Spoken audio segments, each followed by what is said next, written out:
Good morning, ladies and gentlemen. Welcome to the Global Forum on Strategies for Innovation and Future Governance. The forum will commence soon, so please take your seats.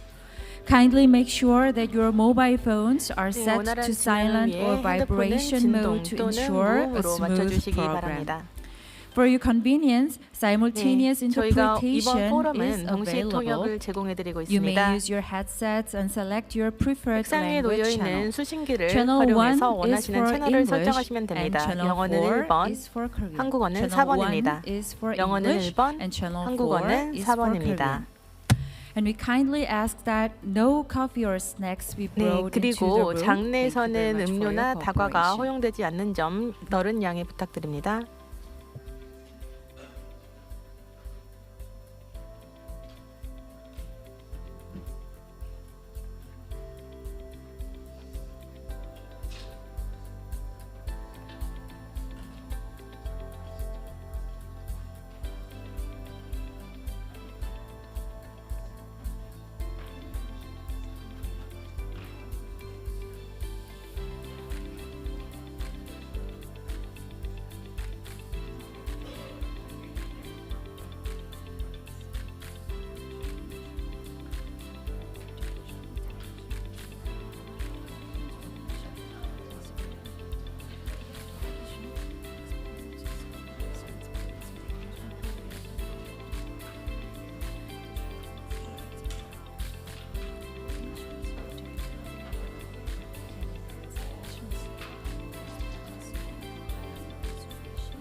Distinguished guests, ladies and gentlemen, 대회 기린 welcome 여러분, to the Global Forum on 정부 Strategies 혁신 for 미래 전략 Innovation 글로벌 and 포럼에 Future 오신 Governance. 것을 환영합니다. My name is Yeomyeong Park, and it's my 저는 great honor to serve you as 박여명으로 your host for today's 오늘 forum. 사회를 여러분, 맡은 반갑습니다. 아나운서입니다. 인사드리겠습니다.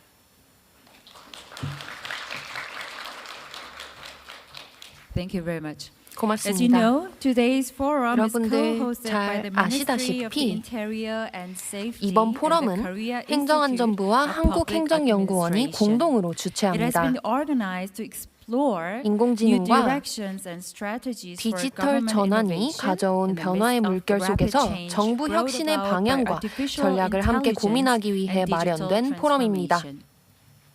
In this era of great transformation, 이번 experts, 포럼을 scholars, 통해 and 국내외 policymakers 각 from 분야의 Korea and 전문가와 abroad have 연구자 gathered here 그리고 to share 정책 insights 담당자분들이 on how 한자리에 모여 technological innovations, 대전환 시대의 정책 particularly 문제에 AI, 대응하기 can 위한 enhance 정부 efficiency 혁신의 and 이론과 transparency 실천이 in public 어떻게 변화하고 administration, 있는지, and to discuss 효율성과 what 투명성을 innovative 어떻게 public 높일 수 policies 있는지, for sustainable 그리고 development 지속 가능한 and human 발전과 security 인간 should 안보를 look like. 위한 공공 정책의 We 혁신은 sincerely 어떻게 thank all 보여야 할지 participants 심도 and 있는 논의가 distinguished 이루어지길 guests for 바랍니다. joining us today. 저희와 And we 함께 hope this forum 해주셔서 will serve as a 진심으로 meaningful 감사드리고 platform for dialogue and collaboration toward a 심도 more 있는 innovative future. 논의뿐만 아니라 다양한 Now, 이야기를 it is 나눌 수 있는 time, 토론의 ladies and 장이 gentlemen, 되었으면 좋겠습니다. Let's begin the global forum on 그럼 strategies for 여러분, innovation and future 정부 governance. 혁신 미래 전략 글로벌 포럼을 시작하겠습니다.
Thank you very much. 네, 고맙습니다. And now I would like to take a moment to 그럼 introduce our 이제 distinguished 오늘 guests 포럼에 joining us 함께 today. 해주시며 Please 자리를 join me in 빛내주신 giving a 내빈들 warm welcome as I introduce 소개해드리겠습니다. our esteemed guests. 제가 소개해드리면 큰 박수로 환영해 주시기 바랍니다. 우선 한국행정연구원 권혁주 원장님 함께 해주셨습니다. 큰 박수로 환영해 주시기 바랍니다.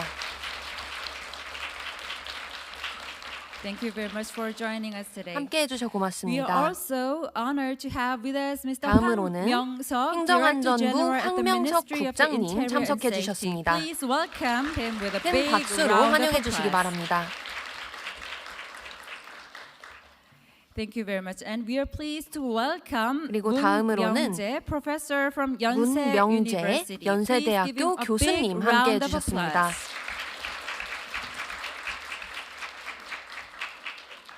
And we are pleased to welcome 그리고 박재성, professor from the 경희 경희대학교 University. 교수님 Please 함께 welcome 해주셨습니다. him with a big round of applause. Thank you very much. And we also have 이준영, research fellow 그리고 from the Seoul 이준영 Institute. 서울연구원 Please welcome me with a big round of applause. 서울연구소 연구원님 함께 네, 아직 도착 안 해주셨습니다. 하신 것 같습니다. Please welcome a big round of applause. 네, 자, 큰 전해드리도록 박수로 하겠습니다. 한번 Thank you very finally, much. we are honored to welcome Professor 그리고 마지막으로 최낙협 from the Kwon University. 가천대학교 교수님 함께 해주셨습니다. Please welcome him with a big round of applause. Thank you very much.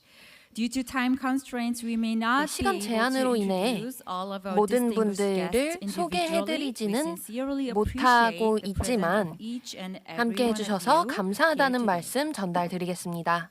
And now, to officially begin today's 그럼 forum, we would 오늘 like to 포럼을 hear 시작하기 the 위해 opening remarks from the representative 개최사 of both 들어보도록 host institutions. 하겠습니다. 오늘 First, 포럼을 please 주최해주신 welcome 한국행정연구원 Mr. Kwon 그리고 Huck-Ju, 행정안전부 Korea Institute of 개회사 Public 들어보도록 Administration 하겠습니다. to deliver 처음으로 his 권혁주 opening remarks. Please give him a big 한국행정연구원님 round of 개회사 applause. 들어보도록 하겠습니다. 큰 박수로 네, 맞이해 위로 주시기 모시겠습니다. 바랍니다.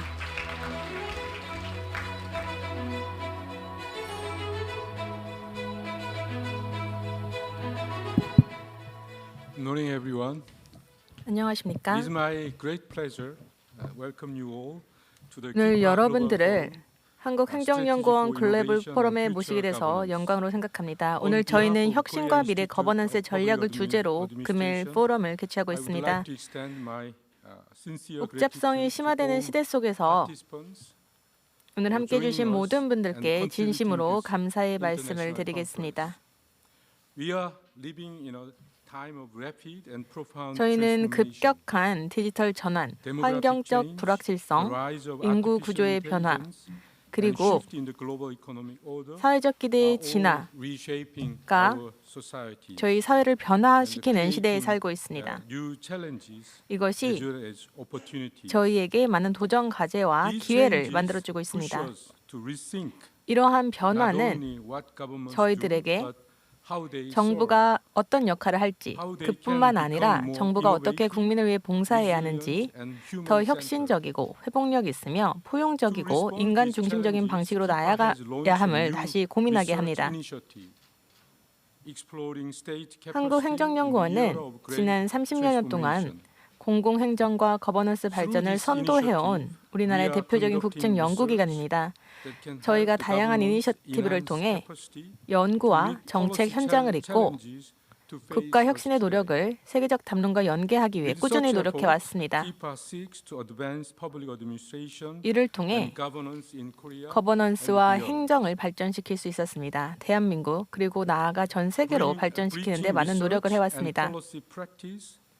많은 여구, 정책 현장을 글로벌 담론과 함께 연계해 왔는데요.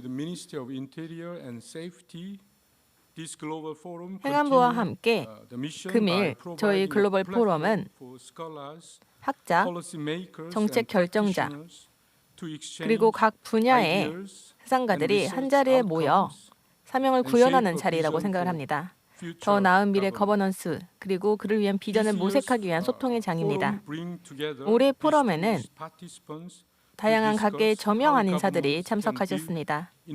저희가 함께 저희 시대의 주요 도전과 기회를 함께 모색하기 위해 할 수 있는 혁신, 신생 기술들, AR 같은 신기술을 모색하고 함께 지속가능한 미래를 위한 협력을 도모하기 위한 자리입니다. 오늘 저희가 나눌 논의를 통해 통찰을 공유하는 데 그치지 않고 실천적인 전략을 모색하고자 합니다. 거버넌스의 혁신은 기술에 관한 것만이 아닙니다. 이것은 관계를 개선하고 국가와 시민 간의 관계를 더욱더 발전시키는 것입니다. 이로 인해 민주적인 거버넌스와 사람의 안보를 발전시킬 수 있을 것입니다. 네, 다시 한번 오늘 함께해 주신 모든 분들 환영하고 감사드립니다. 오늘 저희가 영감을 주는 논의와 파트너십을 기대하겠습니다. 감사합니다. Thank you very much, Mr. Kwon Huck-Ju, President of the Korea 네, Institute of 오늘 Public Administration. 개회사 해주신 한국행정연구원 권혁주 원장님 고맙습니다. 말씀 주신 것처럼 많은 영감을 주는 토론을 나눌 수 있는 자리가 됐으면 좋겠습니다. 다음으로는 행정안전부 김민재 차관님의 축사가 있겠습니다. 오늘 포럼을 함께 공동 주최해 주신 행정안전부 김민재 차관님이십니다. 그런데 오늘 국정감사 일정으로 부득이 영상 축사를 전해주셨습니다. 그래서 차관님의 축사를 영상으로 함께 시청하겠습니다. 안녕하십니까. 행정안전부 차관 김민재입니다. 처음으로 정부혁신 미래전략 포럼을 저명한 국내외 연사가 함께하는 국제 포럼으로 개최하게 되어 매우 뜻깊게 생각합니다. 이번 포럼을 함께 기획하고 준비해 주신 한국행정연구원 권혁주 원장님, 오늘 토론에서 발표와 토론을 맡아주신 귀빈분들을 비롯하여 이 자리에 참석해 주신 모든 분들께 깊은 감사의 말씀을 드립니다.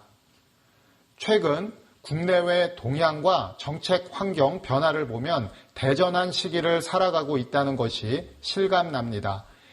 AI를 비롯한 디지털 기술의 급격한 발전이 국민의 일상뿐만 아니라 정부의 일하는 방식까지도 바꾸고 있으며 그 변화 속도는 점점 더 빨라지고 있습니다. 공공 영역에 있어서는 민원, 제한 등 국민 참여 확대, 초개인화된 원스톱 맞춤형 공공 서비스 제공 등 국민에 의한 국민을 위한 정부를 만드는 데 AI가 크게 기여할 수 있을 것으로 기대됩니다. 이러한 가능성은 AI가 디지털 기술에 불과한 것이 아니라 국민과 정부를 연결하고 혁신의 새로운 패러다임을 이끄는 게임 체인저임을 뜻합니다. 이러한 변화는 우리나라뿐만 아니라 전 세계에서 일어나고 있습니다. 영국은 디지털 트윈 기술을 도시계획의 효율성과 투명성을 높이고 공공 참여를 확대하는 데 활용하고 있으며 핀란드는 오로라 AI 프로젝트를 통해 생애 주기별 맞춤형 공공 서비스를 선제적으로 제공하고 있습니다. 오늘 이 자리에 참석해 주신 세계적인 전문가 분들께서 나눠주시는 그 귀중한 말씀들이 정부 혁신의 새로운 방향을 세우고 우리 앞에 놓여 있는 수많은 과제들을 해결해 나가는데 큰 힘이 될 것이라고 믿습니다. AI의 등장으로 정부 혁신의 패러다임이 바뀌고 있지만 모든 국민이 더 편리하고 안전한 사회에서 행복하게 살아갈 수 있게 하려는 정부 혁신의 목적은 변하지 않았습니다. 더 나은 미래를 위해 머리를 맞대고 힘을 합쳐 지금부터 변화하는 시대를 준비합시다. 참석해 주신 모든 분들께 다시 한번 감사의 말씀을 드립니다. 감사합니다. Please give him a big round of applause once 네, again. 큰 박수로 축사 전해주신 차관님께 감사하다는 말씀 전해주시면 고맙겠습니다. 그럼 이제 다음으로 넘어가 볼 텐데요. 잠깐 기념 촬영 시간을 갖도록 하겠습니다. 모든 내빈 분들 앞으로 나오셔서 사진 기념 촬영 함께 하시겠습니다. 네, 앞으로 나와주시면 감사하겠습니다. 기념 촬영 시간이 있겠습니다. 모두 무대 앞으로 나와주시면 고맙겠습니다. 진행할 텐데요. 무대 앞으로 나와주시기 바랍니다. 네, 오늘 함께해 주시는 관계자분들, 패널 여러분들 무대 위로 모시도록 하겠습니다.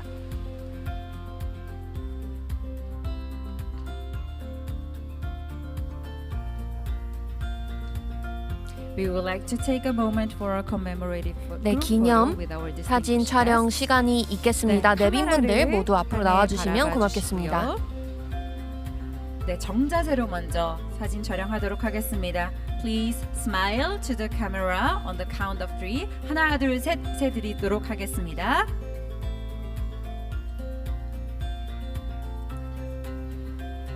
한국에서는 사진 찍을 때 김치라고 하는데요. How about we try say 김치 like Korean style? 3, 2, 1. Kimchi and smile. And how about make a Korean heart, a Korean style? Yes, and a big smile to the camera, please. 1, 2, 3, smile. 네, 감사합니다. 이것으로 사진 촬영 마치겠습니다. Thank you very much. Yes, please return to your seats. That was a wonderful moment to commemorate the opening of today's forum. Thank you very much.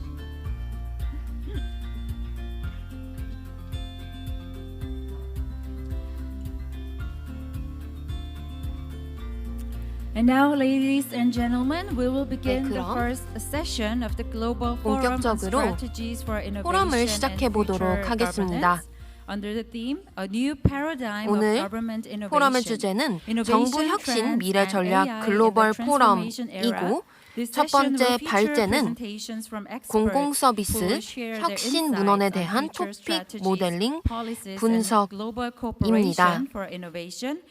혁신을 정부 쪽에서 어떻게 할 수 있는지에 대한 주제에 대해 발표를 해 주실 텐데 홍콩 링난 대학교 교수 리차드 워커님께서 해주시겠습니다. 공공 서비스 혁신 문헌에 대한 토픽 모델링 분석 관련된 주제입니다. 큰 박수로 교수님 맞이해 주시기 바랍니다.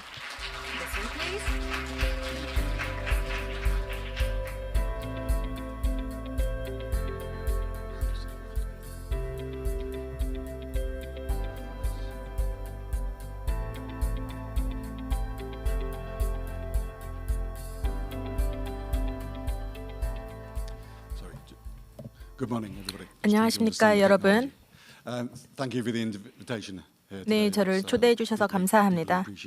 네, 정말 깊은 감사의 말씀을 전해드립니다. 네, 제 발표는 아마 다른 연사분들과 좀 다를 거라 생각합니다. 저는 좀 학계적인 검토를 해볼 예정인데요. 저는 여러 가지 그 공공행정 분야에 관련돼서 발간이 되었던 문헌을 검토해 보도록 하겠습니다. 이를 통해서 조금 더 광범위한 개요를 제안하고자 합니다.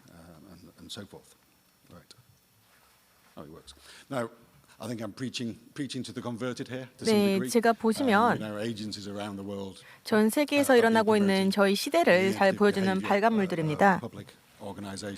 네, 몇 년간 이제 공공기관에서 저는 관련된 행정 개발을 위해서 종사해 왔습니다. 여기 보시면 몇 가지 그 출판물들을 보실 수 있고요.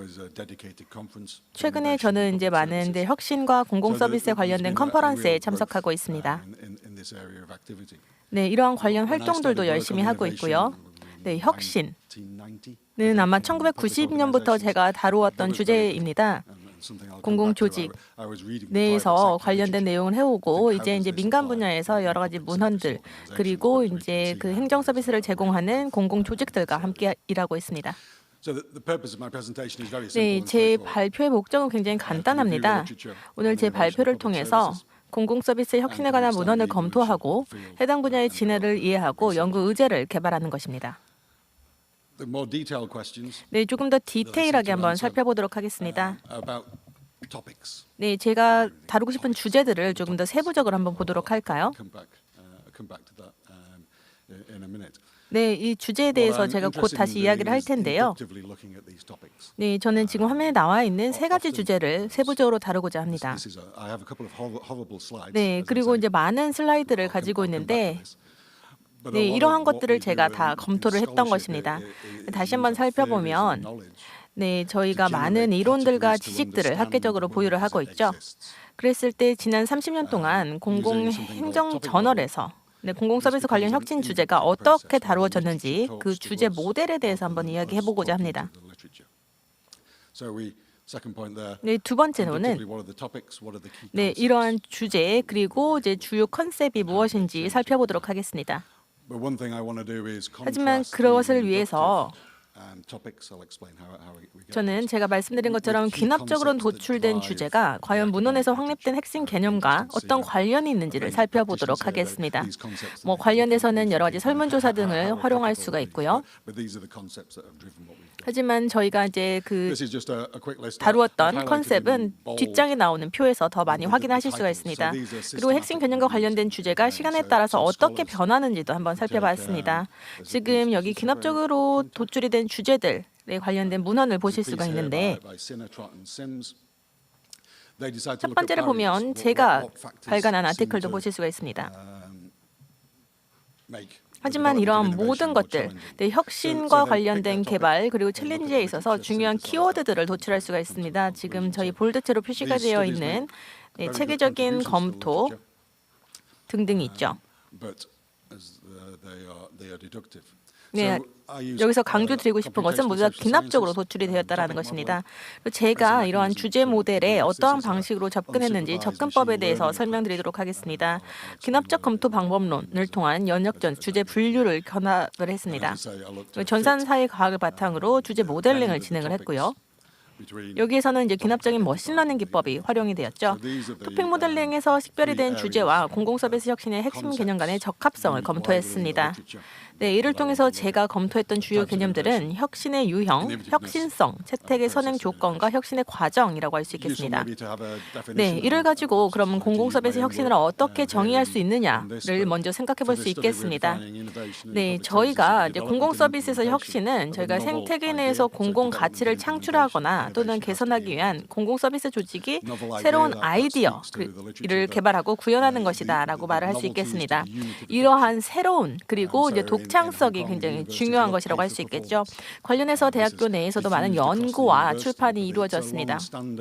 굉장히 오랫동안 저희가 이제 인력 자원을 가지고 공공 서비스를 이해해 왔지만 하지만 이를 이제 대학교에서 채택을 하고 이것을 혁신으로 만들어 나가는 과정을 연구했고 관련된 정의도 내렸습니다. 저희가 광범위하게 적용하고 있는 공공 가치에 관련된 것이고 여기서 새로운 아이디어가 어떻게 도출되느냐가 바로 혁신과 관련이 있다고 할 수 있겠습니다. 이를 좀 학계적인 접근에 있어서 저희가 주요 개념의 혁신의 유형을 정리해 보았습니다. 사람들이 이제 혁신을 굉장히 서로 다른 방식으로 이해를 하고 이것은 이제 영역별로도 그 정의 그리고 유형을 다르게 나눌 수가 있습니다. 여기 보시면 저희가 미션도 있고 정책도 있고 역량에 관련해서는 관리 파트너십이 있을 수 있겠고요. 운영되는 방식을 보면 서비스와 이제 시민이 있을 수 있는데 이러한 것들을 모두 통합해서 저희가 혁신을 만들어낼 수 있겠습니다. 그리고 저희가 조직 내에서도 이제 조직 간에서도 어디에서 혁신이 일어나는가에 따라서도 그 유형을 나눌 수가 있습니다. 조직 내에서는 미션과 관리 서비스 수준의 혁신이 있을 것이고요. 조직 간에서는 정책, 파트너십, 시민 간의 혁신이 일어날 것입니다. 그러면 이러한 혁신을 도입했을 때 주요 개념의 혁신성 그리고 도입의 선례에 대해서 한번 살펴보도록 하겠습니다. 특히 외부 그리고 이제 내부의 도입의 선례를 찾아볼 수 있겠는데요. 이러한 유형을 나누어서 생각을 해보는 것도 굉장히 중요하죠. 왜냐하면 혁신이 점점 더 복잡하게 현재 시대에서 나타나고 있기 때문입니다.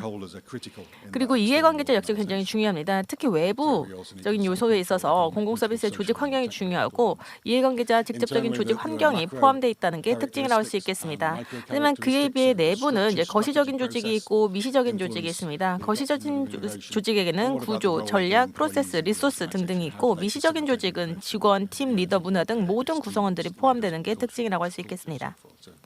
이러한 그 조직원들이 혁신을 도입을 하고 이루어내는 것이겠죠. 제가 초기에 말을 했던 것처럼 혁신의 개발 과정을 제가 연구를 하고 있는데요. 그러한 프로세스를 도식화해 놓은 것입니다. 먼저 개발 단계에서는 저희가 먼저 검색을 하고 이것을 평가를 하고 개발하고 채택을 하게 됩니다. 이후에 실행 단계에서는 실행을 한 이후에 그 결과와 그것의 지속 가능성을 보고 평가를 완료하게 됩니다.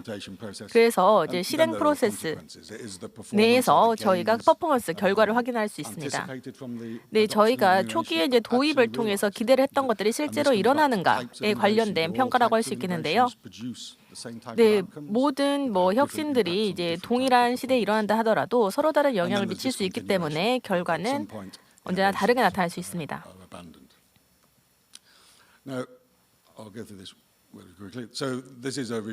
네, 저희가 이제 검토를 했던 이제 코퍼스인데요. 이제 저희가 사용했던 방법이 바로 코퍼스입니다. 네, 보시면 다양한 여러 이제 보고서에서, 네, 인용 보고서에서 여러분들이 확인을 하실 수가 있습니다.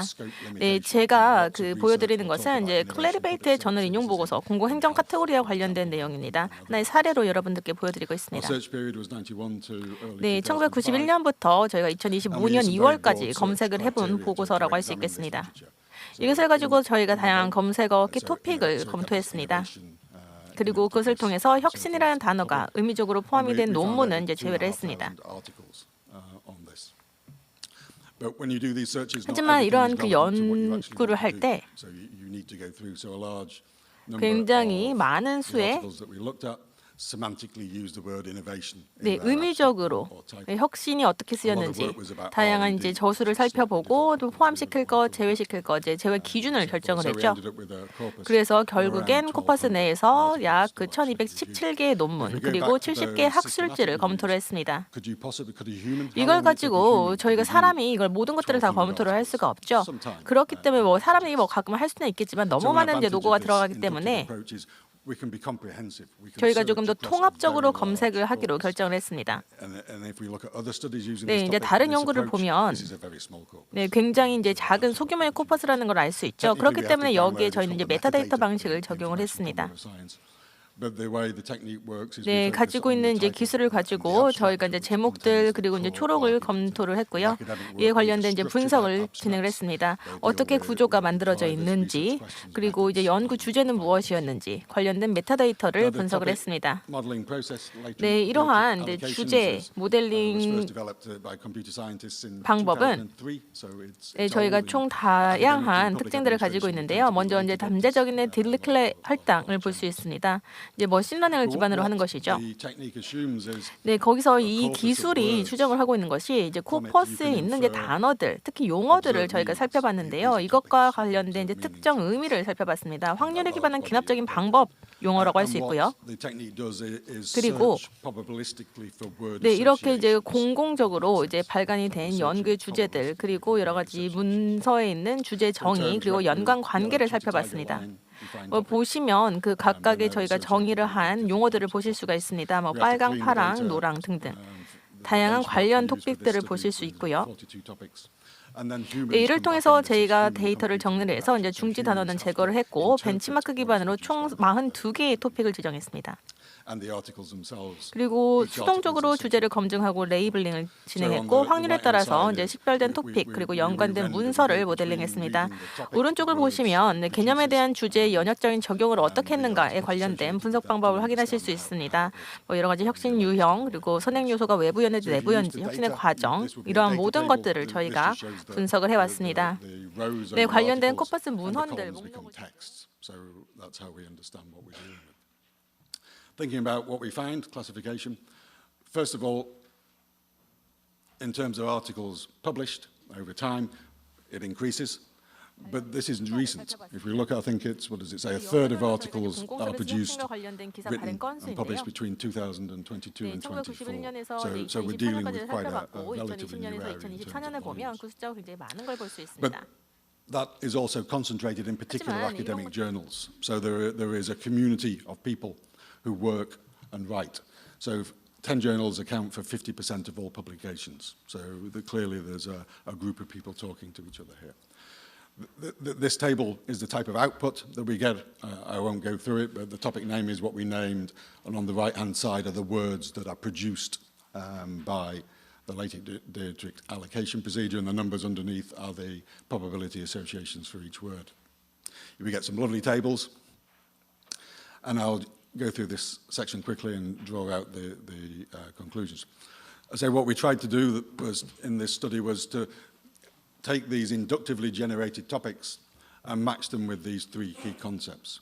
And we find around 75% match across those. So we find 20% of the topics identified linked to types of innovation, 21% to innovativeness, and around a third to the process of innovation.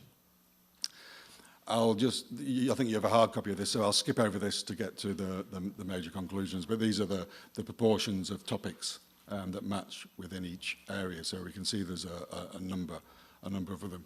One interesting thing to note on this slide is there was only one topic that related to external factors when we undertook this research. External factors are critical to the development of innovation in public services. And for processes, we had a range, but nothing on discontinuation. So scholars are not looking at this yet. We can also look at how these change over time. So the blue graph are the types of innovations, relatively flat with a slight decline. The innovativeness research, we can see it decline from just under 0.4 to around 0.15 over time, so less is being written. And by contrast, process of innovation, how innovation takes place in organizations is substantially growing, and then there are the topics that we didn't classify. So what do we draw from this? Excuse me. I think the two broader observations that we see in terms of trends within the literature. So prior to around 2005, scholars were trying to understand what innovation in public services meant. As I say, the early literature, people were drawing on the private sector, so a lot of it was contrasting how does innovation in public services differ from the private sector, and a lot of that research looked at reform movements which were driving innovation. So things like the long-standing new public management produced contracting, HRM, performance information use innovations, and they became the focus of study. But since around 2015, more precise research on the nature of innovation in public services has emerged, seeing it as a distinct area of work. So there's studies explicitly on innovation and citizen participation, city leadership, co-creation, design approaches, labs, and public values. So this is a new language that's emerging from the literature. So perhaps we can say this is becoming an area of research in its own right. The second point is we see a pivot. I mentioned when we looked at the graph, the decline in innovativeness, and the increase in innovation in public services. So prior to 2005, this is when the intersection is, studies were looking at antecedents, what factors were driving the adoption of innovation. There's a substantial amount of work on strategic management and on leadership, for example. But since 2005, the balance has now shifted to the process of innovation. How do public organizations develop innovation? How do they actually implement innovation? So there's an area, and we see topics associated with co-creation, innovation approaches, labs, technology and creativity, processes, mechanisms, and so forth. So scholars have changed their focus of what they're looking at, and also similarly looking at implementation mechanisms as well. So that's a major pivot we see in how we're understanding the field. A couple of research foci that we see: performance outcomes, the consequences of innovation. There's growing evidence on the positive outcomes of innovation, both at the work and organizational levels. So scholars are pointing towards benefits. But I started with a discussion of innovation types, and not all types of innovation impact performance in the same way.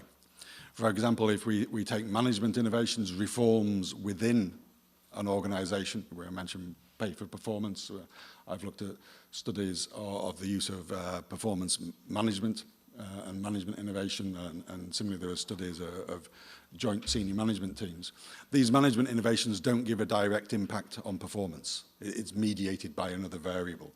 So those changes are not necessarily leading to, whereas if you're developing a service innovation, a citizen-based innovation, perhaps there's more tangible, and they're impacted in different ways. So management innovations can often be more associated with efficiency changes in organizations.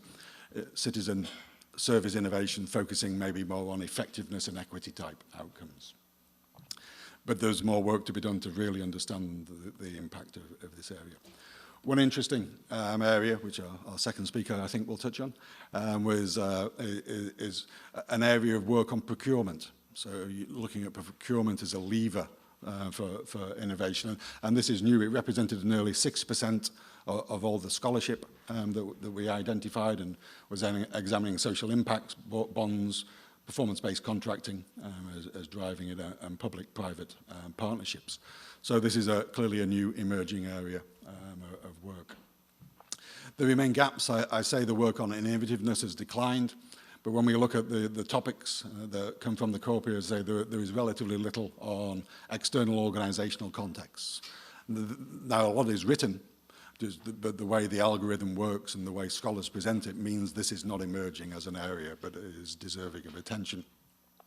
And at the macro level, interesting, not a lot on structures, decision-making, and knowledge creation, and at the micro level, more work on cultures and the role of teams. In terms of the process of innovation, it's incredibly complex. Models present this as linear, but in fact it's an iterative, complex process as organizations learn and develop innovations. So we see a range of areas where scholars are trying to understand in more detail how this unfolds to provide broader lessons to theory and practice. But innovations do stop. We have a paper, for example, on contracting in the US. The decisions are made at some point to bring that service back in-house. That's a conscious decision to stop an innovation that's been implemented. But we find little, actually, on what organizations to do when they stop, or in fact, even when an innovation may become embedded in a normal practice. That tends not to be so widely discussed. So developing the road ahead, there is clearly a literature that now examines and provides us with deep understanding about how public organizations innovate, but we need more mainstreaming of central concepts. I mentioned ideas of citizen participation, city leadership, and so forth, and to develop better conceptual frameworks to fully understand and explain development and implementation, and develop more evidence from research on systematic practices and skills and competencies that are required. So we can hopefully get a grasp on this multifaceted area of research to fully understand what we are doing. And there are the tables that you don't need to see. Thank you.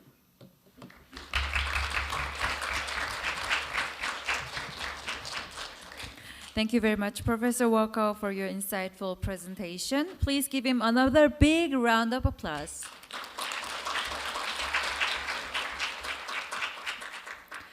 And next, we will hear from Professor Albert Sanchez-Grael from the University of Bristol, United Kingdom, who will present ensuring accountability and fairness in AI-enabled public services through public procurement. Please welcome him to the stage.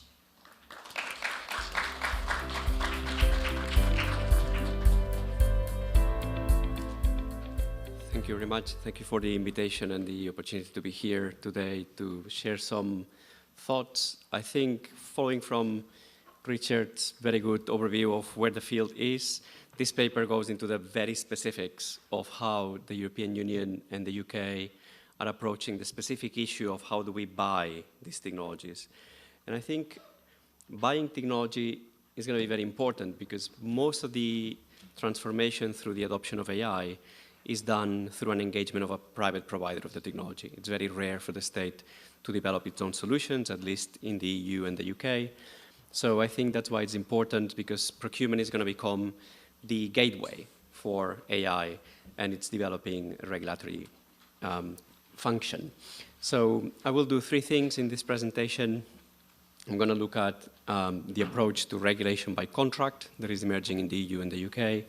I'm going to highlight some of the shortcomings that I think this approach has and make some very brief suggestions on how these shortcomings could be mitigated. And then I'm going to try to extract some broader implications for legislative and policy making in other contexts, and hopefully they're going to be interesting in the Korean context. So the first thing to say is that I think the evidence that Richard presented is clear. There's a lot of focus on digital transformation as one of the main areas of government innovation. And in the last few years, all the discussion is about artificial intelligence, and within artificial intelligence, in particular, generative AI, basically being large language models, and increasingly agentic AI, so automation in addition to the large language models. And I would say, and maybe this is a bit of a cynical read, but I think this is a space where there's a lot of hot air, there's a lot of hype, the expectations are really inflated. And I think it's important to acknowledge this as a starting point. We are not looking at a neutral field. We're looking at a field where there are very strong economic interests, and the vendors are making very strong claims that most of the time just go unchallenged, because it's hard to understand the technology, it's hard to understand what it actually can do, and it's hard to understand one important point, which is that when you're buying AI, you're not buying a technological solution. What you're buying is an organizational change. And that's the part that nobody talks about. We talk about the technology, but not about how it's going to be embedded, how it's going to have to change our working processes. I think it's also important to say that it's very difficult to understand the realistic timescales for this to happen, even where the claims are reasonable. And because it's going to be a process of organizational change, we have also heard the importance of employees and teams. We need to think about how do we upskill them, how do we make sure they can use the technology properly, even when the technology has the capability. So I think that it's important to acknowledge this, because it's a bit of a dampening cloth on the expectations that we have, right? And the first message of my presentation would be adopting AI in the public sector is not something that is a switch-on button. It's going to be something that's going to require sustained iterative time, and it's going to be difficult to do. The second thing to say is that if we look at the realization that governments are having of this issue, we see in the last few years also an increasing call for international collaboration, because regulating AI is also something that goes beyond what any given country can do by themselves. And what we see is also a growing understanding that as much as AI can have positive effects, it can also have very negative effects, and it can have significant potential risks for the protection of human rights, for the protection of individual rights. It's very important to make sure that we deploy it in an ethical, safe, and trustworthy manner, and it's also very important that we don't undermine public confidence along the way. And if we had colleagues from the Netherlands, for example, they could tell us the very problematic experience that they had when they tried to implement AI for fraud detection in the Citi scandal, that in the end brought the government down, because it was just unacceptable the way that they had not considered ethical and other implications on citizens. And I think every government is quite keen to avoid that. So the starting point probably when we are thinking about how to responsibly buy AI for public government use is to make sure that we start from a cautious point of view, and that we take the diametrically opposed view from industry and just try to do things in a more considered way. Now, when we are looking at this challenge, then what the governments have to do is to think about how do we ensure accountability and fairness in this process of digitalization and AI adoption. And on the one hand, we want to achieve more efficient outcomes. We want to achieve this hyper-personalization that we heard about in the initial presentation. But on the other hand, we want to avoid those pitfalls. So how do we balance those issues in a context of experimentation? And different jurisdictions are taking different approaches. And what I'm going to do is just present the European model, which are the two jurisdictions that I know of. So it's the European Union and the UK. The model is not too different from the one that is emerging in the US. And if somebody has questions about the US, maybe we can address them in the Q&A session. But everything I'm going to say is only about the EU and the UK. Now, let's look at the European Union. The European Union has adopted very significant AI legislation, whereas in the UK, there is no AI legislation. So the first question that you could ask me is, then how do you call this a European model when they have completely different approaches in principle to AI regulation? But the point that I will try to make is that despite this difference, we both have adopted an approach to regulating by contract, because the rules that we're putting in place in the European Union are not specific, and the principles that are adopted in the UK are also very open-ended, which in the end means that the public buyer that is sitting down trying to run a tender for an AI solution has to come up with its own requirements, and has to put those requirements in a contract, and then has to try to enforce that contract against a technology vendor.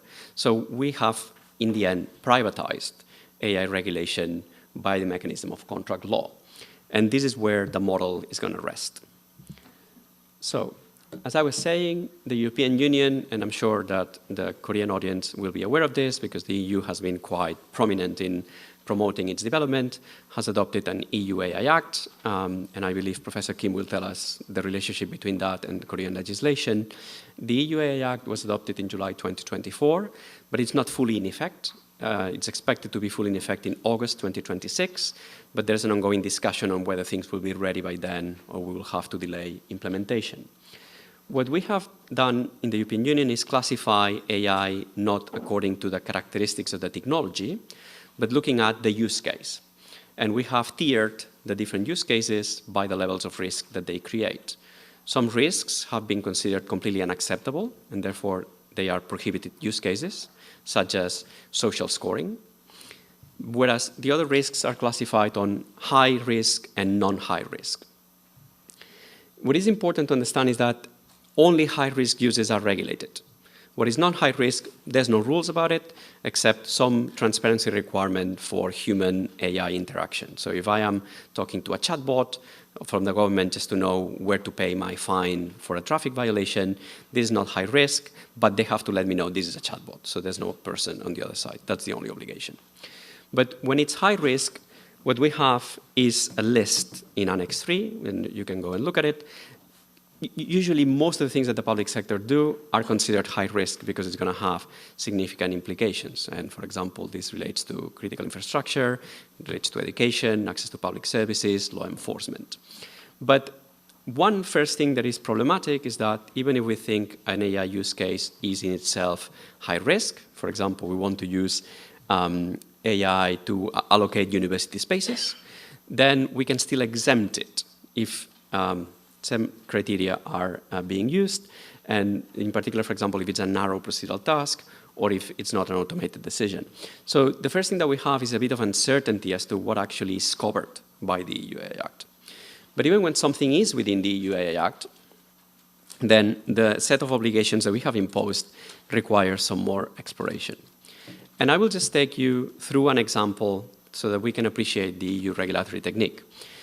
Let's take the issue of accuracy, robustness, and cybersecurity, which to me are the three more distinctive aspects of AI compared to, for example, a different type of software. So the Act requires only that these systems are designed and developed in a way that they achieve an appropriate level of accuracy, robustness, and cybersecurity, and that they perform consistently in those aspects throughout their life cycle.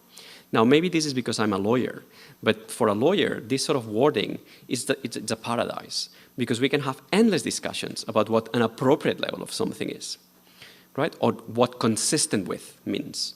So these are obligations that are very open textured. It's not a specific requirement. For example, nothing that is not 95% accurate can be used. It just says the accuracy has to be adequate for the use and appropriate.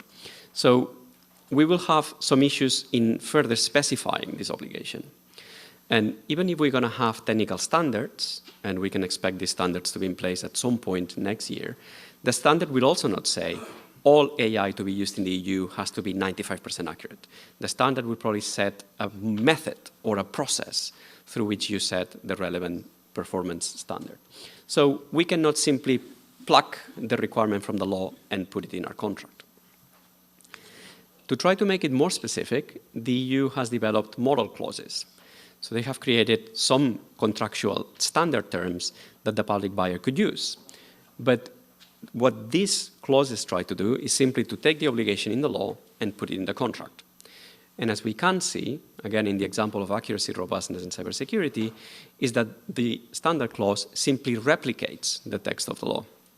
And it says the same thing, that it has to be designed and implemented in a way that ensures an appropriate level of accuracy, robustness, and so on. But of course, the drafters of this contract realized this doesn't do the job. We need something more specific. And that's why they have said accuracy in particular has to be described in Annex G. So when I first read these clauses, I very excitedly went to Annex G just to find that Annex G is empty. What you have at the top of here is the entirety of Annex G that says, please describe here the required levels of accuracy. So basically, the public buyer has gone full circle from having nothing to having a law and having a model clause that in the end still requires it itself to figure out what accuracy means, how am I going to measure it, how am I going to enforce it. So we haven't gone very far. In the UK, the approach is a little bit different, right? So what we have said is we don't have AI legislation. What we have is we have approached this from a principles perspective. So the government has formulated 5 principles that have to apply to the use of AI in any sector. And within those, for example, we have the principle of fairness or the principle of accountability. And then we have a very developed range of guidance, the most recent one being the playbook for the use of AI in public services from this year. And we have all of this guidance. We don't have model clauses. They are in development.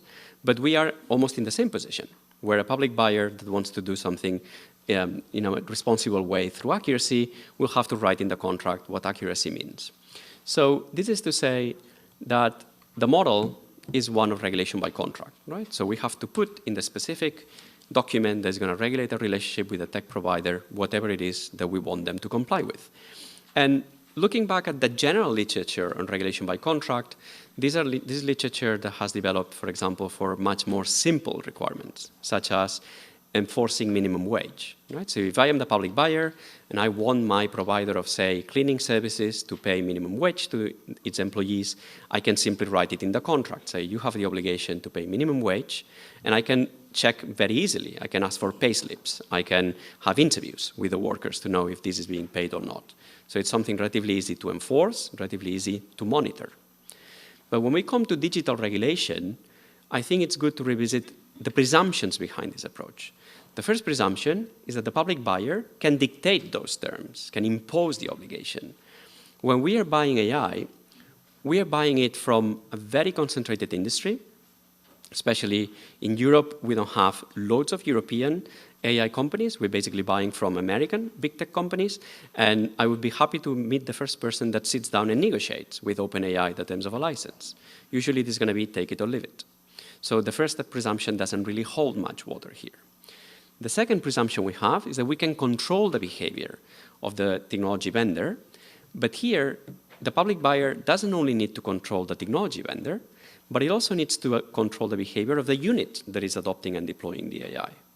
For example, if I am a central purchasing body trying to buy an AI solution for facial recognition, I need to control not only the technology that I'm being provided, but also the use of the technology by the police, by the border force.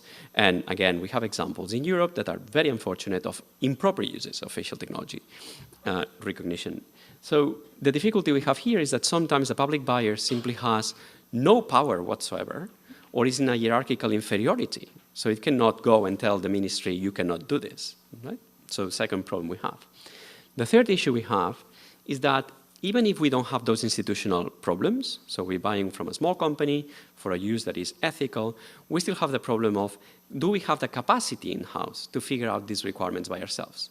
So do I have the data scientists in my unit that can advise me, listen, accuracy in this case needs to be measured according to an F1 score, not according to recall. An F1 score ranges between this and that, and this is how long you need to measure it for. We won't always have that, right? Lots of public buyers don't have the digital skills required to devise this. And even if they try to rely on standards, which is the shortcut, to say not everybody has to be an expert. You can just buy something that is certified to comply with ISO, whatever it is. The problem with these standards, at least in the European context, is that they're being developed by industry. And we know that when industry creates standards, usually they give themselves something they can live with, right? So again, it's not necessarily going to be very demanding. So given that these 4 presumptions for regulation of contract to be effective don't necessarily hold, I think we need to put in place at least some mitigations.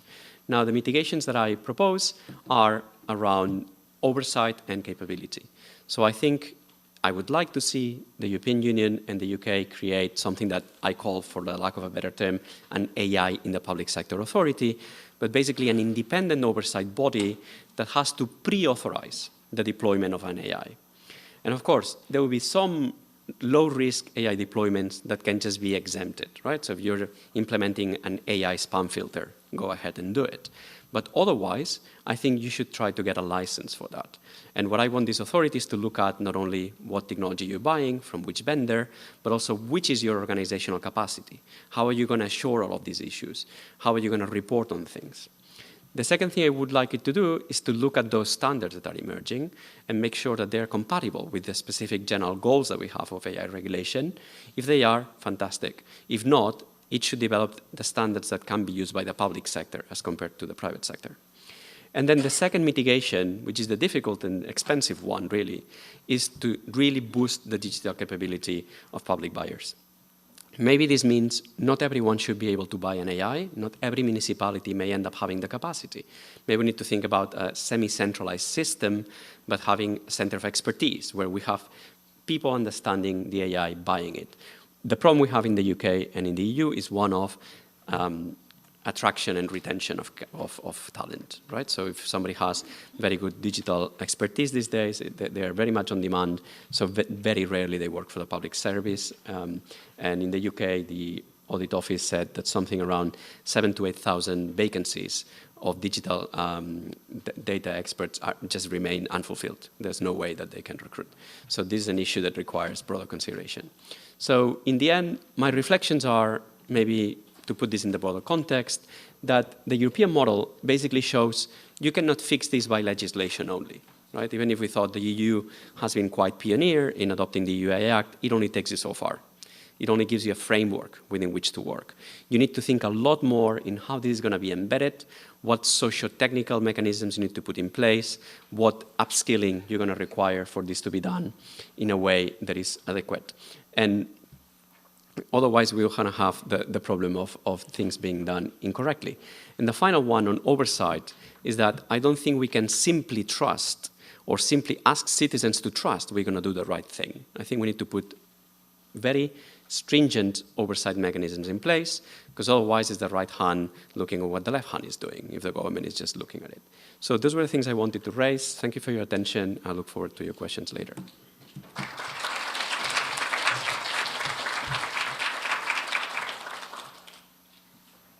Very much, Professor Grail, for your insightful presentation. Please give him another big round of applause.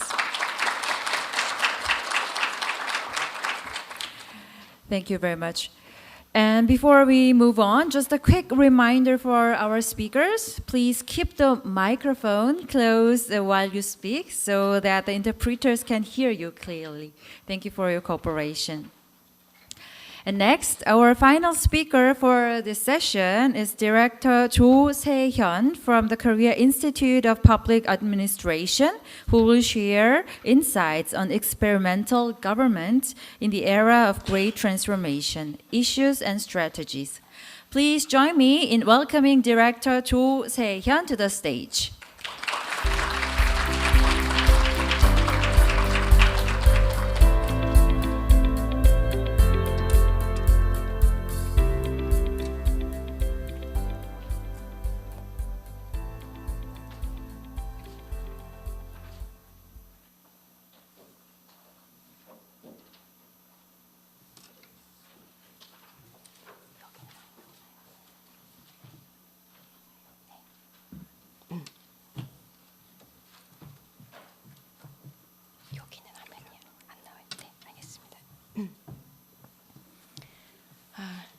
Good morning. It is my great honor to present today on experimental government in the era of great transformation.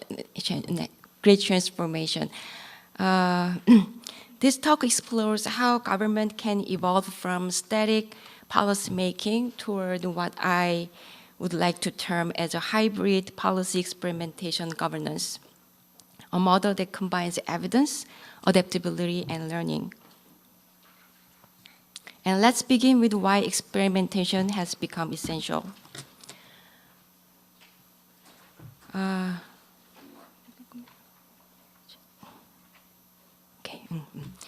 we live in a volatile, uncertain, complex, and ambiguous world. So traditional policy models are too rigid for today's fast-changing reality.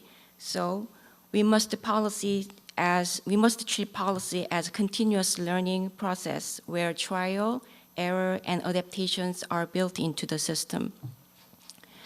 And globally, governments are shifting from one-time decisions to continuous experimentations.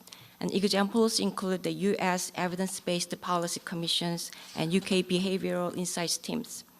And governments are utilizing experimentation as a strategy to improve their ability to manage uncertainty and build resilience and enhance responsiveness and legitimacy. And now let me move on to the types of experimentations. And controlled experiments produce causality but often miss social complexity. And in contrast, adaptive and explorative experimentation, rooted in John Dewey's pragmatism, views experimentation as a form of inquiry. It asks what if. And the goal is just to, not just to prove, but to learn through deliberative action. And this approach encourages collaboration, reflections, and iteration, and transforming policy experimentation from a purely technical process into a social and political learning journey. But however, this approach also has limits, like spatial and contextual limits, and temporal fragility, and weak link to systemic change, and methodological gap. And before turning to the Korean context, it is worth highlighting how concept of agile and adaptive government has emerged as a practical extension of experimental governance. Agile government focuses on iteration and feedback, enabling rapid policy prototyping, and adaptive governance embeds resilience, treating flexibility as a strength. And the point is that ambidextrous governance, structured enough to ensure accountability and flexible enough to learn. And based on discussions so far, I would like to propose the hybrid policy experimentation governance framework for addressing policy challenges in this era of great transformation. And hybrid policy experimentation governance bridges two modes of learning, testing and doing.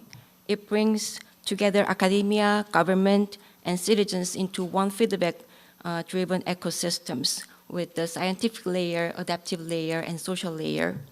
And this is about building learning loops that connect the theory, evidence, and field implementation. So it enables government to build beta systems to try and test to learn and evolve, rather than seek one right answer.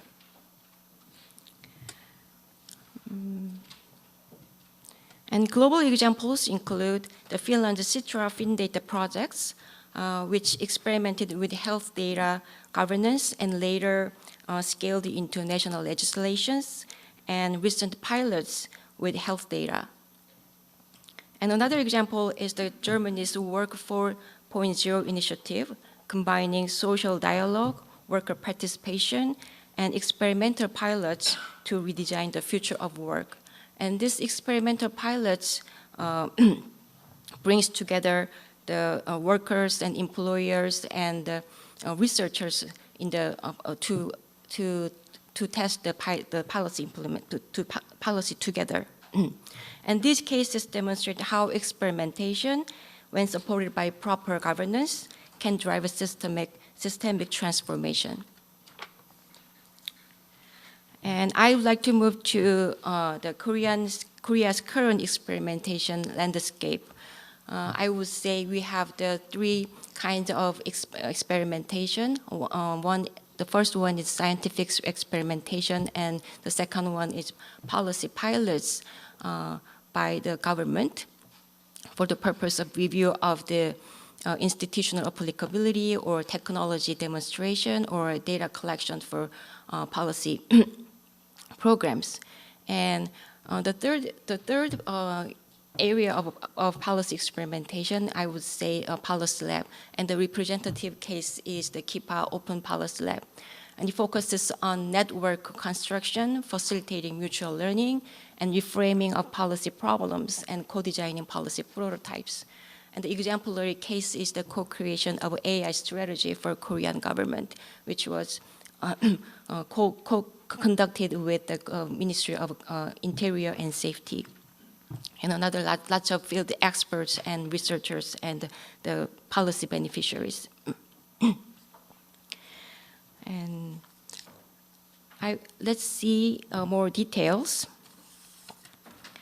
And the first experimentation in academic journals, and from 2015 to 2025, 62 articles were identified in leading policy and administration journals.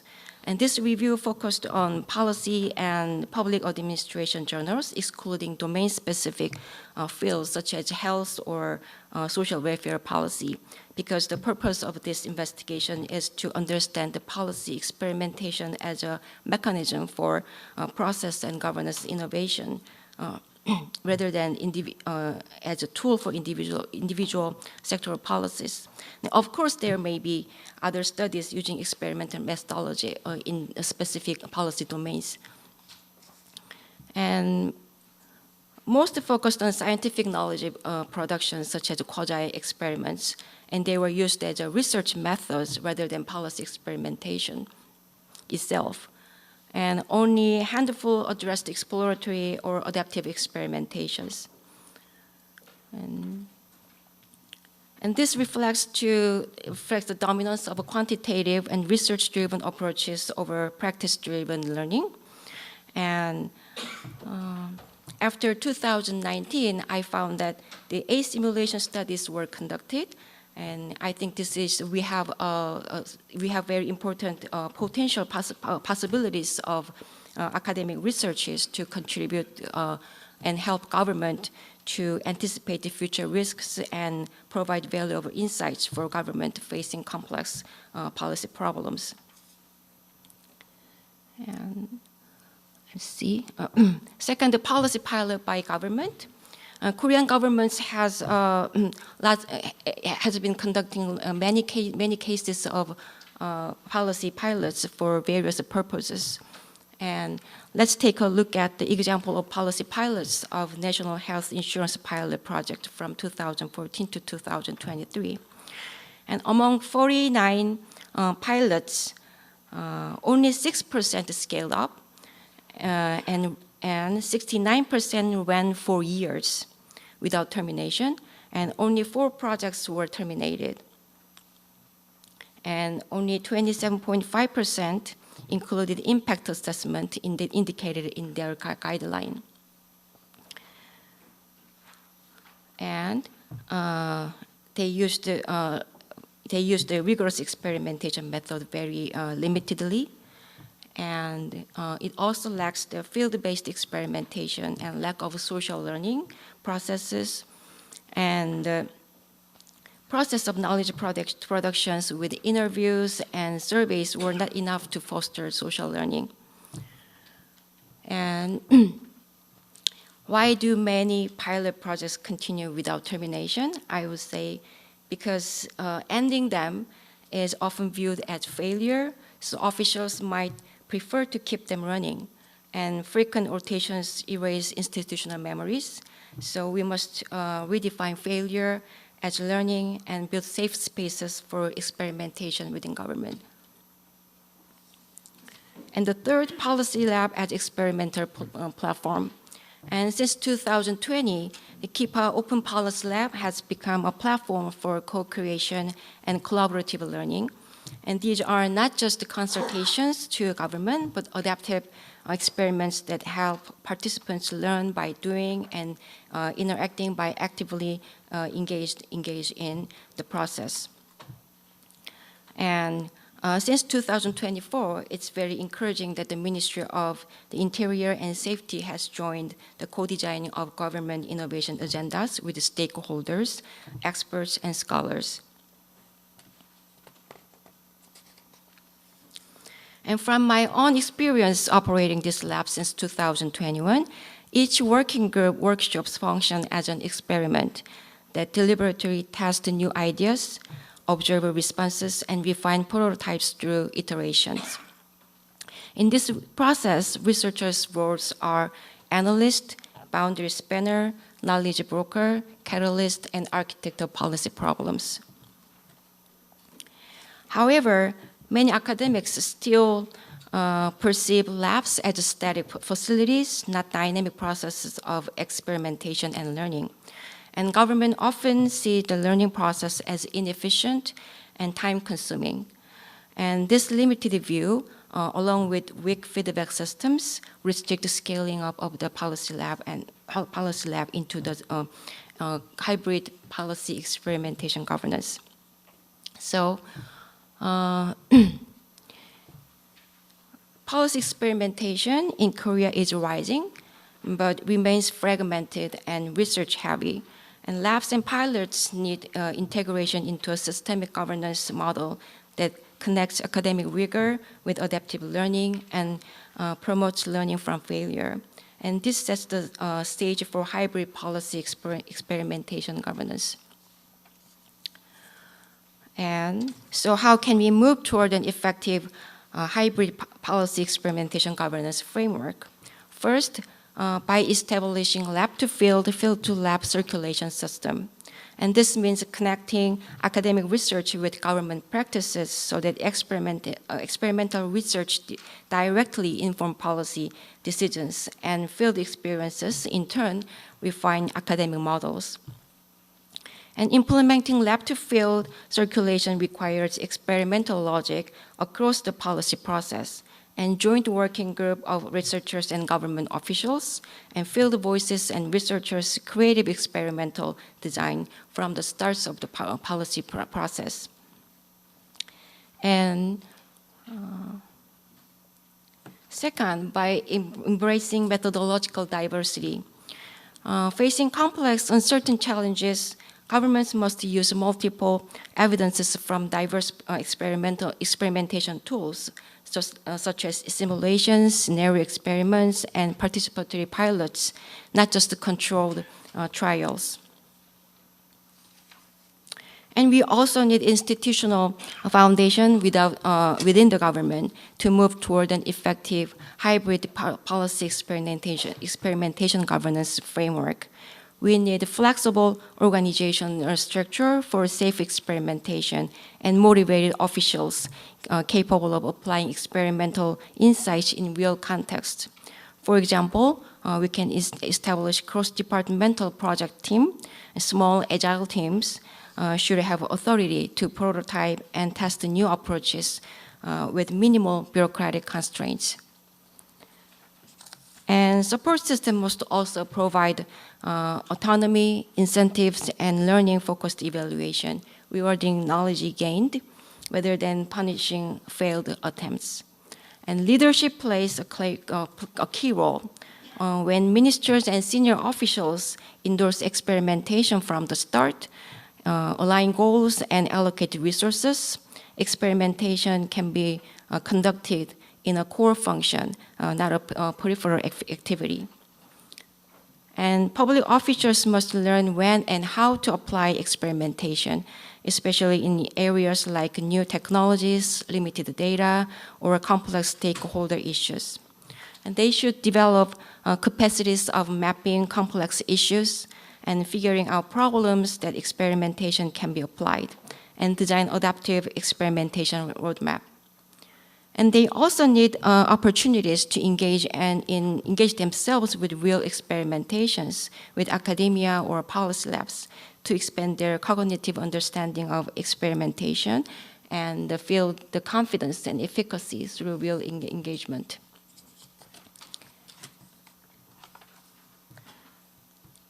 And a key question is who should operate hybrid policy experimentation governance? I believe National Research Institute like KIPA are best positioned. Using policy labs, they can connect the government and academia and many actors from diverse fields and orchestrate the experimentation governance. Okay. I'm sorry. Governance, the experimentation governance with methodological and evidential diversity, which will sustain experimentation as a continuous system-wide practices. And so to summarize, policy must be treated as an iterative process, not a static plan. And experimentation must link scientific rigor with adaptability of approach. And governance must integrate lab-to-field feedback, methodological diversity, and capacity building across all levels of government.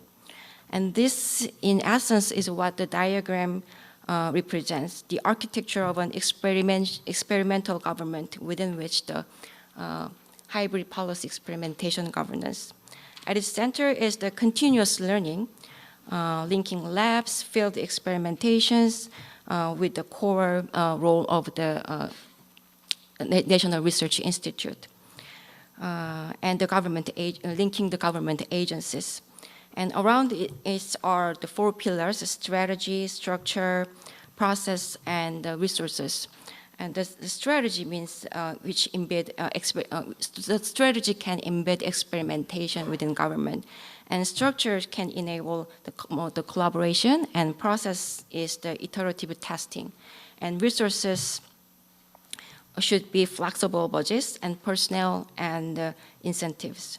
Together, they form the architecture of an experimental government, structured yet adaptive, rigorous yet socially contexted, and our goal is not only just a policy innovation, but also policy process innovation, so which can enabling citizens, experts, and public servants to co-create the future. Thank you very much.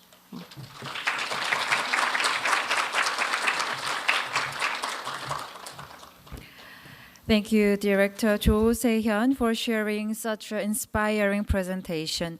Please give her a big round of applause once again.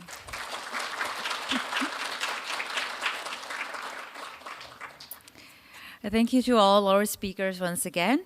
The presentations in this session has given us so much to think about regarding the future direction of public sector innovation.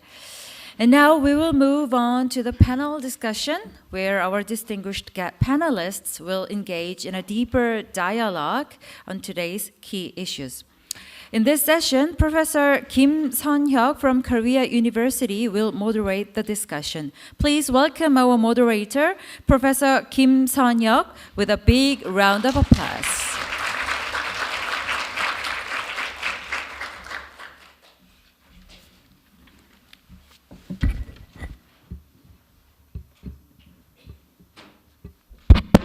Thank you. I'm delighted to be here in a session that deals with these very important and timely issues. And wow, we already have a full plate, right? Plate of topics.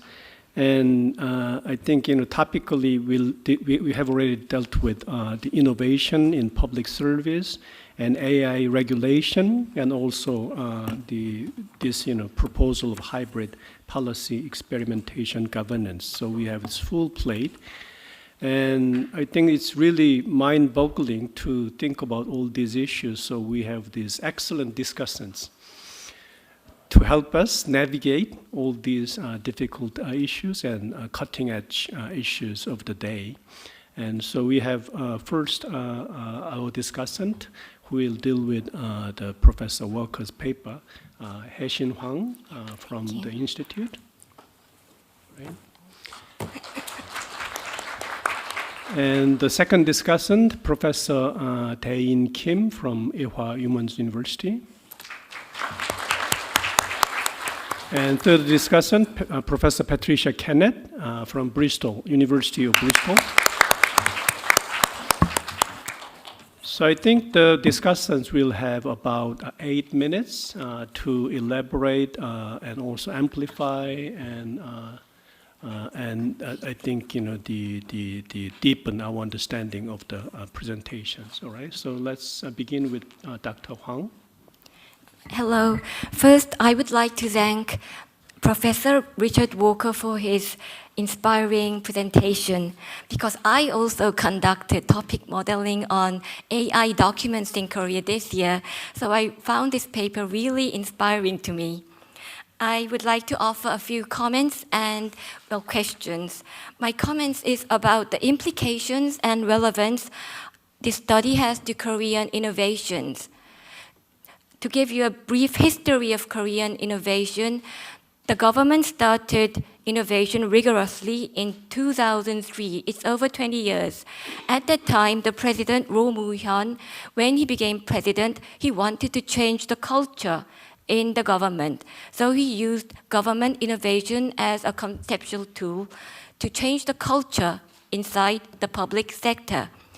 And to change the culture, he had a very powerful tool or knife or something, and we call it evaluation. It's not the evaluation you just mentioned in page 8 in this picture, in this booklet, because you said it was about evaluating options. This evaluation is something more than that. We evaluate every ministry and agency and local government and even all the public institutes, whether they are innovating properly, whether they are, doing enough effort, and what are the performance of the innovations. And then we grade them, and then we maybe give them grants or something, and presents, and maybe punishment regarding the results. And the tool had a wonderful name. It was GII, Government Innovation Index. It also received the United Nations Public Service Award. And we still have evaluations in the government. It's not the original GII, it has changed a lot, but we still evaluate central and local governments, how they are performing innovation. And in this context, I asked myself if this topic modeling was conducted on Korean documents, what could the results have been? Could they have been similar or different? The major, results are very similar. So I find that the trends and topics derived by your study are very corresponds with Korean activities, but there can be maybe 4 differences. Because the 4 different topics can be, I think 4 can emerge, such as culture, evaluation, president, and AI digitalization. Because as I told you in the brief history, the president is very important in innovation, and we view innovation as a culture to change. And to change that culture, we use that very powerful, officials don't like it, evaluation tool. And the 4th, topic is derived because the director from the Ministry of Interior and Safety is here with us today, and also many officials are here with us.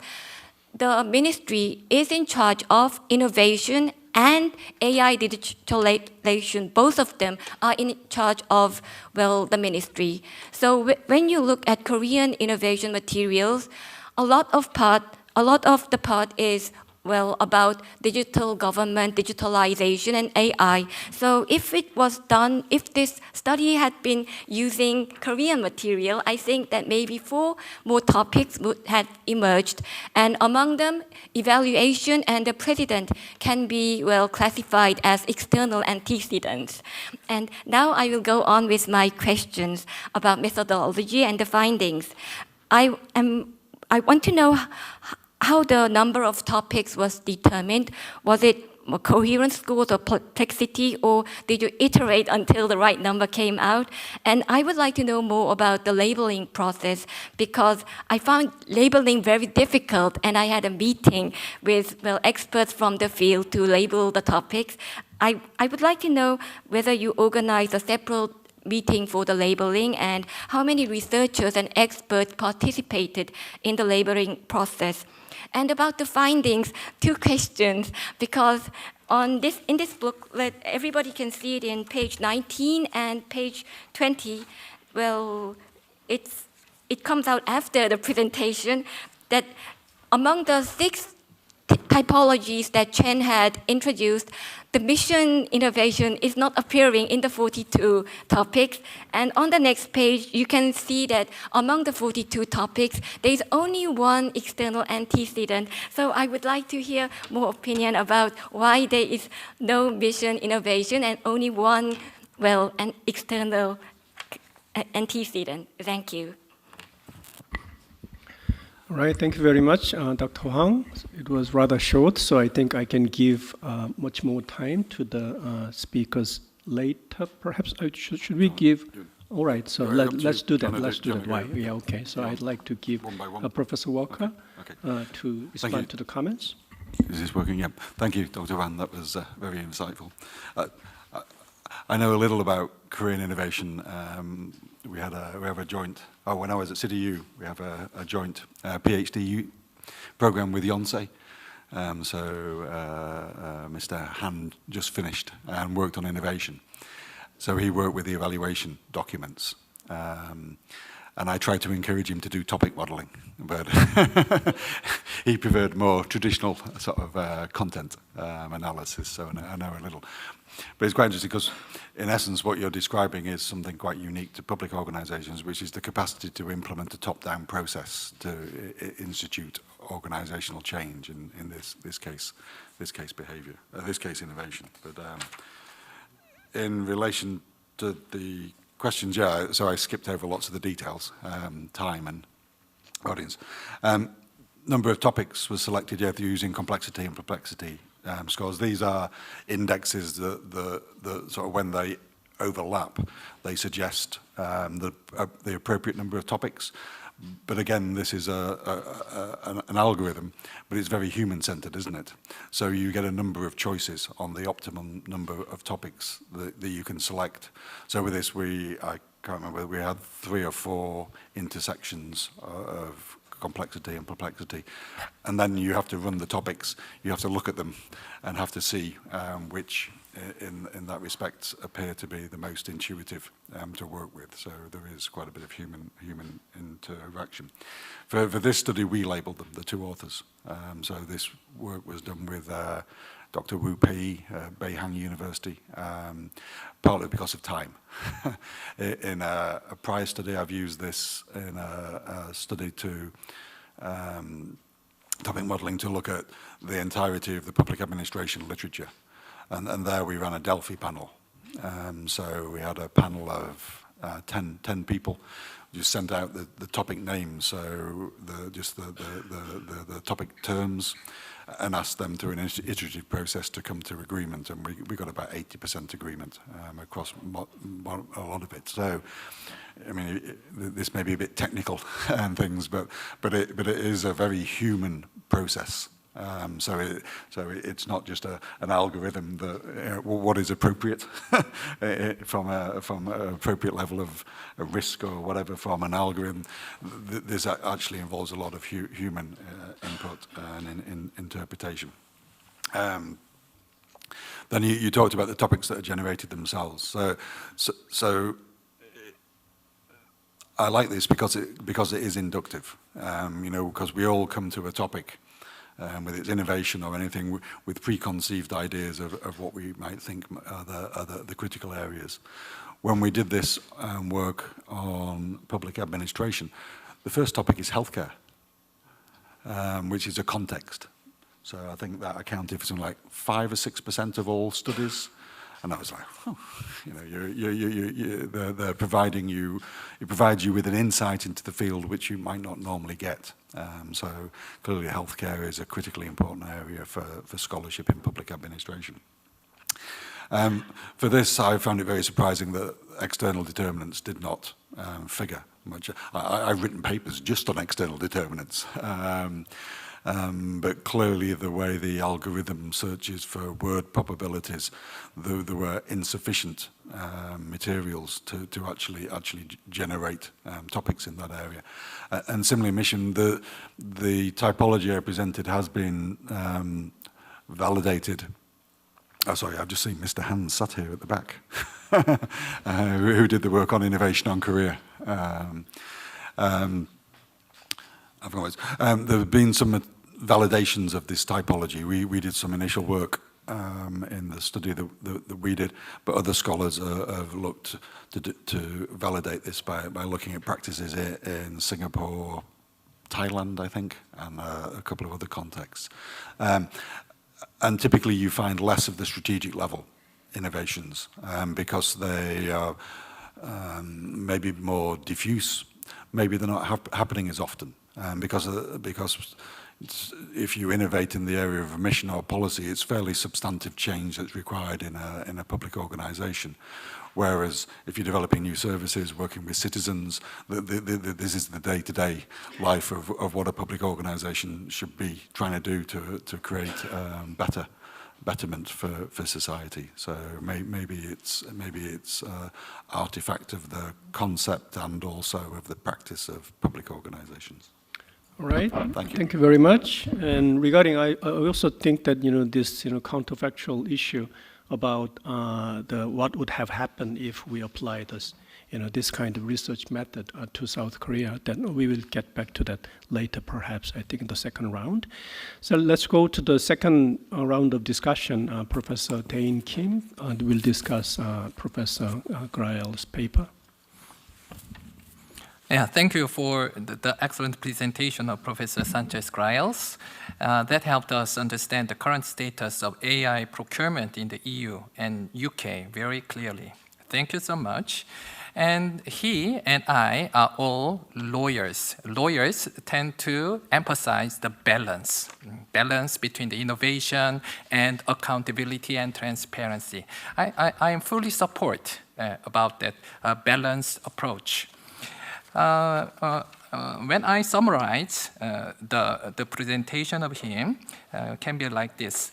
The EU approach is described as legislated for procurement because EU AI Act adopts a risk-based approach which directly impacts the procurement processes.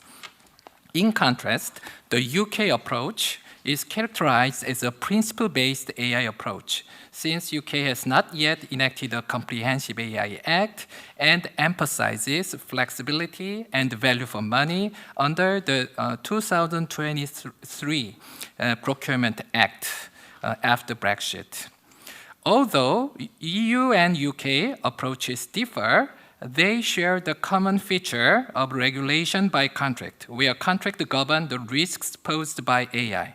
However, this regulation by contract system depends heavily on the capacity of the public buyer, which is often insufficient. To mitigate this shortcoming is the challenge in Europe. Yeah, I can summarize his point like this. I'd like to compare the European model with Korean one. Korea has enacted the AI Act this year, which was influenced by the EU AI Act, but focuses more on strengthening the AI industry rather than regulate AI. Korea's procurement law system adopts a rule-based approach, not a principle-based approach, with very detailed rules to prevent public buyers' discretionary abuse. However, these two can conflict with each other because to promote AI industry, broader discretion of the public buyer is necessary, while rule-based system inherently restrict such discretion. Therefore, discussions are ongoing in Korea to improve contract systems suitable for AI procurement. And at this point, I think, in my view, Korea can learn from the UK's principle-based approach. Therefore, I would like to ask about UK's 2023 Procurement Act and its relationship with AI procurement. In this new act, after Brexit, UK introduced the competitive flexible procedure and the most advantageous tender, not most economically advantageous tender, as award criteria. These new innovations aim to enhance flexibility in procurement, which can be beneficial for AI procurement. If you can share UK experience, how these new regimes in Procurement Act are implemented for AI procurement. Yeah, that will be a very good reference for Korea. And I would like to share also Korean government efforts to use of AI. Especially, I would like to focus on Public Procurement Service of Korea, 조달청 in Korea, which is a centralized procurement agency in Korea, because they are making very much effort to implement AI-driven innovations. First, PPS introduced a system that supports the drafting of RFP, request for proposal, by utilizing LLM, large language models. In the past, due to requirements, mismatches, and changes of law and regulation, significant time spent on revising and reviewing RFPs. But after the introduction of the new RFP drafting support system based on AI, has substantially addressed these issues. Second, PPS incorporated an AI chatbot system into the next generation Korean e-procurement system. Korea has been well known for e-procurement system which automated the entire procurement process from bid notice to contract payment. And this system was upgraded into next generation KONEPS this year. An AI chatbot addresses users' questions related to the use of this new system. And third, PPS are planning to establish a platform that recommends the most suitable evaluation panel for bidding and evaluation by using AI. This is expected not only to secure the expertise of evaluations, but also to prevent corruption risks during the panel selection process. I hope these Korean innovation cases also can be a reference for UK. Thank you again for the excellent presentation today that helped us understand the current status of AI procurement in the EU and UK. Thank you so much. Thank you very much, Professor Kim, and also thank you very much for the insightful comparison between Korea and the EU situation. Okay, let's get the response from Professor Griles. Thank you very much, Dane. It's always very insightful. I think there's two questions to talk about. So the first one is, how is the UK then procuring AI at the moment? And I think the short answer is we are not procuring it because it's just getting injected into all the contracts. So given that most of the AI that the public sector is acquiring is generative AI, what's happening is that an organization had a Microsoft license, and all of a sudden Copilot is included in the license without renegotiation. And this is something that is a bit worrying because it's AI creep, and it's not being done through a structured process of evaluating the solution, understanding how it's going to be used. So that's one aspect of how it's being adopted, but not procured. For the more purposeful procurement of AI, what's happened is the equivalent of the procurement service in Korea, so the Crown Commercial Service, which is a part of the Cabinet Office, has created a very large dynamic market, they call it, which is a list of potential providers. And it has set 3 categories. So you can use exploration to see, for example, an organization has data, but they don't know what AI could be used. So they can buy exploratory services for a consultancy to come in and say, you could deploy this or that algorithm, you could do this or that. There's another part of that dynamic market, which is for the development of solutions, once you have identified what you want to do. And then there's another one for off-the-shelf solutions. So it's a very centralized approach to AI procurement. But it's quite light touch, so it will still depend on each organization coming up with its own requirements. But the bit that is maybe surprising is that most of the AI that is entering into the public sector is actually not being procured or negotiated for, which is something that requires some thinking, I think. The second part of your remarks that I thought are very interesting is to gain a bit more knowledge of what's happening, particularly in relation to KONEPS, because around the world, KONEPS is the gold standard. Everyone would like to have a KONEPS, because Korea started so far back. And I think that's the most distinctive issue. So all of the deployments that you have mentioned, so support for developing requests for proposals, chatbots on how the system works, and then potentially selection or suggestion of evaluators, but also maybe of award criteria or things like that, that requires having a very big database of past experience. And I think Korea is perhaps in a unique position because they have had this electronic system for so long that I imagine you have 20, 25 years of data that you can use to develop the AI. And that contrasts with the UK, but also with all European jurisdictions, because we don't have that data set. So probably what we would like is to just copy your algorithm and see if we can make it work in our jurisdiction. But this is an area of potential collaboration for the future, and I look forward to exchanging more ideas. Thank you for your remarks. Thank you very much, Professor Griles. And the third round, Professor Kenneth will discuss Dr. Cho's presentation. Hello, thank you. Dr. Cho, thank you very much for your paper. It was a pleasure to read. It was insightful and very thought-provoking. I think the paper highlights, I think, the policy as a continuous process of experimentation, learning and adjustment, rather than sort of a one-time intervention. And, you know, it progresses in an incremental and evolving manner, I think, which is, you know, links very nicely to definitions of innovation, which itself is a process.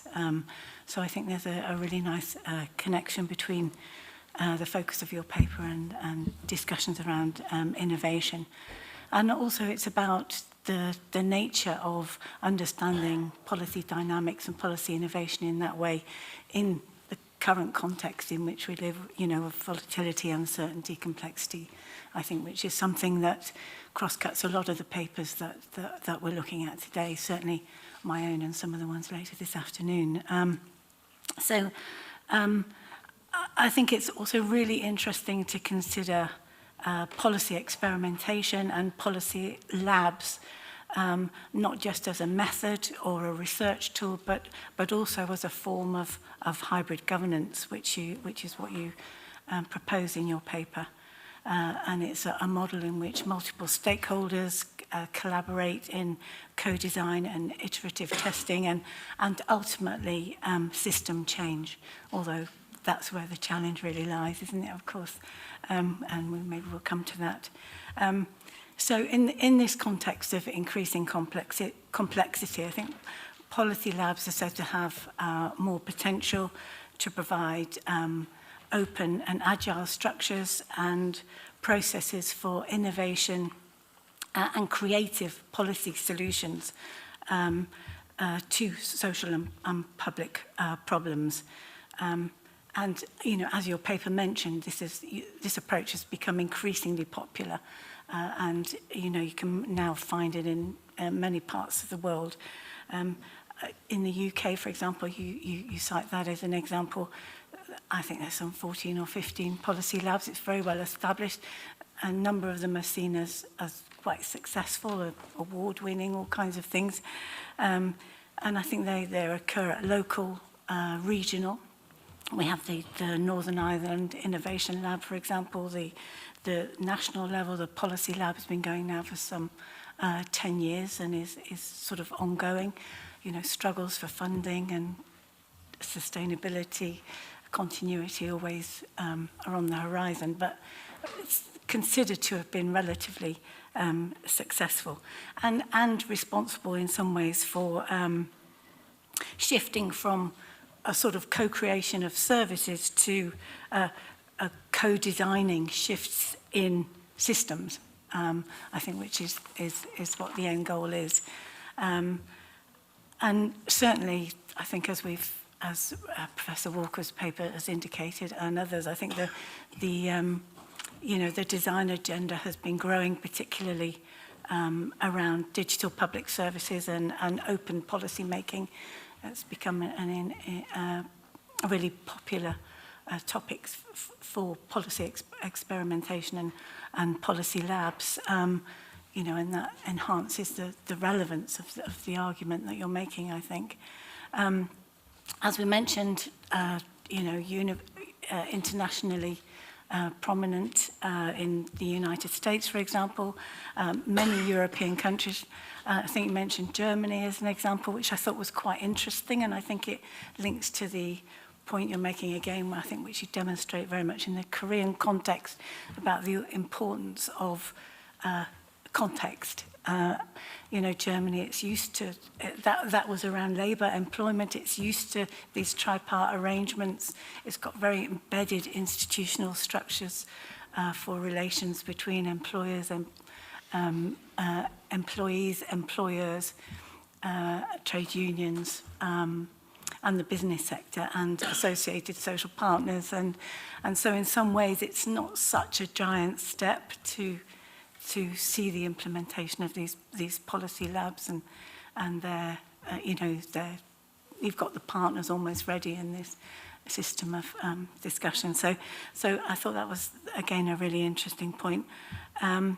But you also see, Singapore, Thailand across countries of the Asia-Pacific region, as well as the establishment of an African policy innovation lab. So, they're sort of seen as a means for innovative policy. So that's interesting. So clearly, international opportunities for learning about and understanding different approaches and best practice. But as I said, it's again that emphasizing, as you do, the importance of local circumstances, political regimes, and social cultures, all of which matter when trying to interpret, transfer policies, understand innovation in these different contexts, and all of which impact on the success or failure of policy labs. And I think that sort of brings me to some of the themes I wanted to ask you about. And I guess the first one is probably around design and control, I guess. In terms of the design, it's key is multi-stakeholder, co-designing, iterative testing, policy learning. And I think they seem to me to be the essence, although please do correct me if I've misunderstood, the essence of policy experimentation, governance, and adaptive policy making. But I was quite interested in how you perceive the role of government in this experimental and adaptive policy making. Are they government controlled, government led, government enabled, or is there a role for sort of outside leadership? I just wondered, what you see as the most common or most desirable, or is it again related to the focus of the policies that are being looked at, or is it about the specificity of the context in which it's taking place? So I'm just quite interested in the actual role of government, because that's quite key in some ways in terms of a co-designing and who sets the agenda and all those kinds of usual issues related to policy.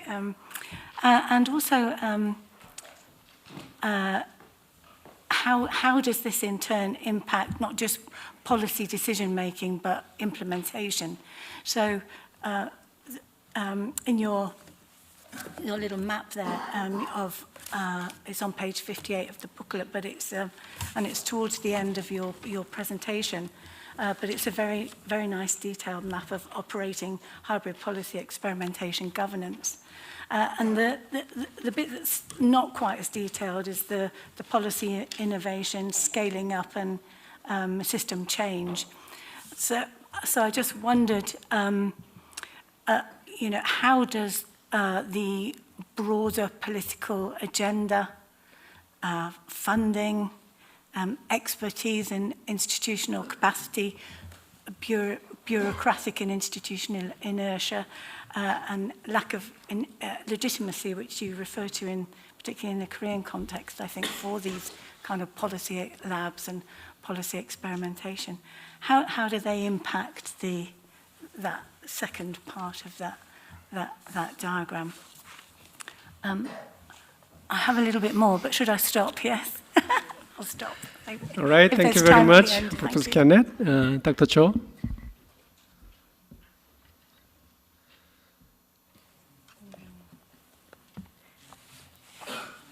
Since we have the interpreter, the simultaneous interpreter, I would like to respond to your comment in Korean. Would it be okay? Okay. 그 정부의 역할에 대해서 말씀해 주셨는데, 정부의 역할에 대해서는 굉장히 고민을 많이 했습니다. 저의 그 정책 랩을 오픈 팔러시 랩, 정책 랩 운영하는 그 경험으로부터 말씀을 드리면, 처음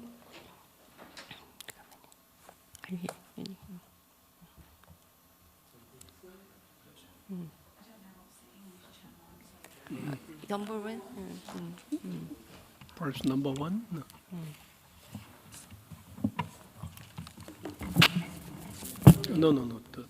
It's in the this control room.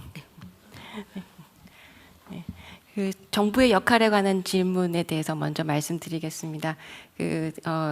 저 키파의 오픈 팔러시랩 운영의 경험을 바탕으로 말씀을 드리면 저희는 그 기획재정부로부터 그 5년간의 그 펀딩을 받았었는데 그 과정에서 처음에는 기획재정부가 그 신기술 그리고 플랫폼 경제의 그 운영을 위해서 바텀업 어프로치가 굉장히 중요하다라는 그 차원에서 저희 국책연구기관이 그런 그 현장의 전문가들을 모아서 기업들이나 현장 전문가들 그리고 그 아카데믹 리서처들이 한 자리에 모여서 집단지성에 기반한 그런 그 플랫폼 경제 아젠다를 발굴해 주기를 바란다는 차원에서 시작을 했었습니다. 그래서 그때 당시에는 정부가 직접적으로 같이 하기보다는 플랫폼을 만드는 데에 재정만을 지원을 했었습니다.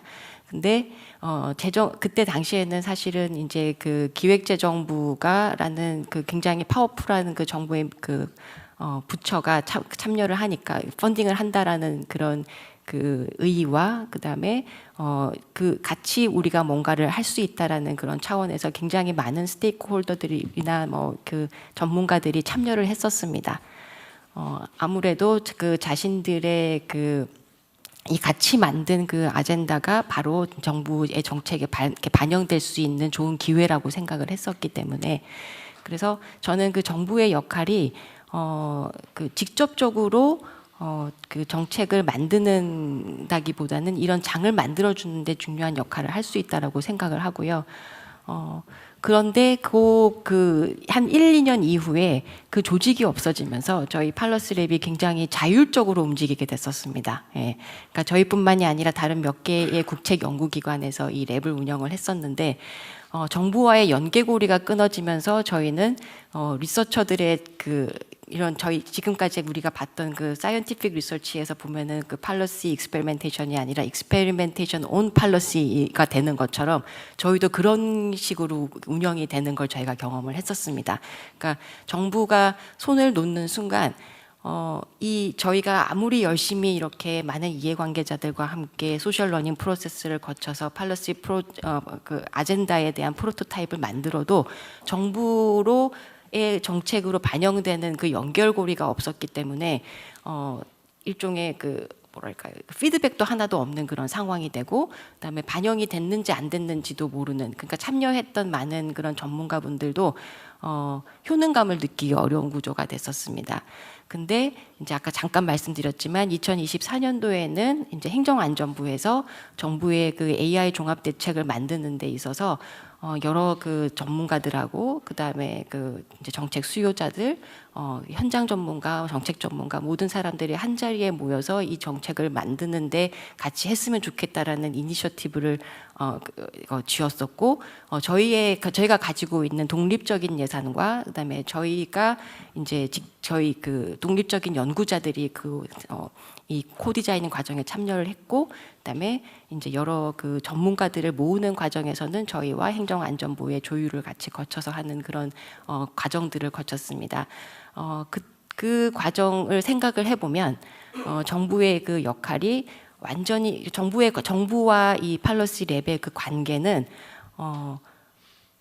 팔러시랩이 정부로부터 완전히 독립적일 경우에는 이제 정책으로 반영이 되는 것이 굉장히 어려운 구조인 것이고 그 대신에 하지만 정부가 팔러시랩을 완전히 소유하는 그런 구조가 되면은 이거는 기존에 우리가 이제 정부로부터 직접 돈을 받아서 정부의 목적에 따라서 연구를 하는 그런 굉장히 직접적인 계약 관계가 되기 때문에 그거는 기존의 그 팔러시랩이 가지고 있는 그 취지와 의 여러 스테이크홀더들이 모이고 그다음에 전문가들이 모여서 집단적으로 소셜 러닝을 하면서 이제 통일된 의견으로 만들어가는 그 과정들을 하기가 어려울 거라고 저는 생각을 합니다. 그래서 그 굉장히 자유로운 그 스테이터스와 독립적인 그 스테이터스의 어떤 그 중간쯤에 이제 있어야지 하지 않나 그런 생각이 저는 저의 경험으로서는 그렇게 생각이 들고요.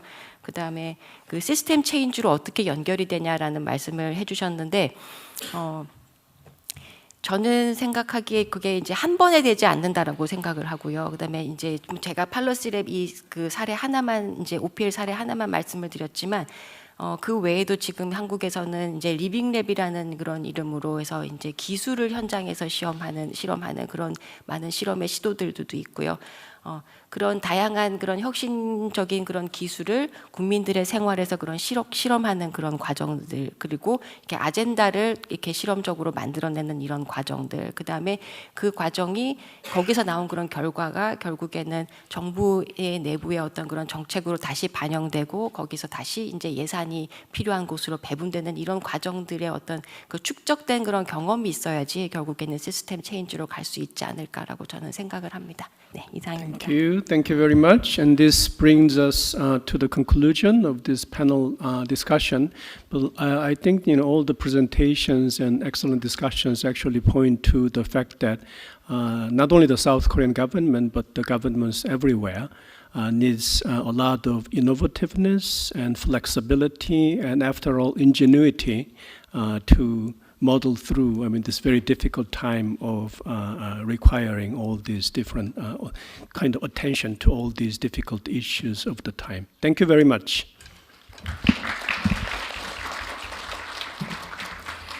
Thank you to our chair and panelists for the meaningful discussion. Please give them a warm round of applause once again.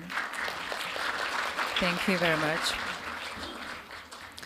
And now, ladies and gentlemen, we will take a lunch break. Distinguished guests are kindly invited to move to the luncheon venue following the guidance of our staff. And participants and attendees, please receive your meal ticket at the information desk outside the hall and proceed to the restaurant on the first floor. And we would like to remind everyone once again that bringing food or drinks are not allowed inside the venue. Only bottled water is permitted. We kindly ask for your understanding and cooperation. Please return to the conference hall by 1:20 p.m. for session 2. Enjoy your lunch.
session of the Global Forum.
Welcome back. The second session of the Global Forum on Strategies for Innovation and Future Governance will begin in 5 minutes. Please take your seats. Thank you very much.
Welcome back, everyone.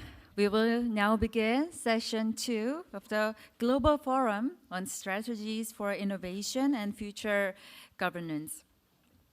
And before we invite our first speaker, we kindly ask all speakers and panelists to speak a little louder and hold the microphone close while speaking, as the sound in the hall is a bit low. Thank you for your cooperation. And let's move on to our first presentation. Our first presentation is Government Innovation Trends in OECD Countries, delivered by Ms. Gillian Dorner, Deputy Director at the OECD. Please welcome her with a big round of applause.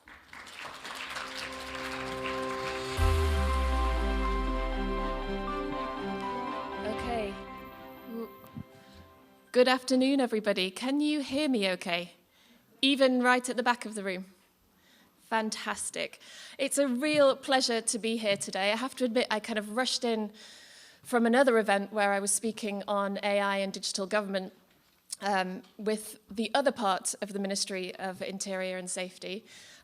So I'm somewhat jet-lagged at the same time. I very much hope that I make some sense in this presentation.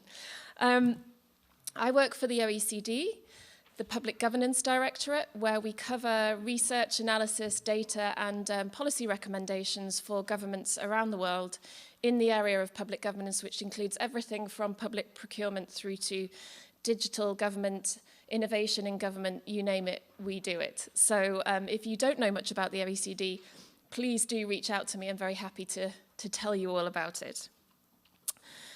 In this current context, many governments are struggling with delivering on some of the key policy challenges of our time.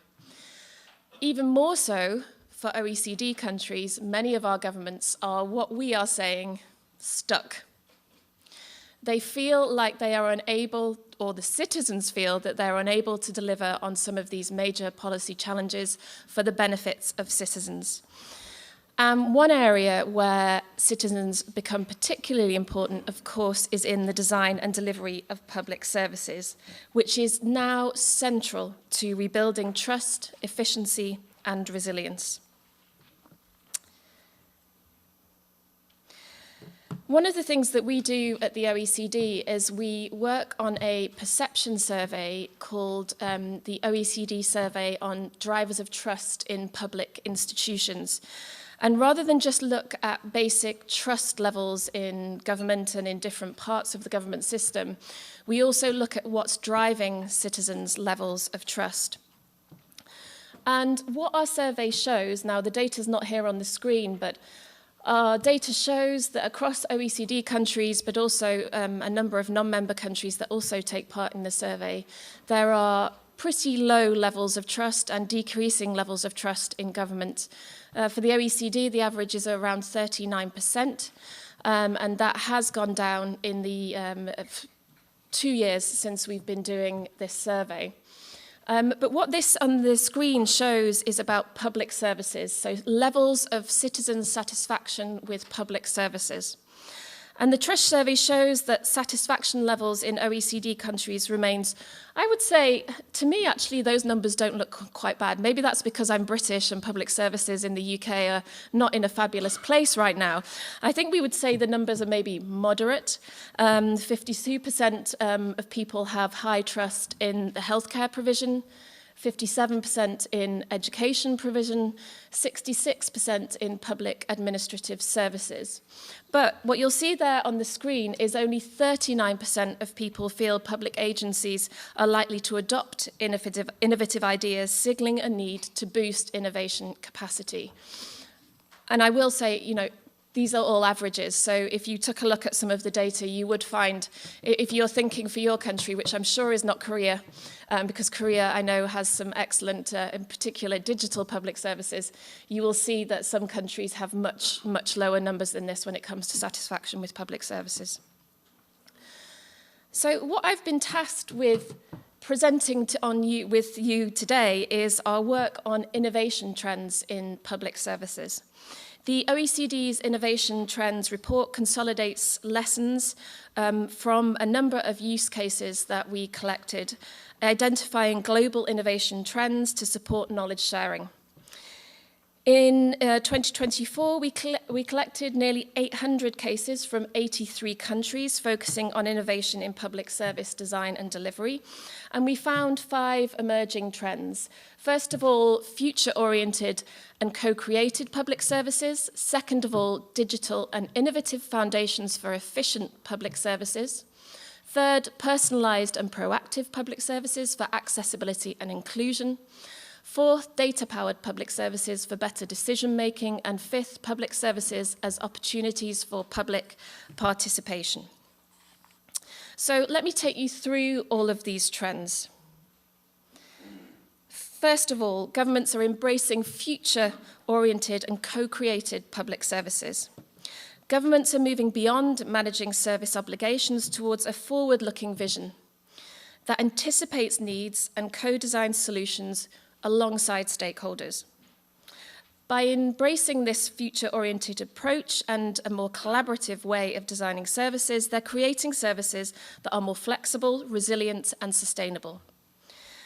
Recognizing the limits of top-down models, governments are increasingly working with citizens to design solutions that address diverse and complex challenges. So what I'd like to do is to give you some actual concrete examples of where we are seeing this. So, for example, in Norway, officials saw that newcomers often struggled to find reliable information when interacting with multiple public agencies, which was limiting their ability to work and to integrate.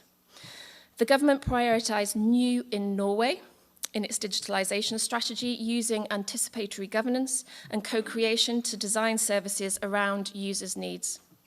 Through workshops and creating future personas, the team identified service gaps and created a single portal offering tailored, quality-assured information for newcomers to Norway. This user-centered approach helped Norway quickly adapt the portal to support refugees after the war in Ukraine. The impact was that New in Norway has improved access to public services, supported faster integration in the country, and strengthened Norway's attractiveness to international talent. So moving on to trend number 2, where governments are embedding digital and innovative foundations for efficient public services. I'm sure this is not new to many of you, and certainly something that is done very well in Korea. Governments are increasingly adopting automation, artificial intelligence, and other emerging technologies to modernize how public services operate, making them more efficient, responsive, and accessible. They're essentially investing in scalable digital public infrastructure that can adapt to changing demands, support future innovations, and strengthen service reliability and security.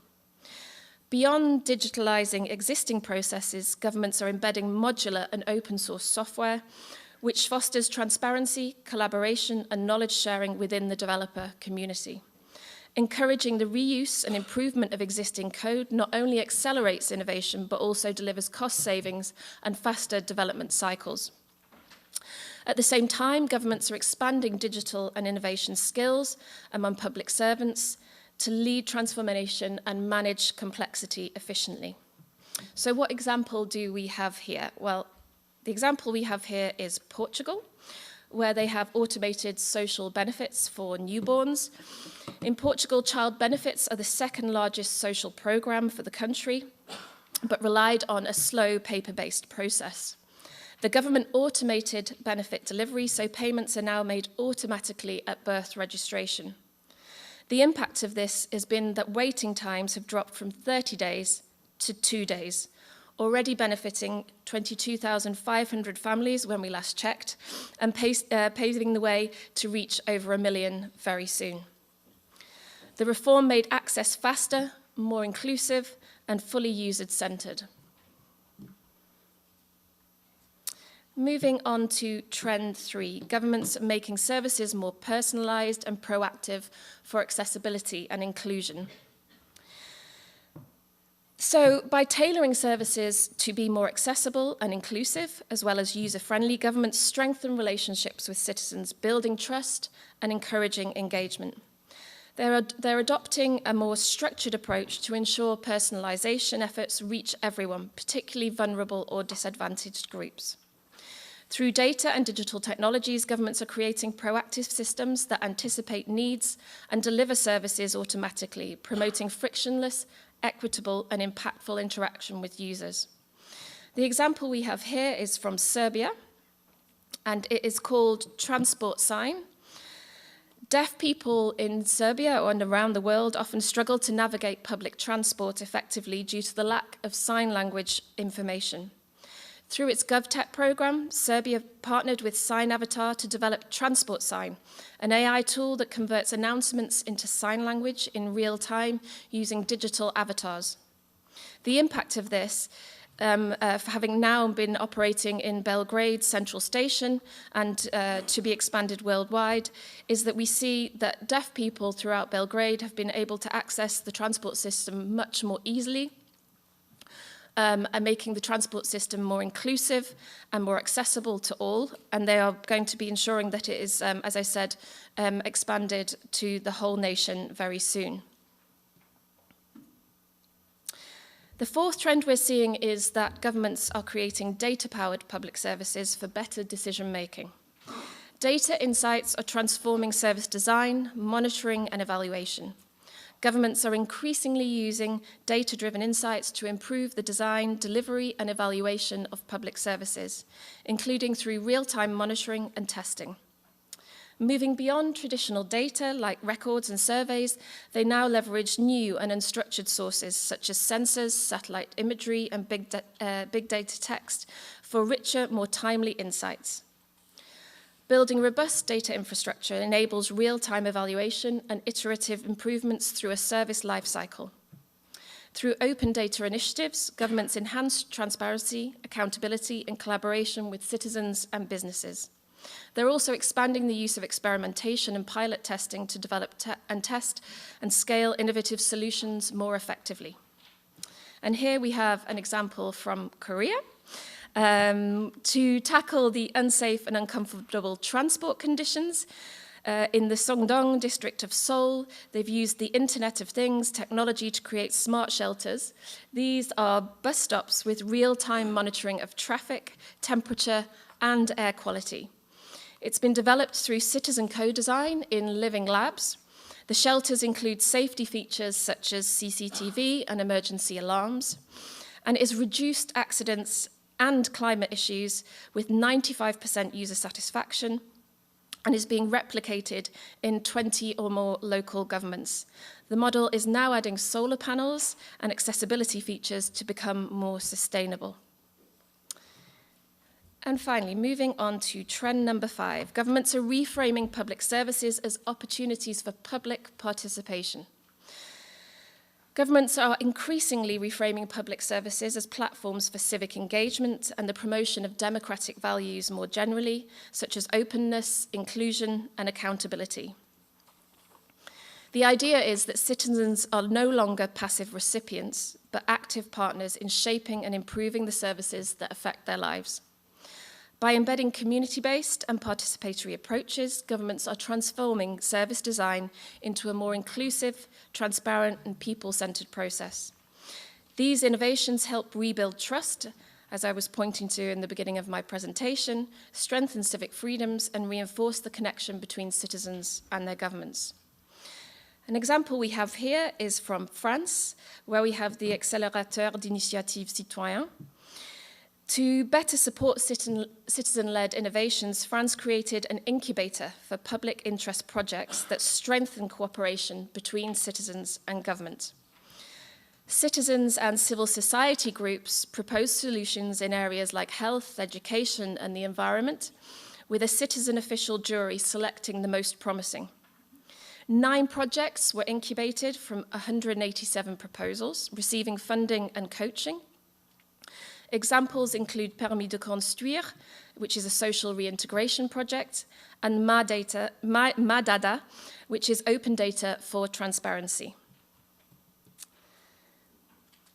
All of this work builds on the 2019 OECD Declaration on Public Sector Innovation, which sets shared ambitions for innovation and forward-looking governments. Korea itself has shown strong leadership on many areas of the declaration. For example, supporting rapid testing and iteration of new ideas through its regulatory sandbox program, investing in skills and capabilities through government innovation mentoring programs, and promoting innovation through prizes and awards. 6 years after this declaration, the world has obviously changed dramatically. Governments now face very tight fiscal constraints, growing administrative complexity, and erosion of public trust, as I mentioned, with more people expressing little or no confidence in government than those who do. At the same time, the technological transformation offers some new tools and opportunities to govern better. Artificial intelligence can boost productivity, responsiveness, and accountability, yet adoption remains slow, and we have a case of what we call pilotitis in the area of AI adoption in government. And this is due to skills gaps, legacy systems, data challenges, and limited resources.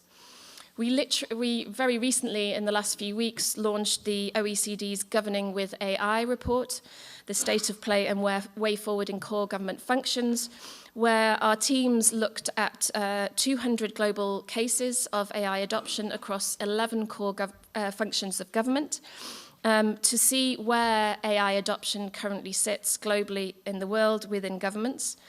And what we found is that AI adoption in government trails behind the private sector. I don't think you'll be surprised to hear that.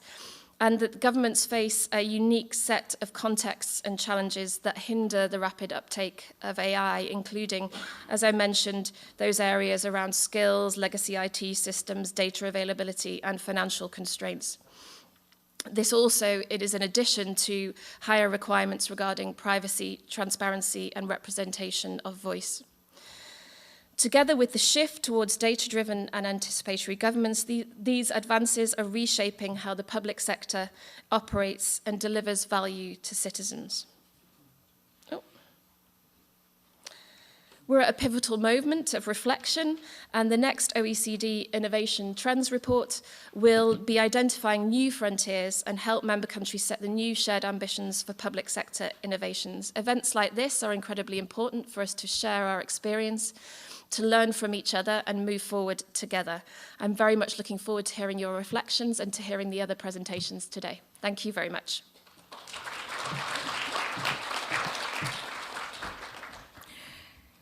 Thank you for your insightful overview of innovation and initiatives across OECD nations. A big round of applause to Ms. Gillian Dorner once again. Thank you very much.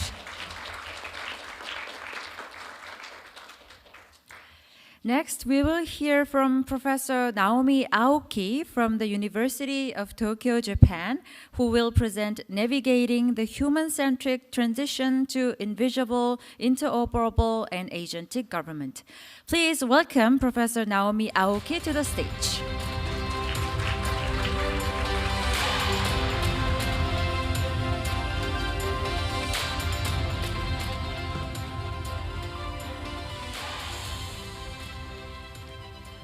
Good afternoon, ladies and gentlemen. I hope my voice is big enough that everybody can hear me. Okay, so I'd like to begin by expressing my deepest gratitude to the organizers for inviting me to this exciting forum. When I received this invitation, I was struck by the title of this forum and the question it poses. What might future governance look like, and where could it take us? This is not merely a question of incremental reform. It challenges us to imagine a truly transformative future. So in this talk, I'd like to share my perspective on that future. So in short, the government of the future could be fully invisible, fully interoperable, and fully agentic. AI can help us realize this vision, fundamentally reshaping the interface between the state and its citizens. And as we navigate the path towards this future, I will emphasize the importance of listening to the voices of citizens, especially regarding their concerns and inconveniences they face. First, let me begin with the idea that the government of the future may be fully invisible. Imagine a world where citizens no longer need to apply for benefits, obtain permits, or file taxes. And this is a world where we don't have to visit government offices, or even we don't have to see the faces of public servants, because our needs are anticipated and met proactively, and services are delivered digitally. This is a vision of zero bureaucracy and invisible government. Term is first mentioned, as far as I know, by the former Prime Minister of Estonia about a decade ago. So the concept is not new.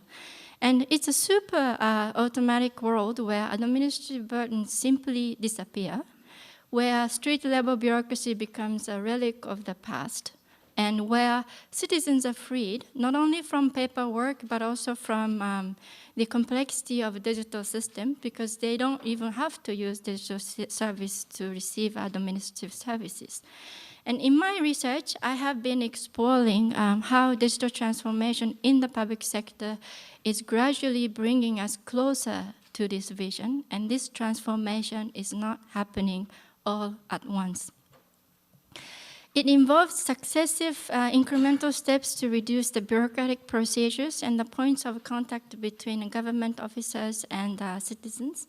And I believe this is unfolding through 4 key shifts. First, we see a move from multiple counters to one-stop services, dramatically simplifying the interface between the state and its people and lessening the physical points of contact. Second, there is a shift from non-proactive to proactive services. There are good examples shared by Jillian in the previous presentation from Norway and Portugal. So proactive services mean that instead of waiting for citizens to apply, governments anticipate needs and deliver tailored, just-in-time services, removing the needs for citizens to initiate any actions at all. Third, we are moving from physical to virtual service delivery. Chatbots, virtual agents are handling inquiries and procedures digitally, making the physical government less and less visible in everyday life. And fourth and last, we are seeing the adoption of once-only principle. In this case, citizens provide their information, such as address, only once, enabled by the data securely shared across agencies, reducing duplication and the bureaucratic burden on citizens to an absolute minimum. We can call all these services digital era services, as they are promoted by the availability of digital data and technology. We can already see glimpses of these digital data services around the world, and of course, including South Korea, that has spearheaded digital transformation of government in the world. And in Japan, where I am located, some efforts are being made to promote these services. This table shows the frequency of words related to digital era services in government digital transformation blueprints, published from 2018 to 2025. And as you can see, all of these words appear, suggesting that the promotion of these digital era services are at least on the policy agenda. One notable takeaway from this figure is that the term related to one-stop service, in Japanese, one-stop service, appears most frequently, suggesting that the transition to one-stop service is likely the highest priority among the 4 digital era services. Secondly, the government of the future must be maybe fully interoperable. One-stop services, once-only principle, and proactive delivery of services depend on one crucial foundation: the seamless integration of data and information across government agencies, departments, and even with the private sector. In other words, we need interoperability for these services, and interoperability is defined as the ability of organizations and systems to exchange information and to use the information that has been exchanged.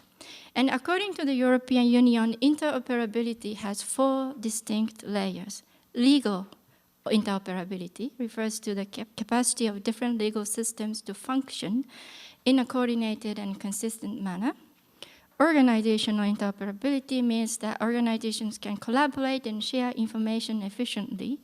Semantic interoperability concerns the ability of systems and services to exchange and interpret information based on a common understanding of its meaning. And finally, technical interoperability involves ensuring that data can be exchanged securely and smoothly through compatible technologies. In order for a government to become fully invisible, it has to become maybe fully interoperable, equipped with these 4 layers of interoperability. And what is particularly noteworthy in the context of this session on the government use of AI is that AI can enhance all 4 layers of interoperability. This was demonstrated in a 2023 study by Tanguy and et al. Colleagues, which examined 189 cases of AI use in the European public sector. And the study found that AI promotes interoperability by structuring, curating, standardizing, anonymizing, and linking administrative data. So in short, by making information cleaner and more shareable. Through these functions, AI supports all 4 layers of interoperability with its strongest impact observed, according to this study, at the semantic layer, helping systems not only to share data, but also to interpret it consistently. Thirdly, I envision government of the future may be powered by collaborative agentic AI. So now I should say, maybe it's too late to say, but I am not an AI engineer or a scientist or AI specialist. But based on what I've read, the generative AI I thought of as new is no longer new. AI researchers point to the limitation of generative AI in that it still depends on explicit human orchestration. So it cannot act or adapt on its own. The next generation of AI, however, is different. Researchers call it agentic AI, a system that can operate autonomously, dynamically interact with tools, and even collaborate with other AI agents to achieve complex goals. So imagine a government where AI agents negotiate, coordinate, and make decisions towards the goals of delivering services to citizens. This is what we can call a collaborative agentic government, a system where human involvement is minimal, perhaps even unnecessary, and where governance is powered by autonomous collaboration at scale, for which A2A, agent-to-agent interoperability is important. So to conclude, with the help of AI, the government of the future could be fully invisible, fully interoperable, and fully agentic, freeing citizens from bureaucracy and perhaps one day enabling government that runs itself. And indeed, the path towards such a future, if it exists, although it sounds a bit extreme, that path will not happen overnight. It will be incremental and step by step. And whoever navigates this transition must listen carefully to what citizens actually want, especially from a design point of view. And in fact, this is precisely the question I've been asking in my recent research. So using the remaining time, I'd like to share some of the findings from my studies conducted in Japan. Earlier this year, I published a paper that examined individual preferences for the transition to the 4 digital era services I mentioned earlier, using a conjoint experiment. So this figure presents the findings from that study, and it shows the change in the probability that people would choose a certain type of public administration as their preferred option in the choice-based conjoint experiment. The baseline conditions are traditional services before the shift to digital era alternatives. So the yellow bars indicate how the probability of liking public administration change when we move from the top multiple window services to one-stop services, and from non-proactive to proactive services, and so on. What is particularly interesting here is that while Japanese policy discourse tends to emphasize one-stop service, as suggested by how often the term one-stop appeared in official blueprints, this study found that citizens, in fact, most strongly welcome the transition to not one-stop service, but once-only principle. Now, while statistical studies like this help identify overall trends, they don't tell us why people feel the way they do. So more recently, I turned to citizens' voices directly through a mail survey, and in this survey, respondents were asked to compare digital era services with its traditional counterpart and indicate which they found more appropriate for their municipal government. They were then asked to explain their reasoning in detail. In total, I collected 99 open-ended qualitative responses from 22 participants, and to analyze these responses, I used the typology of administrative burden proposed by Moynihan et al., published in 2015, which breaks down administrative burdens into learning cost, psychological cost, and compliance cost. Learning costs are those incurred when people must familiarize themselves with eligibility rules, procedures, and system, and so on.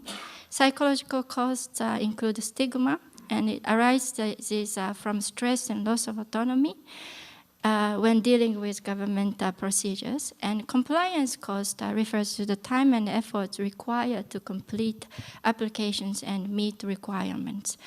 And these tables on this slide here summarize the comparative merits and demerits of both traditional and digital era services as opined by the service respondents. And as you can see, almost every digital innovation brings both benefits and drawbacks related to all three types of cost. What's particularly noteworthy is that while the public debate often focuses on issues like the digital divide, this research makes clear that citizens' concerns go far beyond that. As we can see, so many demerits identified the participants. Also, what I found interesting was that I didn't imagine anyone would object to the one-stop proactive services and the once-only principle, thinking these services will be much more convenient than their traditional counterparts. However, there are some people who actually prefer traditional services over these digital era alternatives. Now, let me introduce some of their voices. One respondent expressed a deep appreciation for the physical one-stop service at the condolence section where people visit after losing a loved one. They recalled how in the past they had to move from one counter to another, repeatedly filling out the same forms and explaining the same story. And thanks to the one-stop service, they don't have to do that anymore. However, another respondent noted that paradoxically, the process sometimes takes even longer than before. When one-stop service is offered virtually, the contrasts are similar. One respondent appreciated how easy it was to obtain information with one-stop service, yet others disagreed. One person said, in any case, you ultimately have to make the choices yourself. And they felt that having separate departments could actually be more efficient in some cases. A similar mix of views appeared regarding proactive benefit services where the government automatically identifies and notifies potential beneficiaries. Many respondents, of course, welcomed these services because they reduce learning cost and administrative burdens. They don't have to search for information or worry about missing out on benefits they are entitled to. But others were concerned about exclusion, worrying that they might not be identified correctly as eligible beneficiaries and could be left out entirely. Now, one might expect everybody to appreciate the once-only principle, but not everybody was enthusiastic. Some raised serious concern about data accuracy and identity verification. One said, recently there have been many cases of impersonation, so I would like the counter to accept official identification such as a driver license for verification every time citizens ask for administrative services. Another noted, if there happens to be an error in the information when it is first provided, this could cause significant disadvantages. So although it's burdensome, I think it's important to submit it each time, they said. Lastly, virtual service delivery also drew mixed reactions. One respondent highlighted the benefit of saving the travel of having to go to the government offices in person, but yet another respondent voiced frustration. I too often find that I don't get the answers I need from AI and end up asking the same question repeatedly, sometimes giving up when I can't solve the problem. So at times like that, I strongly feel the necessity of a human-to-human counter. So what do these voices tell us? They remind us that while we may be moving towards an invisible, interoperable, and agentic government, this transition is not merely a technical project. It must be deeply human. Behind every step, there are citizens experiencing the new form of a state-citizen interface, sometimes with ease and sometimes with frustration. Even well-intentioned innovations can create new forms of administrative burden, challenges that administrative burden. So the challenges that only become visible when we make the deliberate efforts to listen to their voices. So in conclusion, as we imagine the future of invisible, interoperable, and agentic government, let us not forget to hope for and work towards a government that remains compassionate and profoundly human. Thank you for listening.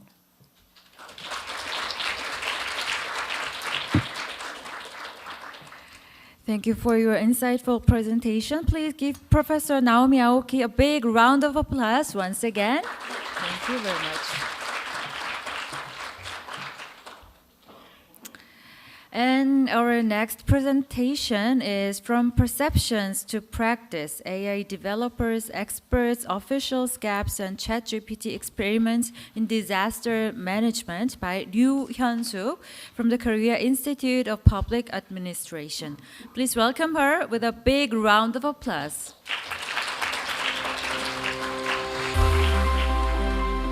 So it's been a long day, and then we just had a lunch, so you must be very sleepy. I know that feeling. And I was preparing my presentation in English, but seeing a majority of people in the floor are Korean. So I'm knowing that the simultaneous interpretation and translation is in place. I'm gonna just make the most of it and then deliver my presentation in Korea. So relax and please do stay with me. Okay, I'm gonna present my research in Korea and then this, 죄송해요. 영어로 제가 스위치가 안 되네. 한국어로. 제가 이번에 발표할 주제는 올 한 해 제가 농사지은 연구라고 보시면 될 것 같습니다. 한 10개월 정도 이 연구를 해왔는데요.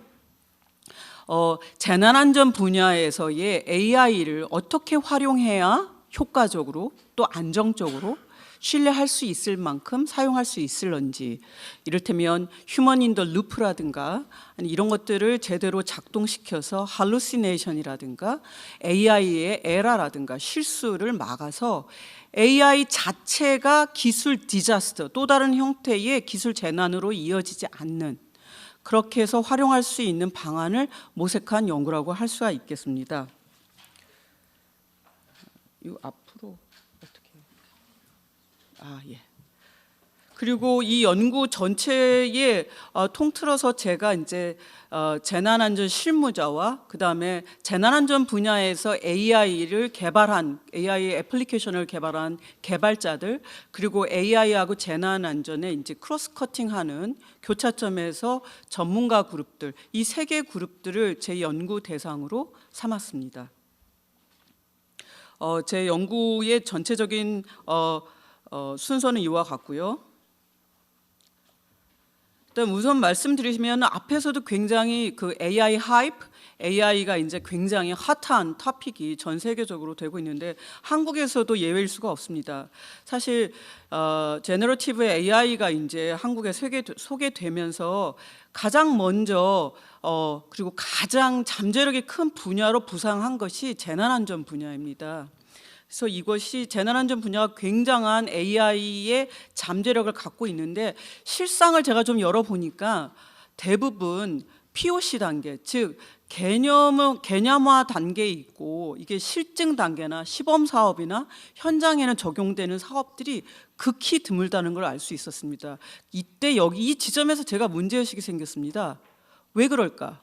왜 재난안전 분야에 잠재력이 크다고 알려져 있는데 이론적으로는 왜 이것이 재난안전 분야에 대해서 제대로 활용되고 있지 않은가? 그걸 이제 좀 들여다보니까 책임성 문제, 재난 AI까지 활용해도 불구하고 재난이 발생했을 때 누가 책임질 것인가?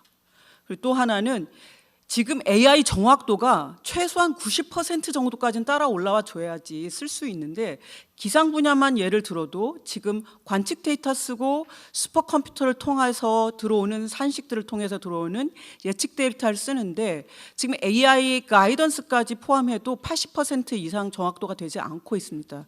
그러다 보니까 쉽사리 현장에 적용하기 어렵다. 또 하나는 이게 비용 편익이 입증된 사례가 많지 않습니다. 그러다 보니까 쉽사리 정부에서는 여기에다가 막대한 투자를 하고 있지 못하다는 문제점을 발견할 수 있겠습니다.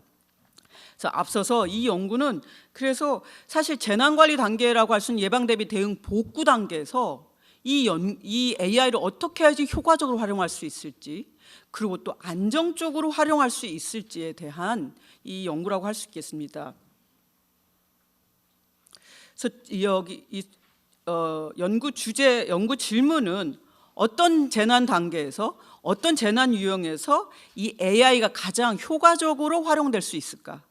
두 번째는 AI가 어떤 유형에서 어떤 재난 영역에서 주도적으로 AI 파워풀 해야 되는지 혹은 AI가 단순하게 보조적 역할을 해야 되는지 이런 것들을 질문 던졌고요. 세 번째는 어떻게 해야만 이 두 마리 토끼를 같이 잡을 수 있을까? AI를 재난에 활용했을 때 효과성, 실효성을 확보하면서도 안정성을 가져갈 것인가? 이 세 가지 질문에 답을 하려고 했습니다. 연구는 이제 되게 다차원적이고 다각적인 연구 방법을 썼는데 한번 보시면 될 것 같고요. 그 다음에 이론적으로는 사실 이제 의사결정 모델과 관련돼서 주인 대리인 이론을 갖다 빌어 썼습니다. 그래서 사실은 AI가 프로세스 처리할 수 있는 데이터나 정보 양은 우리가 프린시플 주인이라고 할 수 있는 휴먼보다도 훨씬 막대한데 이 AI 알고리즘이나 딥러닝 이 단에서 이루어지는 이 프로세스는 이 처리 과정은 블랙박스라는 거죠. 여기서 일어날 수 있는 것은 설명 불가능한 경우가 많고 그러다 보니까 주인이라고 하는 인간의 의도와 취지, 목표를 달성하고 있는지 이 부분에 대해서 퀘스천 마크로 존재하고 그 다음에 현장에서 적용하고 또 주인의 의도대로 재난안전 분야에서 이 AI가 활용되고 있는지 아니면 기술 로직에 의해서 기술만의 논리로 인해서 효과성만 추구하고 있는 건 아닌지 그래서 공공성을 놓치고 있지 않은가 그리고 또 여기 이 와중에 또 모랄 해자드가 발생하는 건 아닌지 또 이 기술이 제대로 작동하는지 모니터링하고 통제하는 이런 것들이 새로운 과제로 부상하기 시작했습니다. 앞서서 우리 아오키 교수님도 이 2x2 매트릭스를 쓰셨는데요. 저도 이 매트릭스 모델을 썼습니다.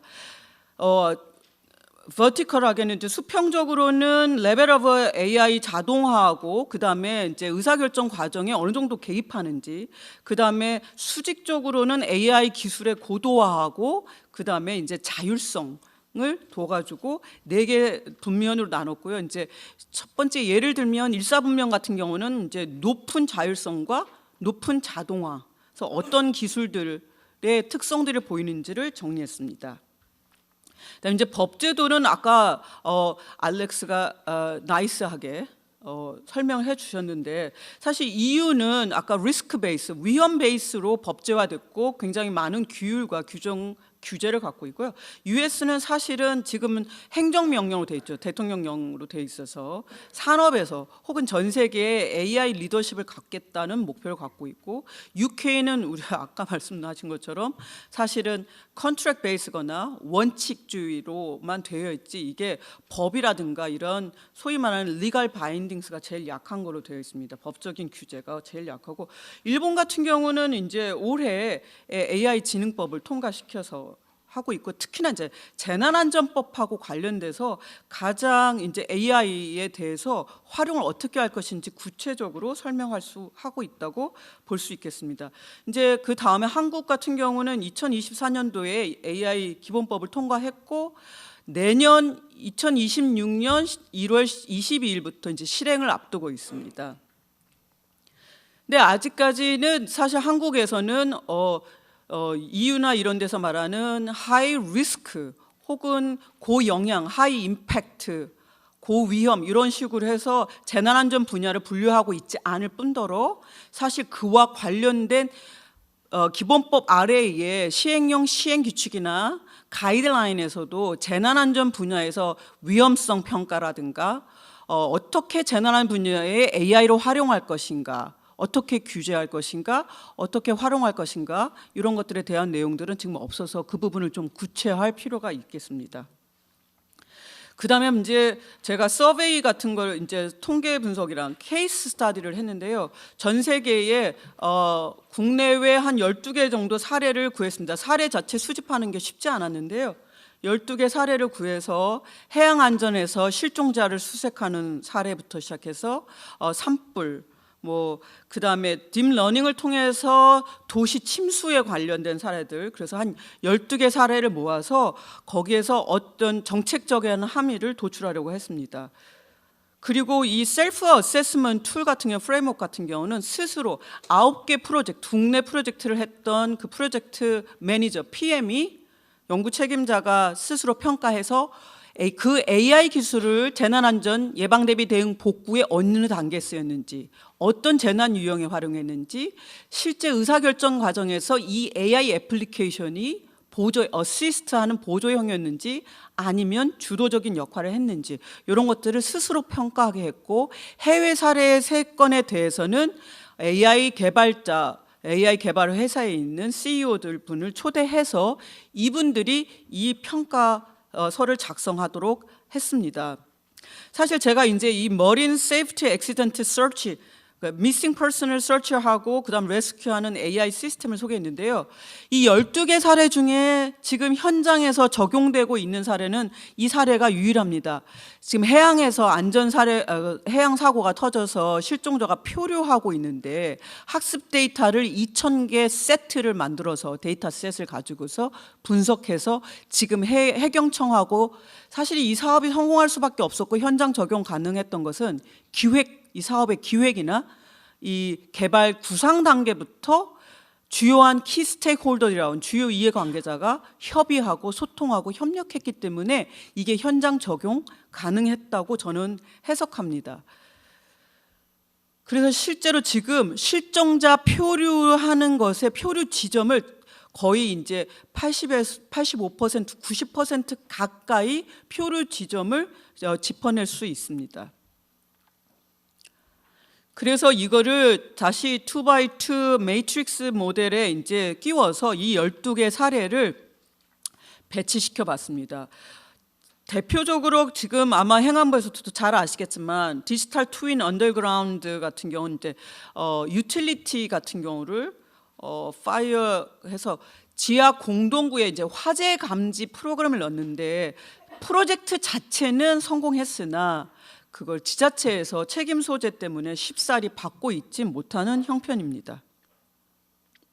그래서 여기서 제가 얻은 것은 앞서 말씀드린 것처럼 이게 AI가 사실은 이제 대체로 지금 범부처적으로 관계 부처별로 데이터라든가 그다음에 재난관리 업무 같은 것들 이런 것들이 굉장히 그 파편화되어 있는데 프래그먼트 되어 있는데 이거를 좀 합칠 필요가 있겠다는 얘기를 말씀드리고 데이터 퀄리티라든가 데이터 품질이나 표준화가 되어 있지 않고 데이터가 사일로가 되어 있다는 말씀을 드릴 수가 있을 것 같습니다.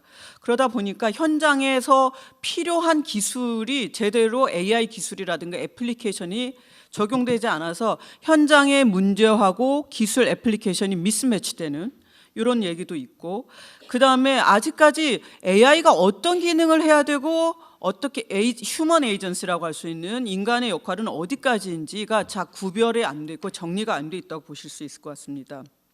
뭐 기타 아직 법제도도 그대로 되어 있지 않고 또 특히나 이제 대부분의 이 세 그룹의 이해관계자들이 얘기한 건 정부의 단기 성과주의에 대해서 사실 굉장히 비판적인 시각을 내보냈습니다.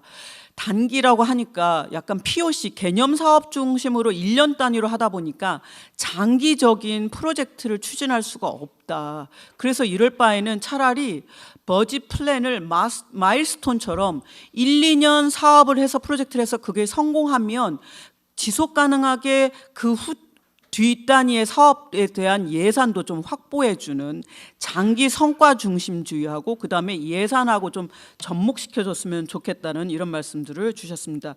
옆에는 사실 문제점에 대한 저희가 해결 방법이니까 한번 읽어보시면 될 것 같습니다.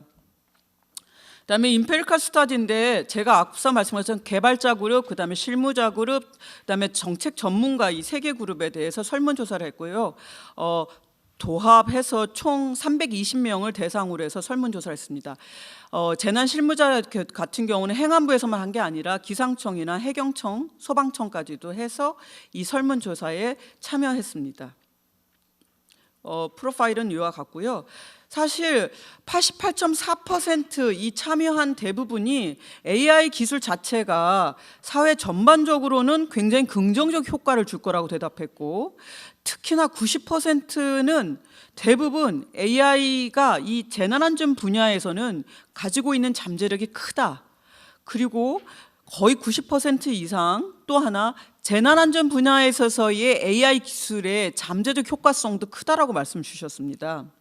뭐 예상한 답이겠지만 기술 개발자들이 훨씬 더 이 기술 가능성, 잠재력에 대해서 훨씬 낙관하고 있었고요. 근데 이제 실무자 중심으로 재난안전 실무자 공무원들 중심으로는 사실 조금 조심스러운 입장이었는데 AI의 malfunction, AI 오작동이라든가 시스템에 이제 시스템이 실패했을 경우 같은 경우들, 시스템에 오작동하는 것들 이런 것들에 대한 우려가 좀 컸고요. 그다음에 사이버 어택이라든가 그다음에 보안 문제, 기술 안전이라든가 이런 것에 대한 우려들이 좀 표명했습니다. 그다음에 그 효과성을 봤는데요. 어떤 재난안전 단계에서 가장 효과적이냐?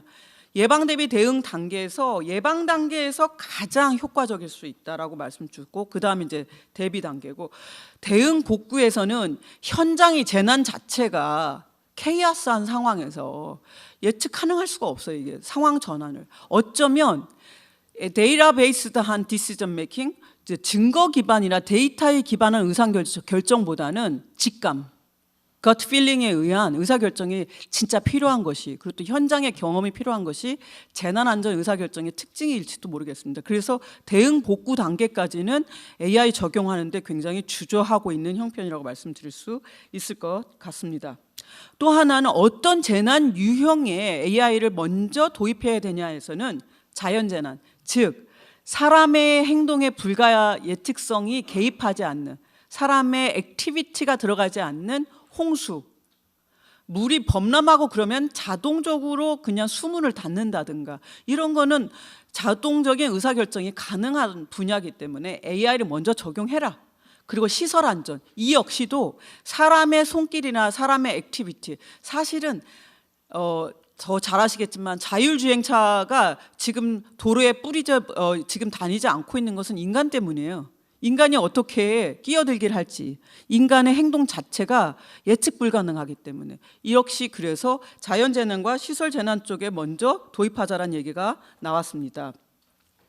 그 밖에는 사실 이제 가장 어떤 재난안전 업무, 실무에 적합할까 생각해 보면 반복적이고 그 다음에 좀 루틴화된 정형화된 업무에 적합하다 이렇게 말씀을 주셨고 이제 의사결정 과정에서는 아직까지는 50% 미만 적용에 대해서 해야 된다고 응답이 나왔습니다.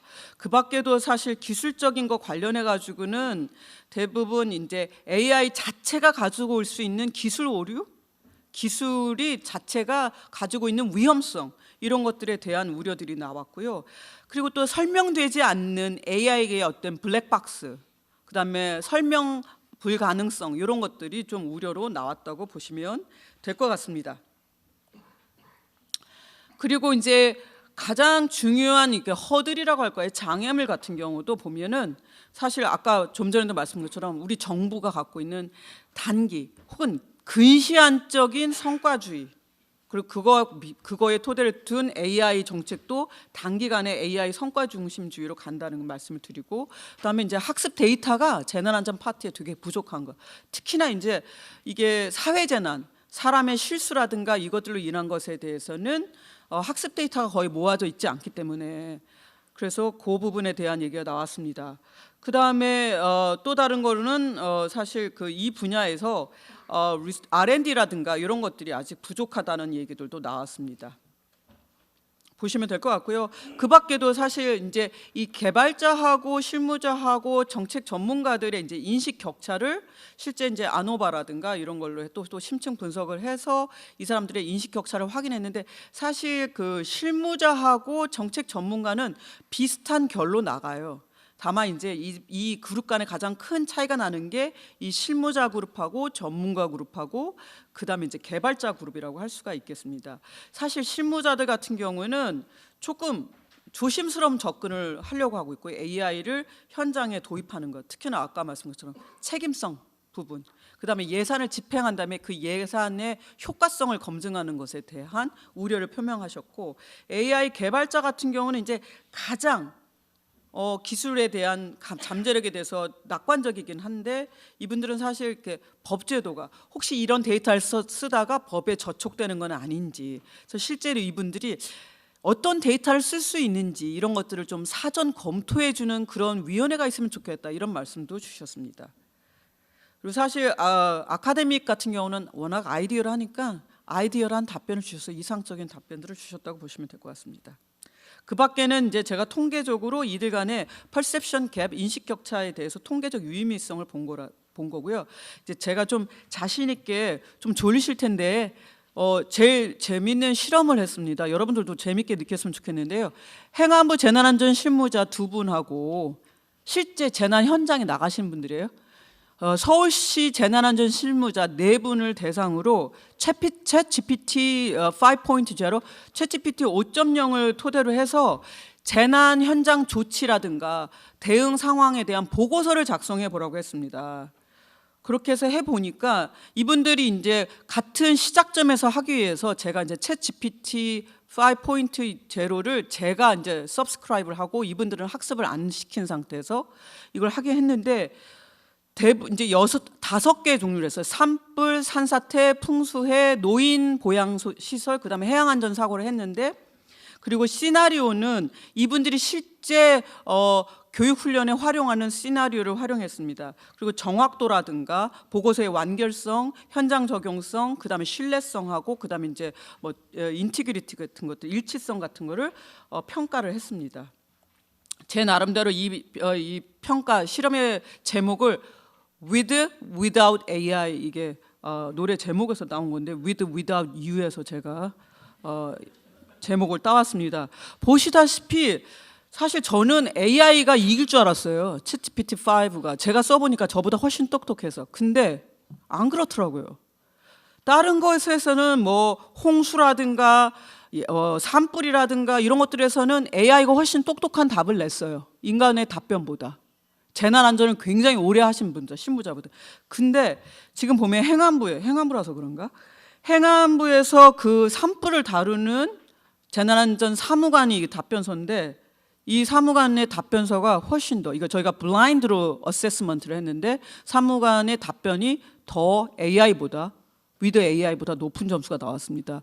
사실은 제가 데이터 조작을 했으면 AI가 더 큰 점수가 다 나왔을 텐데 그렇지 않고 하나 정도는 인간이 이긴 거로 약간 이세돌하고 알파고하고 이세돌하고 접전 같았습니다. 그다음에 이제 정책들이 모든 장에서 나왔을 때 정책적 policy implication을 제가 이렇게 모아서 이거를 policy alternatives로 재가공해가지고 정책의 우선순위를 뽑으려고 한 거예요. 우리나라가 사실 모든 국가 정부가 그렇듯이 예산은 한정돼 있고 인력도 한정돼 있으면 정책을 어떤 정책부터 해야 되는지 그 프라이어리티를 세팅하고 싶어서 이 AHP 조사라는 게 민간에서 기업에서 투자 우선순위를 할 때 쓰는 방법인데요. 그것도 마찬가지로 개발자 5명, 실무자 5명, 그다음에 정책 전문가 5명을 해가지고 AHP 조사를 해서 이 5개 분야별로 우선순위를 도출하고 그다음에 총합으로 22개의 policy alternative, 정책 대안별로 우선순위를 봤습니다. 제일 먼저는 가장 시급하게 될 게 AI 거버넌스. 아직 우리 정부가 AI 거버넌스 형태를 못 갖춘 거예요. 최근에 국가 AI 전략위원회가 출발하긴 했지만 아직 없다라는 거. 그리고 장기적인 전략이 없다라는 거. 그다음에 AI 테크놀로지 인프라가 좀 부족하다는 답이 나왔고요. 그다음에 요거는 이제 편차를 보여준 겁니다. 인식 편차. 저 끝에 보시면 아시겠지만 개발자 그룹에서는 AI 인프라가 더 시급하다 이런 말씀을 주셨고, 예, 그리고 사실 그 실무자에서는 우리나라 입법 행정이다 보니까 아무래도 리스크 베이스드 AI 레지슬레이션 법 체계라든가 실행령이나 그 밑에 하위 법령이랑 규칙들 좀 만들어 달라는 말씀 주셨습니다. 종합편에서는 사실 여기서도 Establishing AI Policy Governance Control Tower, 좀 컨트롤 타워가 있어야 된다 이런 말씀을 주셨습니다. 그 다음 것들은 좀 보시면 될 것 같고요. 다 왔습니다. 네. 그래서 아까 말씀드린 것처럼 5가지 좌측에 이렇게 있는 게 중범주 카테고리인데 뒤 5가지 법제도 항목, 기술 인프라 항목, 그 다음에 역량 강화 항목, 그 다음에 거버넌스와 전략, 그 다음에 예산 확보와 성과 관리 이렇게 해서 숏텀이라 하면 한 2년 이내고요. 미드텀은 5년 이내, 그 다음에 롱텀은 10년 이내에 추진해야 될 과제들로 해서 추진 시기별로 22개 과제의 추진 일정을 한번 만들어 봤습니다. 그러면 다시 돌아가서 질문에 대한 답변만 하고 가겠습니다. 제가 첫 번째 기억하실지 모르겠네요. 질문 3개를 던졌습니다. AI 적용의 효과성은 재난안전 단계 어느 파트에서, 어느 분야에서 가장 효과적이냐? 예방 대비 단계에서 가장 효과적이고, AI는 보완적으로 활용하는 것이 좋고, 최종의 의사결정은 여전히 이제 인간이 판단해야 된다. 두 번째 질문이었습니다. AI가 주도적으로 해야 될 영역은 어디고, 아니면 인간 중심적인 영역은 어디인가?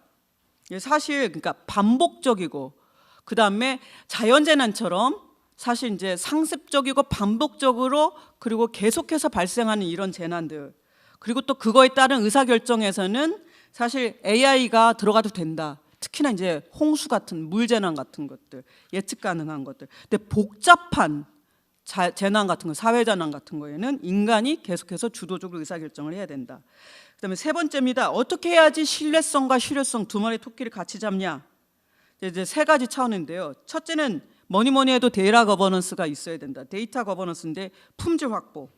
그다음에 충분한 양의 학습 데이터.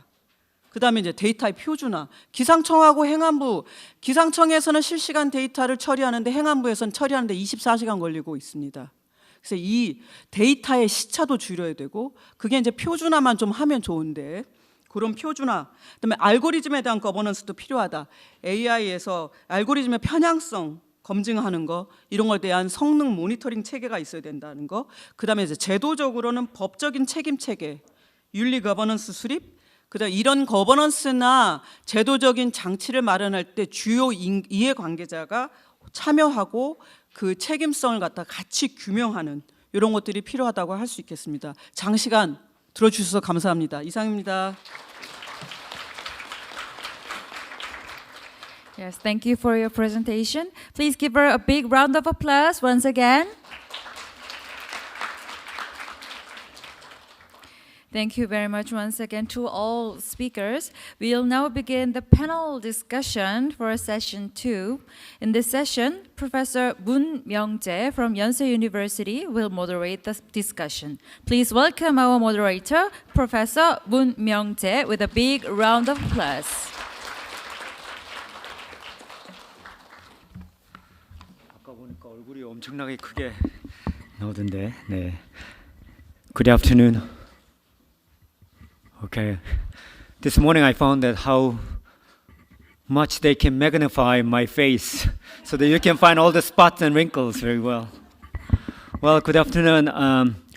Well, I just came back from my sabbatical, so this is my first semester after sabbatical 1 year. And then I tried to get used to my teaching. And then do you know what's the best class teaching? If you can finish 5 minutes earlier than schedule, and then that would be the best. So I'll try to do my best to run this session. Well, we are a little bit behind the schedule, so probably we should manage our time very well. So that let me just introduce the discussant, and then I'll just let you know how we want to manage the 25 minutes discussion session. So we have great presentations. I think the 3 papers and speakers are really represent different types of organizations, different background, but the topics are very related. It's about government innovation and then AI. And sometimes government is subject of innovation and sometimes agent of innovation. And then AI, probably same thing. AI could be subject of innovation and then driver of innovation in the public sector.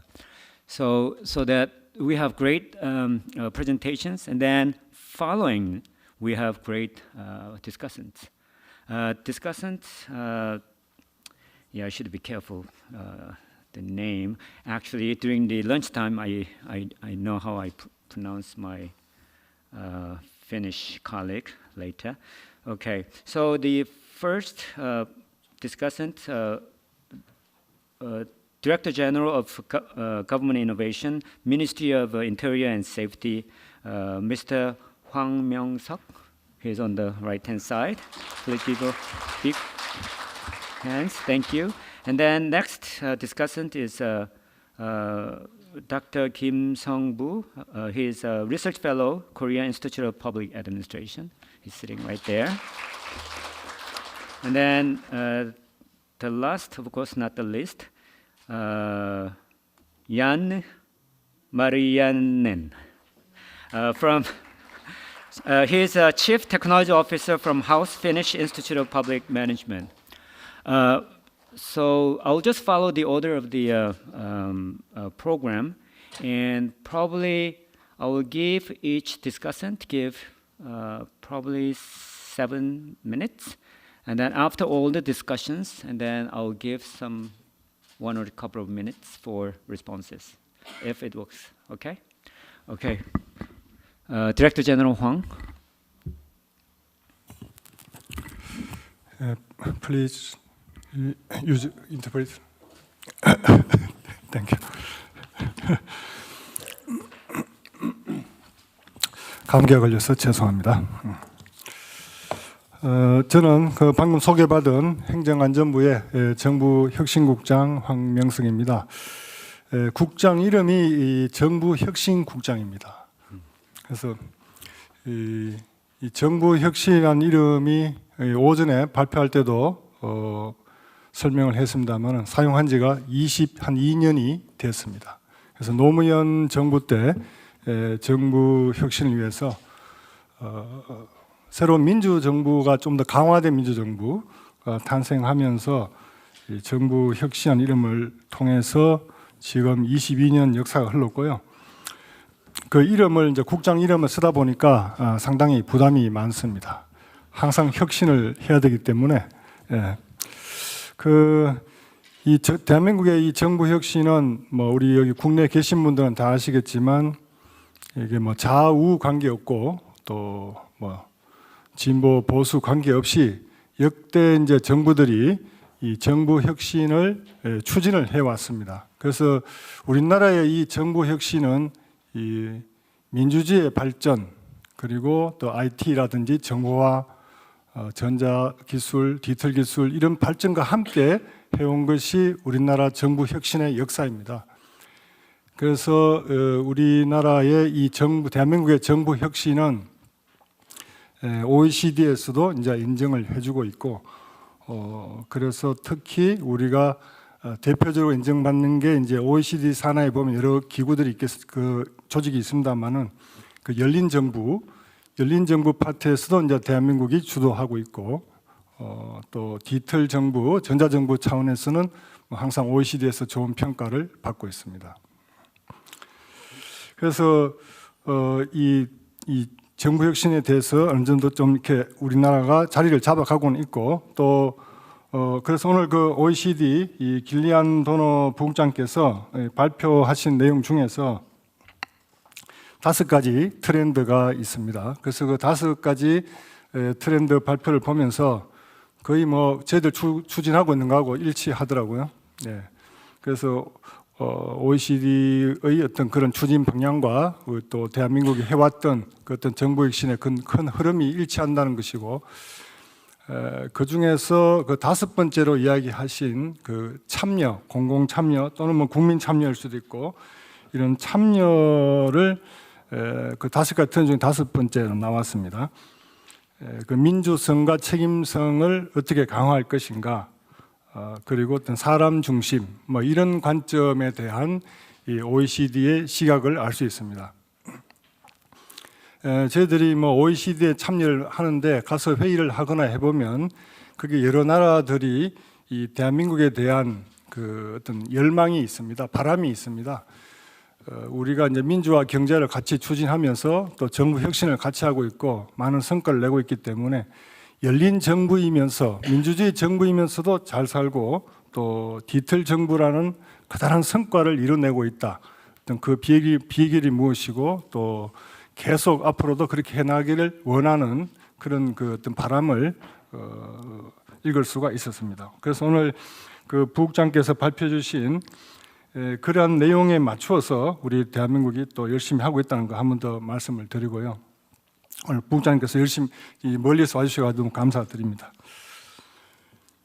그리고 그 나오미 아오키 교수님께서 발표한 것 중에 사실 이제 일본의 어떤 저들 사례도 많이 알고 있습니다만은 오늘 상당히 그 어떤 실태 조사를 통해서 어떤 설문을 통해서 의견을 듣고 했는 게 참 재밌고 그 부분이 참 의미가 있는 것 같습니다. 사실 저도 일본에 그 몇 년 있었습니다만은 상당히 디지털과는 좀 거리를 두는 그 일본 시민들의 그 문화가 있지 않습니까? 그럼에도 불구하고 이제 디지털로 나아가고는 있는데 그러면서도 어떤 공감하고 인간 중심의 그런 정부를 만들어야 된다. 이렇게 말씀을 주셨는데 상당히 의미가 있다고 생각합니다. 한국은 어떻게 보면 이게 IT 중심으로 전자정부 중심으로 워낙 속도 있게 발전해오고 한국이 또 속도를 중요시하다 보니까 속도 중심으로 발전을 해오면서 이게 너무 디지털 전자정부 중심으로 되지 않았나 이런 생각도 해봅니다. 그래서 이번에 저희들이 뭐 좀 불이 나서 화재가 발생해서 좀 염려를 하고 있습니다만은 여러 가지를 한 번 더 종합적으로 생각을 해봐야겠다 이런 생각을 합니다. 온라인 중심, 오프라인. 그 아까 그 여론조사 일본 사람들 여론조사 했는 거 보면 온라인, 오프라인 같이 받겠다 하는 그 여론이 높지 않습니까? 우리 사람들, 우리 한국도 그럴 수 있습니다. 설문조사를 해봐야 되면 제가 해본 것도 있습니다만은 그래서 공감 중심, 인간 중심을 해야 된다 하는 것은 특히 이제 저희들 AI 시대를 맞이해서 가장 중요한 방향이 아닌가. 그래서 한 번 더 결론적으로 말씀드리면 우리 OECD 부국장님 또 우리 교수님 말씀하신 것 중에서 어떤 참여, 국민 참여를 통해서 민주성과 책임성을 강화하고 그리고 공감하고 인간 중심의 어떤 정부 추진 이제 그것이 AI와 결합해서 만들어 가야 된다 이런 생각이 들었습니다. 그래서 이제 현 정부 같은 경우에는 뭐 아시겠습니다만은 이제 국민 주권 정부라고 해서 이 부분이 이제 우리 또 외국에서 오신 분들한테는 어떻게 이해될지 모르겠습니다만은 대한민국이 이제 민주주의 위기를 맞아서 잘 극복을 해냈습니다. 그래서 이제 비상계엄 이후에 이제 새로운 정부가 들어섰고 또 지금 이제 국민 주권 정부로서 시작을 했습니다. 그래서 국민 주권 정부가 AI 시대에는 어떤 것인가? 그래서 저희들이 생각하고 있는 게 이제 AI 민주 정부라고 이렇게 지금 부르고 있습니다. 뭐 AI 민주 정부를 뭐 통역을 어떻게 하실지 잘 모르겠는데 결국은 이제 이 국민 주권 정부가 AI 시대에서 어떻게 국민 주권 중심으로 AI를 잘 활용해서 국민들이 좀 더 주인이 되는 그런 정부를 만들겠다 이런 취지라고 보고요. 그렇게 해서 이제 지금 강조하는 것 중에 뭐 두 가지 정도만 말씀드리면은 먼저 국민 참여 소통 부분입니다. 그래서 현 정부가 이제 새로 출범할 때 갑자기 출범하다 보니까 짧은 시간 안에 정부가 출범하는데 그 한 두 달 가까이 되는 그 시간에 저희들이 플랫폼을 하나 만들었습니다. 그 만들어서 정부가 추진하는 과제들, 정책 과제들에 대해서 국민들이 참여해서 이제 토론하고 의견 내고 또 좋아요, 싫어요 뭐 이런 의견도 내면서 이 정부가 추진하는 그 정책 과제를 국민들의 소리를 들어서 좀 따듬는 조정하는 그런 시간을 한두 달 정도 했습니다. 그래서 국민들이 제안한 다양한 정책들이 있었고 여러 가지 민원까지 합치면 뭐 한 180만 건이 들어왔는데 이제 그 부분들을 이제 저희 관계 부처 공무원들이 다 처리를 해줬습니다. 그래서 중요하게 생각하는 것은 어떻게든 국민들을 일상적으로 소통하면서 국가가 추진하는 그런 정책에 참여하게 할 것인가. 이제 이 부분을 아까 OECD에서도 가장 5가지 트렌드 중에 하나인데 그 부분을 저희들이 이런 그 사이버상의 플랫폼을 만들어서 저희들 실험적으로 했고요. 이 부분을 사실 좀 있습니다. 있긴 있지만 활성화 안 된 부분들이 있는데 그런 플랫폼을 통해서 저희들이 더 하고자 합니다. 다음 두 번째로는 이제 민원 처리 부분입니다. 민원 처리. 그러니까 결국 이제 이게 서비스일 수도 있고 국민한테 제공하는 서비스도 있지만 국민들이 요구하는 민원에 대해서 어떻게 처리할 것인가. 이제 이 부분을 저희들이 고민을 하고 있고 이 부분은 뭐 지금 대통령께서 계속 강조하고 있는 부분입니다. 아까 이제 우리 일본 아오키 교수님 발표한 것 중에 보면은 뭐 원스톱 또 그리고 원스 온리 뭐 이런 부분이 있었는데 이제 원스톱은 저희들이 많이 해왔어요. 많이 하는데 원스 온리 이 부분이 그 일본 사람들 가장 좋아하지 않습니까? 그 부분이 가장 필요하다 이런 게 있는데 공감을 하고요. 저희들도 마찬가지입니다. 그 어떻게 하면 국민이 한번 찾아와서 한 번에 끝내야 됩니다. 다시 오지 않고. 그러니까 이거를 방법이 이제 두 가지죠. 디지털로 전자식으로 제출해서 끝나는 방법도 있고 아니면 서류를 아예 없앤다든지 이제 이런 식으로 저희들이 그걸 발전시켜 왔어요. 그리고 이제 찾아오는 사람들도 한 번으로 끝나게끔 한다. 이제 이 부분 관점에서 이제 저희들이 하고 있고 그렇게 하려니까 결국 계속 문제 제기를 하고 해도 해결되지 않는 민원들이 있어요. 근데 답변은 빨리 합니다. 답변은 빨리 하지만 해결되지 않아요. 그리고 계속 반복을 해야 되는 거죠. 이제 그것은 이제 고통이 쌓이고 고충 민원이 되는데 이제 이러한 것들을 없애자. 이게 이제 지금 현 정부의 가장 또 하나의 방향입니다. 그래서 이런 민원을 속도도 중요하지만은 그 실제 원하는 그 민원인의 그 요구를 해결해 줘야 된다. 해결해 주는 방법을 찾아서 하자. 이제 이런 식으로 저희들이 좀 연구를 하고 있다는 말씀을 드립니다. 마지막으로 AI와 관련해서는 AI 부분을 공공행정에 어떻게 도입할 것인가.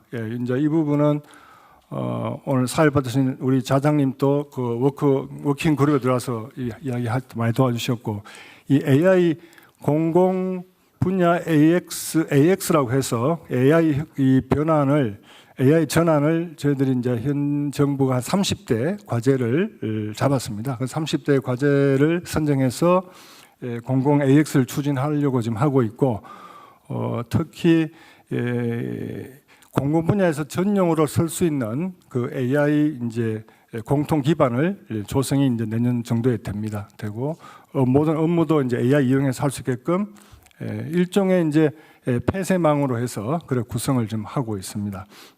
그래서 AI 분야를 도입해서 행정 혁신을 추진하고 그렇게 하고자 합니다. 하여튼 오늘 여러 가지 이제 이 AI 시대에 각 나라에서 또 오늘 전문가들이 오셔가지고 말씀 주셔서 우리 앞으로 대한민국이 추진하는데 많은 도움이 될 것 같습니다. 예, 감사합니다. Thank you, Director General Hwang. Well, it seems that the 5 trend and a lot of public sector innovation in Korea pretty much very well aligned, and I think AI is very important, but human and people is even more important. So that AI-based but people-driven reform should be the target. Thank you. Next, Dr. Kim Sung-bu.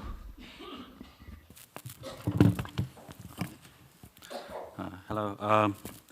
I'd like to thank Professor Aoki for her interesting, informative, insightful, yet concise presentation. I was very much looking forward to her presentation today, and I'm sure everybody in the audience would also learn something from today's sessions, especially from the part that she comes from a background where Korea and Japan share a lot of similarities in terms of the institutions, the culture, but also the industrial structure and all the social changes and problems or issues that we are facing, especially such as aging society. So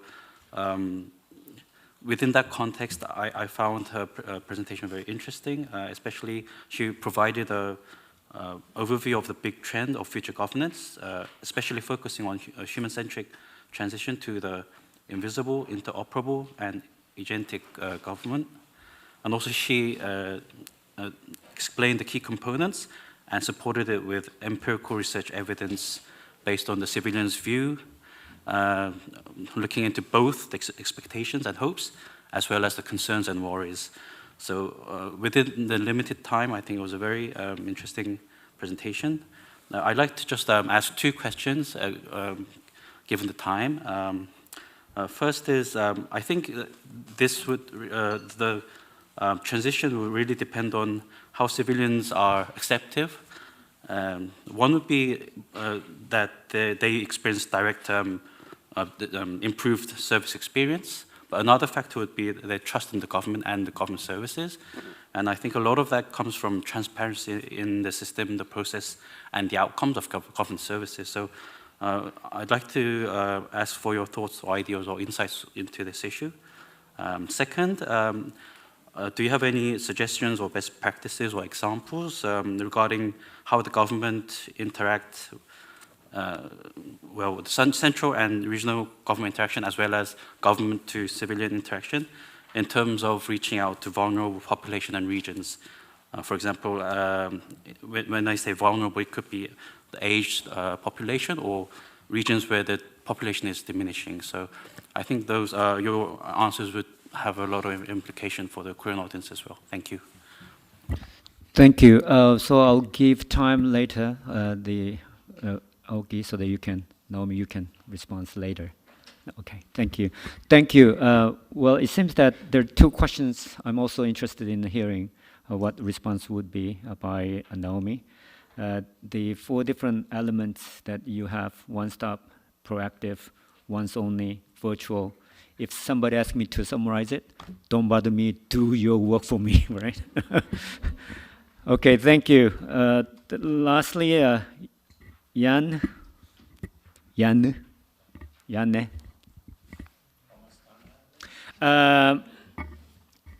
Well, maybe 5-6 minutes.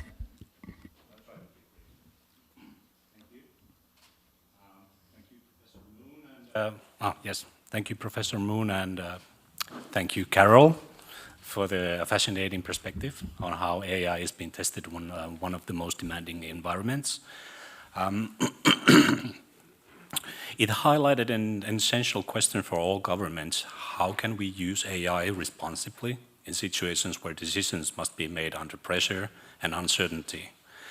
In Finland, we have faced similar questions in a different context. how to ensure that our public administration remains capable, trustworthy, and adaptive in the age of AI. So in many ways, that's our long-term crisis is learning to govern complexity, not just to respond to it. The same gaps that Carol identified between developers, experts, and officials are not unique to disaster management. I think they exist in every government trying to apply AI responsibly. So that the technology develops faster than institutions can adapt. So the real question is not how do we build AI systems, but how do we build institutional capability to govern them. That's the challenge Finland is focusing on right now. Our National Digital Compass for 2030, developed with the broader EU digital framework, defines a clear vision. Finland aims to have the most human-centric and efficient public sector in the world. And that means automation and AI are not introduced for their own sake, but to serve citizens' well-being and everyday life events, like starting business, moving home, or retiring. Services are designed around people, not institutions, and this approach requires more than just technology. It requires interoperability, shared data standards, and governance by design, where transparency, explainability, and accountability are built into every digital process. So we see AI governance as a question of trust infrastructure, and the systems may be digital, but the trust must be human. In Finland, our company is part of a collaborative development project with 3 public organizations exploring how AI can support strategic management and decision-making. And the focus is not on technology alone, but on developing new operating models for leadership, models that make decision-making more predictive, data-driven, and are aligned with the strategic goals. And through this pilot, the project is building an AI-based tool that brings together data from different sources, such as financial, HR data, training data, and open strategic documents such as performance agreements. The tool helps leaders and analysts validate whether their organization is moving in the intended strategic direction, using data to confirm progress and identify where adjustments are needed. But, and this is crucial, it does not make any decisions. It helps people make better ones. By automating parts of the data work, it frees experts to focus on insight, foresight, and impact. And what makes this work valuable is not only the prototype itself, but what we learn along the way about the collaboration, data governance, and how public organizations can turn information into capability. And even the best data systems fail if people don't have the skills to use them.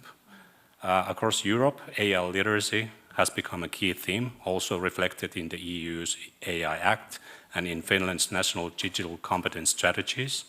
In Finland, this emphasis on continuous learning is reflected in e-Oppiva, the shared learning platform for all government employees that we're hosting. It supports public servants in developing skills across areas such as leadership, ethics, digitalization, and responsible use of AI. What makes this approach interesting is the data dimension. The platform produces learning data that helps us see trends in competence, development, and training needs.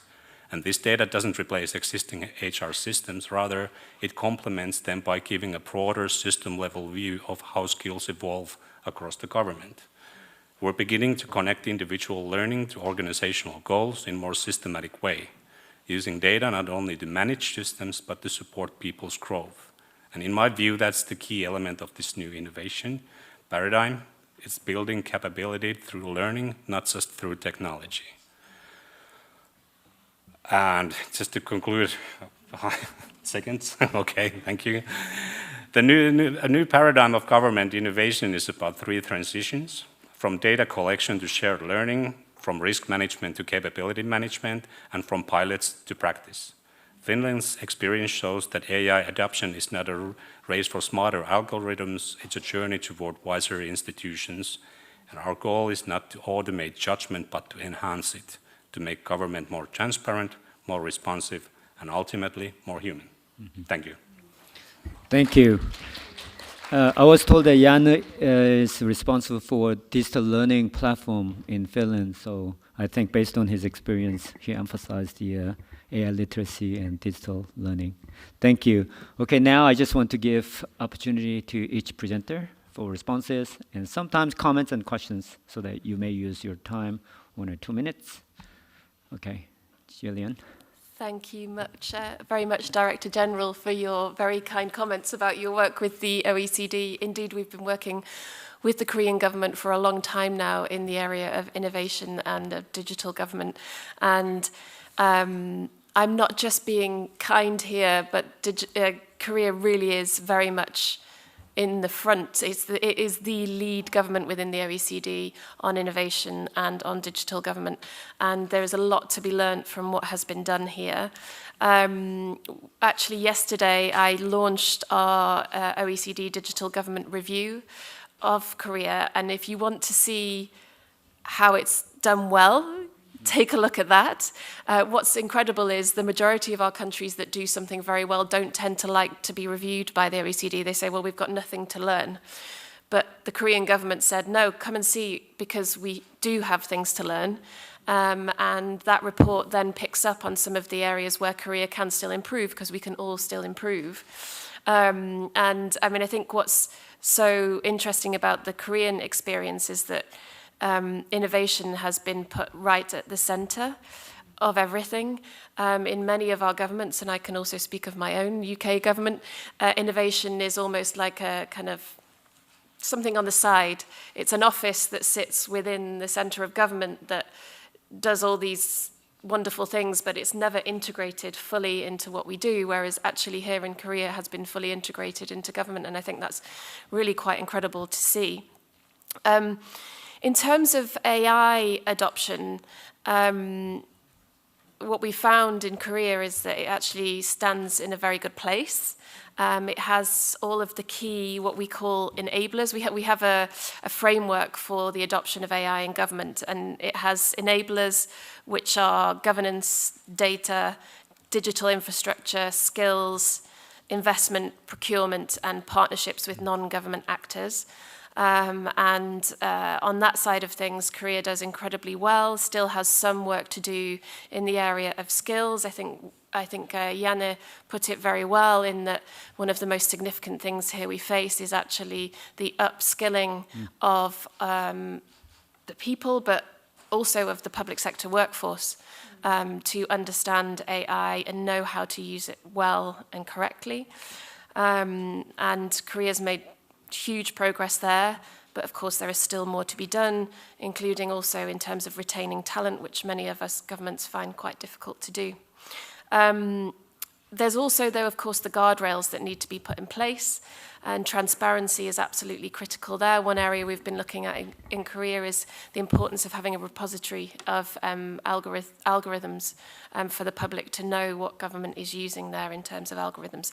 So those were some of the key things that I wanted to mention, but there's obviously a huge amount more to be said. So thank you. Thank you. Naomi Aoki.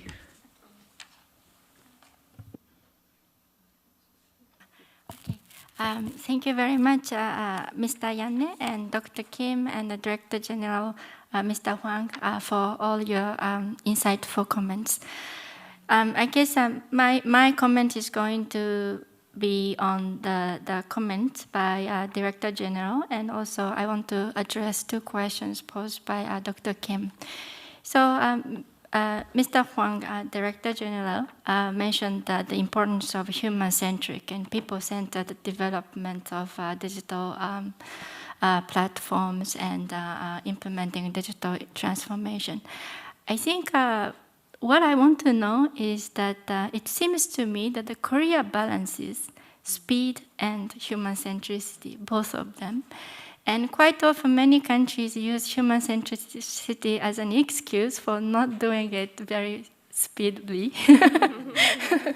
So I guess while I'm here in Korea, I want to learn how Korea, balance these 2 seemingly conflicting values, speed and human centricity. So that's my response to your comments, and thank you for your insightful comments. And now I want to address 2 questions by Dr. Kim.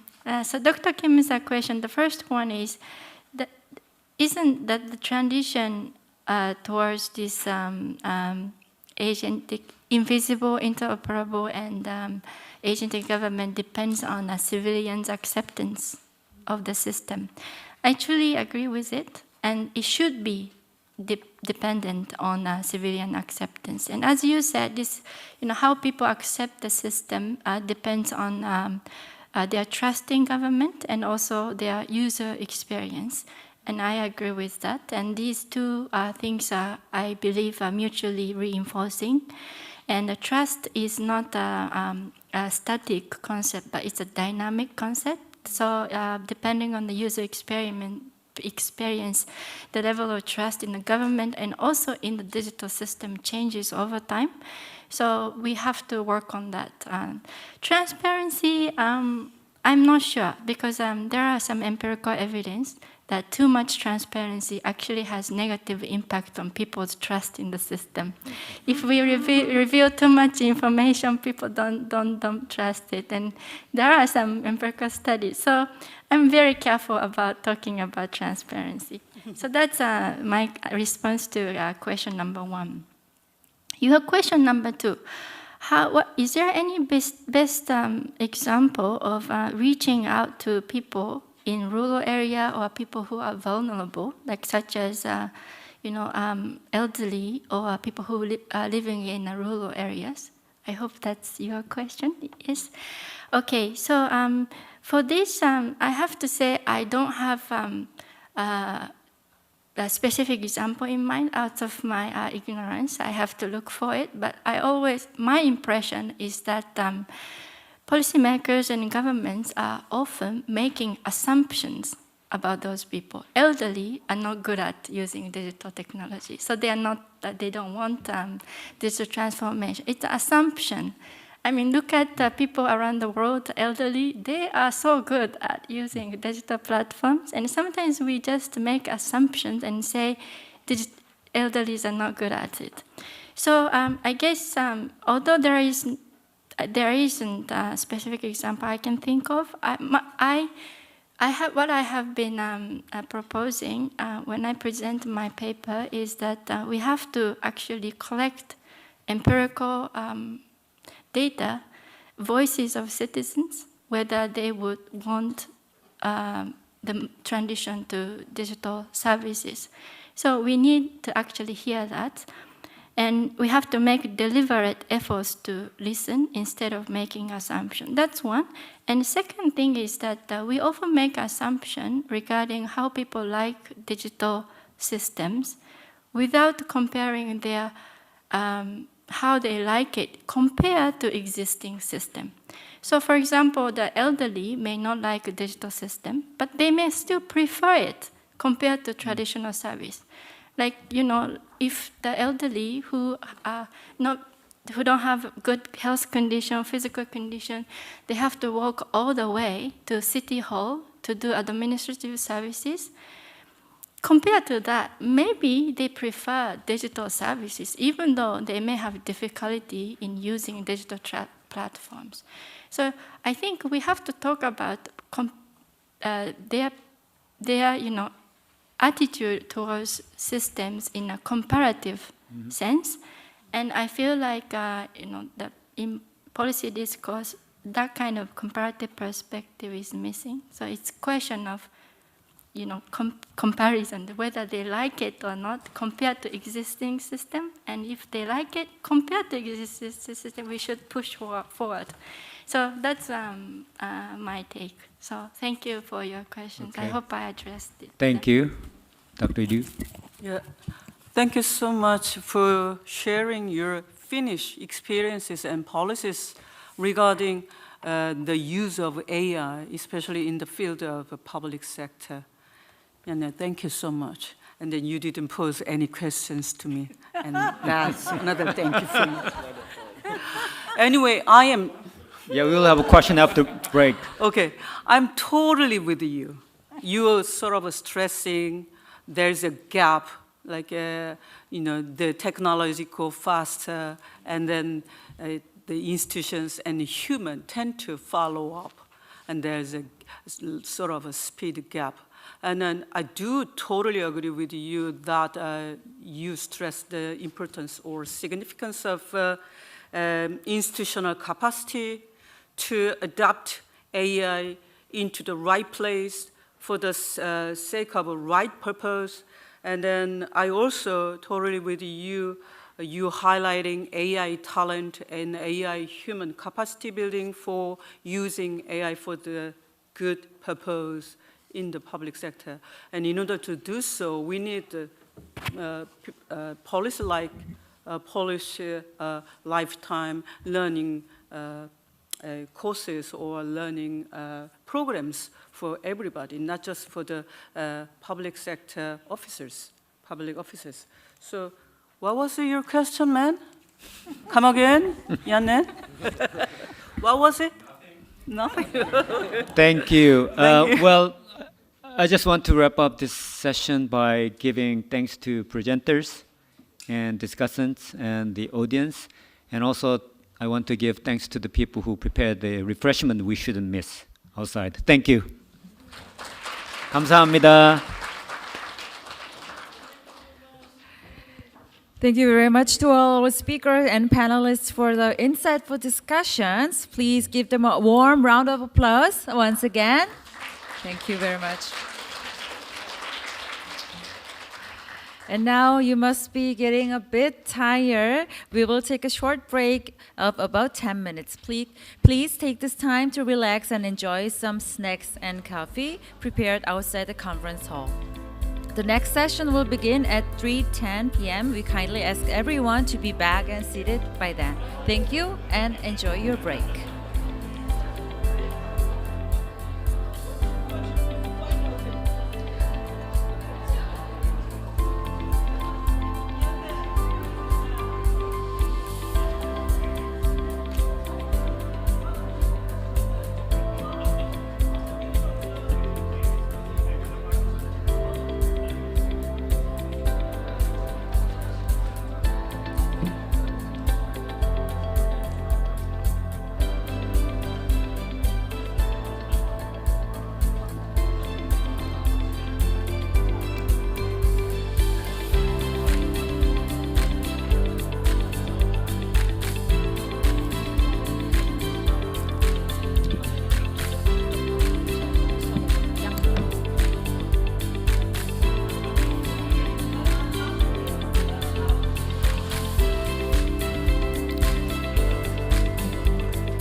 Ladies and gentlemen, the last session of today's forum will begin shortly. Please take your seats. Thank you very much.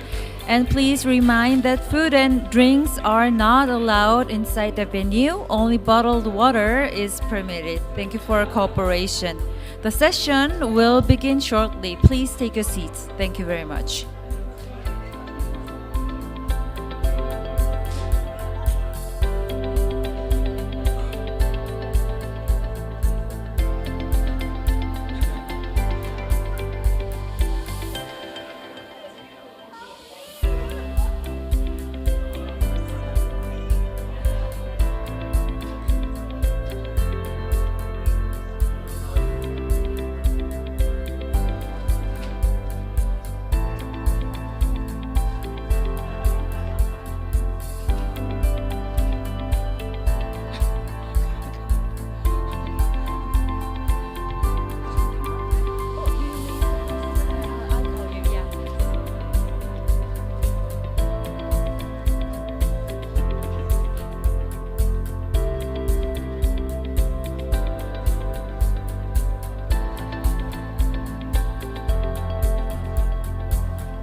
Welcome back, ladies and gentlemen. We hope you enjoyed your short break.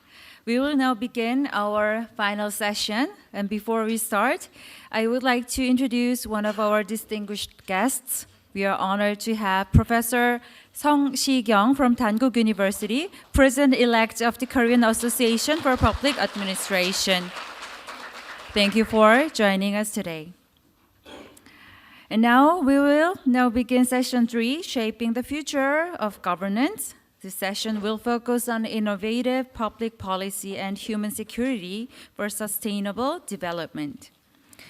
Our first presentation is Opportunities and Challenges for Innovative Governance and Human Security in a Development Context by Professor Patricia Kennett from the University of Bristol, UK. Please welcome her with a big round of applause.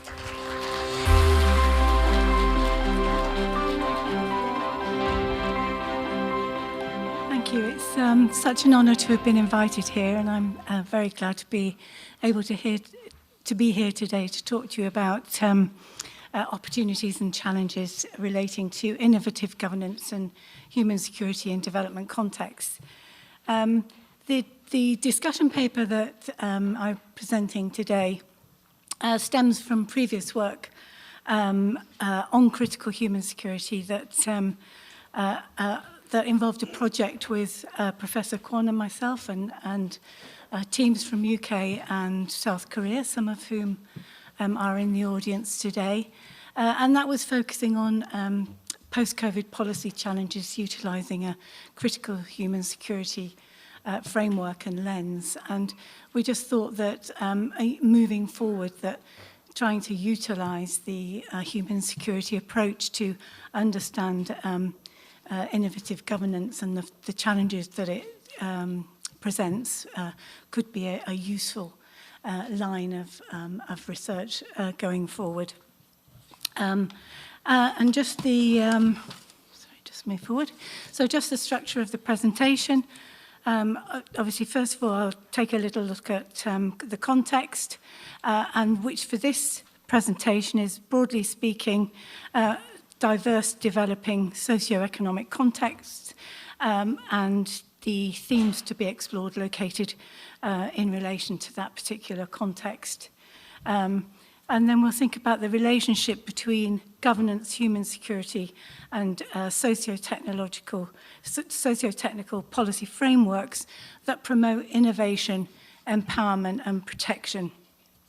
And then we'll take a look at the challenges and opportunities, or at least some of them, for public sector AI governance, for human security, specifically, as I mentioned, in developing country contexts, and then thinking about policies and approaches for AI governance, and you know, what the opportunities there are.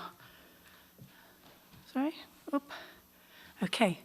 So I guess I wonder if it's worth mentioning, I think, that at the outset that I utilise terms such as developing, non-Western, low-income, lower-middle-income, global North, global South, and these contexts are used sort of fairly interchangeably in the paper, and they emphasise different dimensions related to economic status, geographic location, institutional development, cultural distinctions.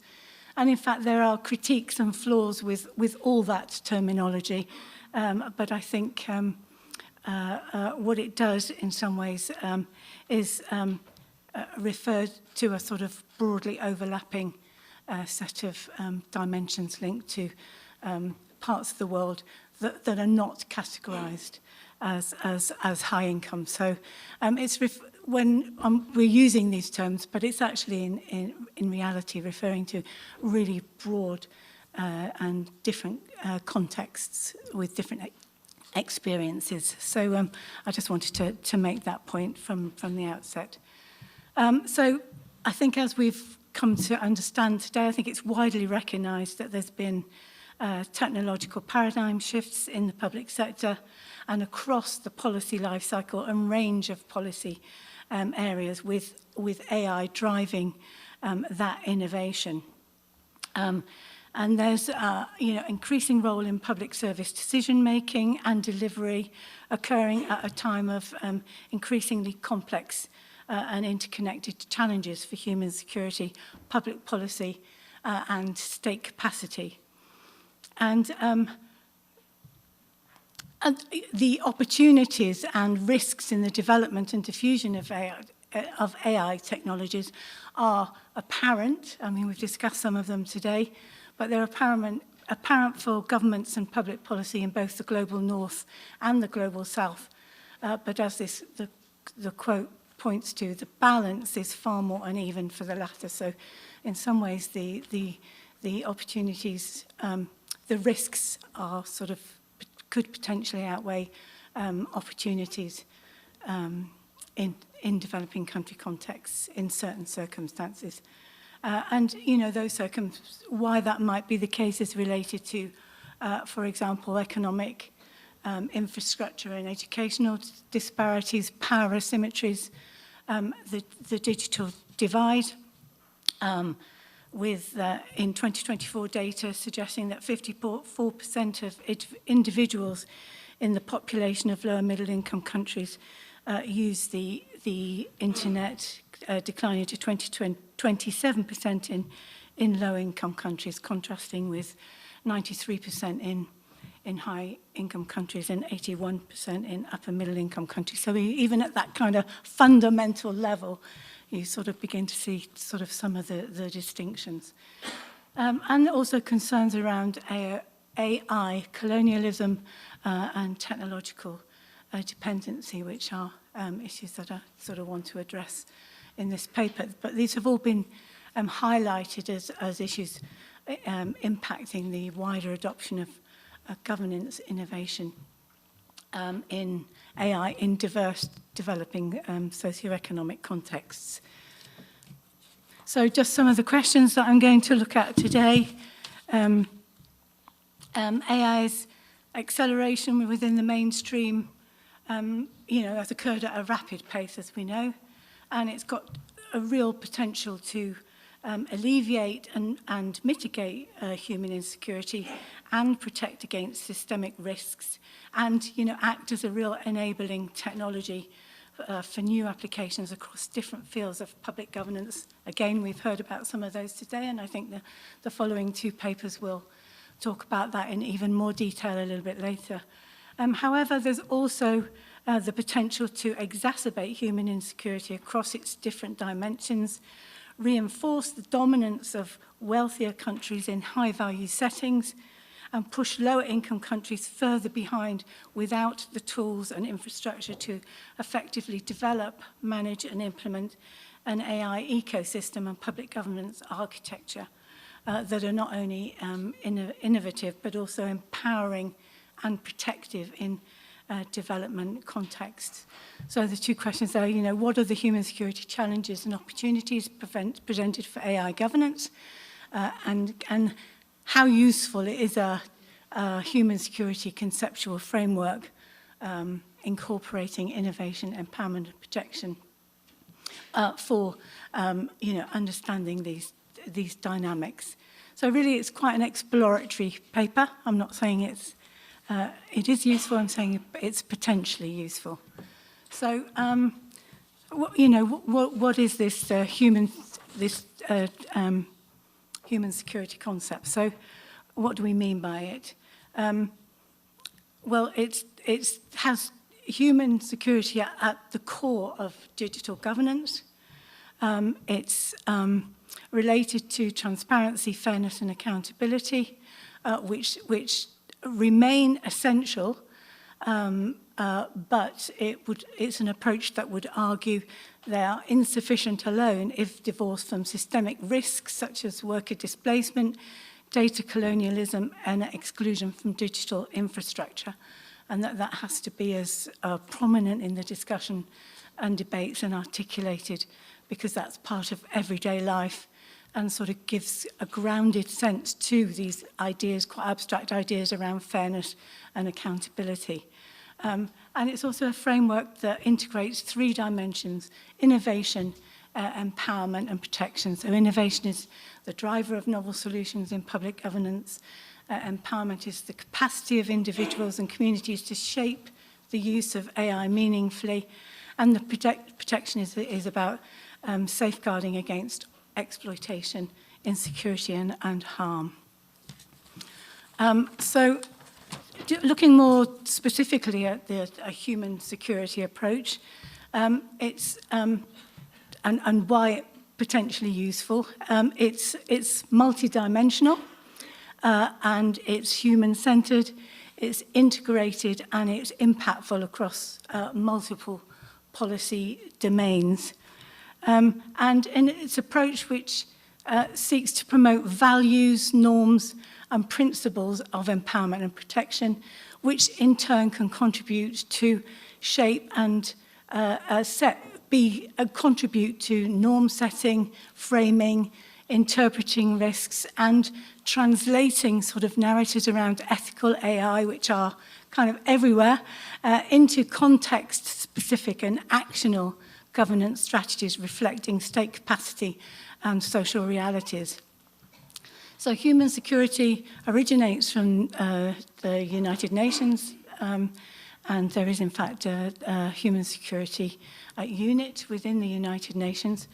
And they've described it as a dynamic and practical framework for addressing widespread and cross-cutting threats facing governments and people across different dimensions.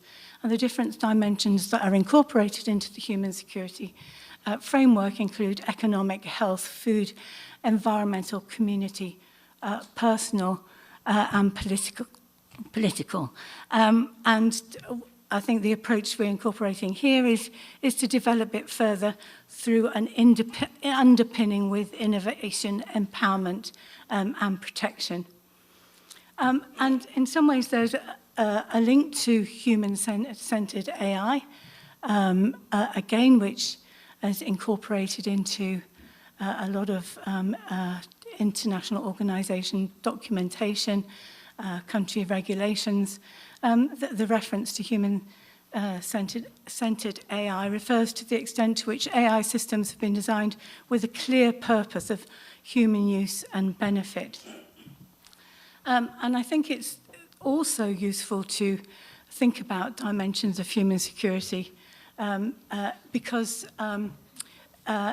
its dynamics of human security are implemented and strategies to promote human security are implemented and shaped by state capacity, which encompasses national and local, institutional and public sector infrastructural power, capabilities and the policy agility to adopt the selection and mobilization of policy instruments, legitimacy and trust. So sort of linking human security, human-centered AI and state capacity into a sort of analytical framework or framework offers opportunities for utilizing human security in this particular context. So both approaches, so that's human security and human-centered AI, have been critiqued for reproducing Western rationalist ideologies and colonizing worldviews that universalize particular assumptions about risk, agency, and governance. And the human security concept has also been critiqued for having very kind of elastic boundaries that can invite agenda sprawl. And the human-centered AI approach has also been critiqued for being nothing more than really procedural checklists and high-level principles that can slide into sort of ethics washing when compliance theatre and performativity substitute for material change in power, resources or accountability. So, and this is just giving you a little indication of the focus, context sensitivity, key elements and implementation approach relating to ethical I models, so what they offer, technical safeguards and principles, context often Western-centric, assuming uniform infrastructures, key elements around justice, responsibility and privacy, implementation approach often abstract guidelines detached from policy cycles, and proposed human security framework it takes account of as its focus as systemic risks, human vulnerabilities and lived realities. It's context specific in that it's tailored to global north-south disparities and intra-south variations. Key elements are around innovation, empowerment and protection. And implementation is integrated into the policy life cycle from agenda setting to evaluation for actionable strategies. There's a lot on this, so I'll just try and summarize briefly. I think what it's just trying to do, it's got the dimensions of human security in the left-hand column, and then the two columns on the right show the sort of potential opportunities that AI can address in relation to promoting human security, and the final column on the right is about the challenges for AI and human security.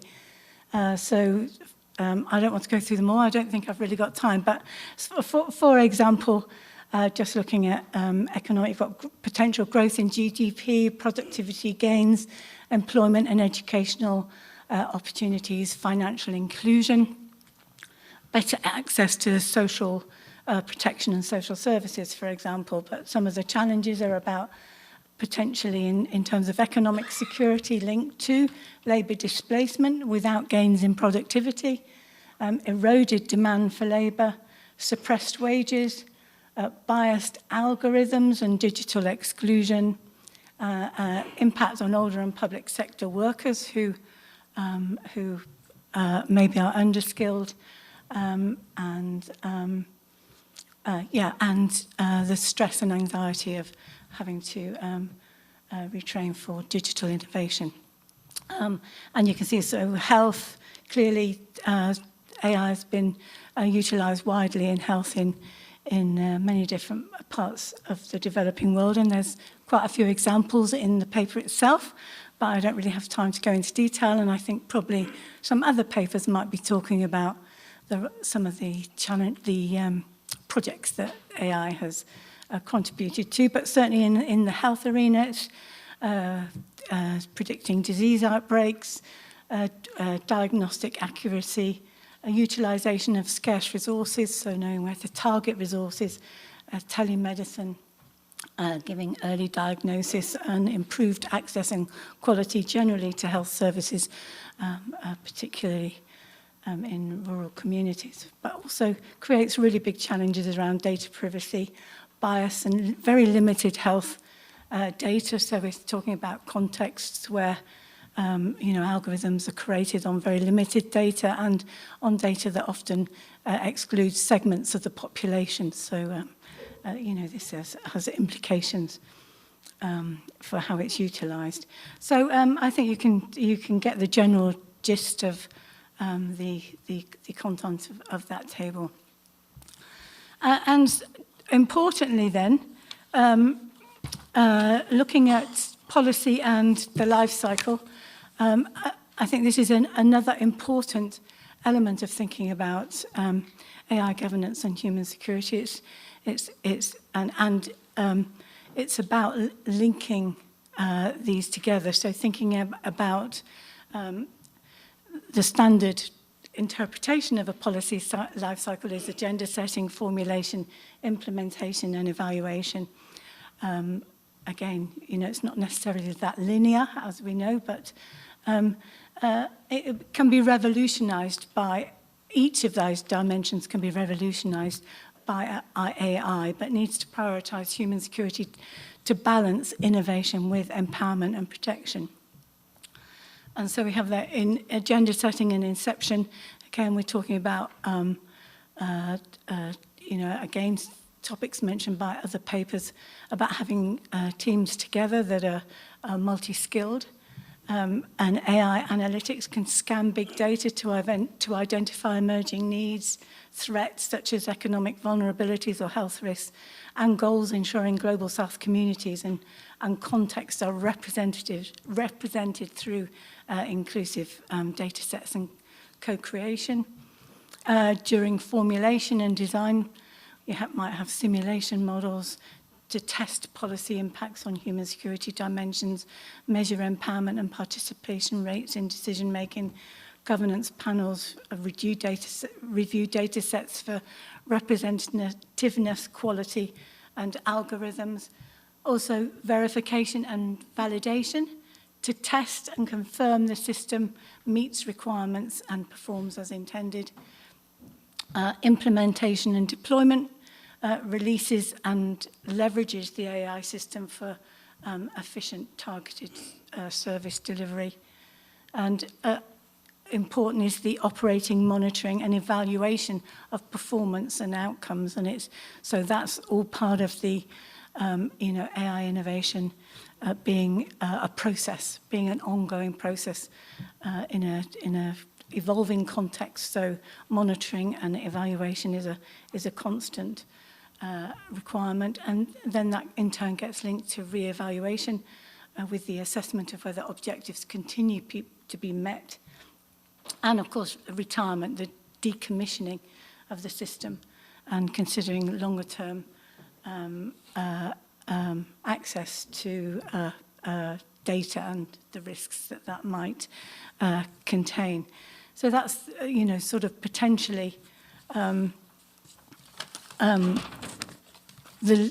link between AI implementation and the policy life cycle. And in terms of AI governance in development context, what we need to think about is context-specific multi-stakeholder frameworks to co-create regulations that address intra-self variations and prioritize capacity building through AI education programs and infrastructure investments to reduce technological dependency and the digital divide, and mandate risk assessments incorporating human security dimensions, emphasizing explainable AI for transparency and data sovereignty laws to counter AI colonialism. And I guess foster international collaboration for tailored ethical guidelines, and ensuring equitable access to open source tools, which is really fundamental.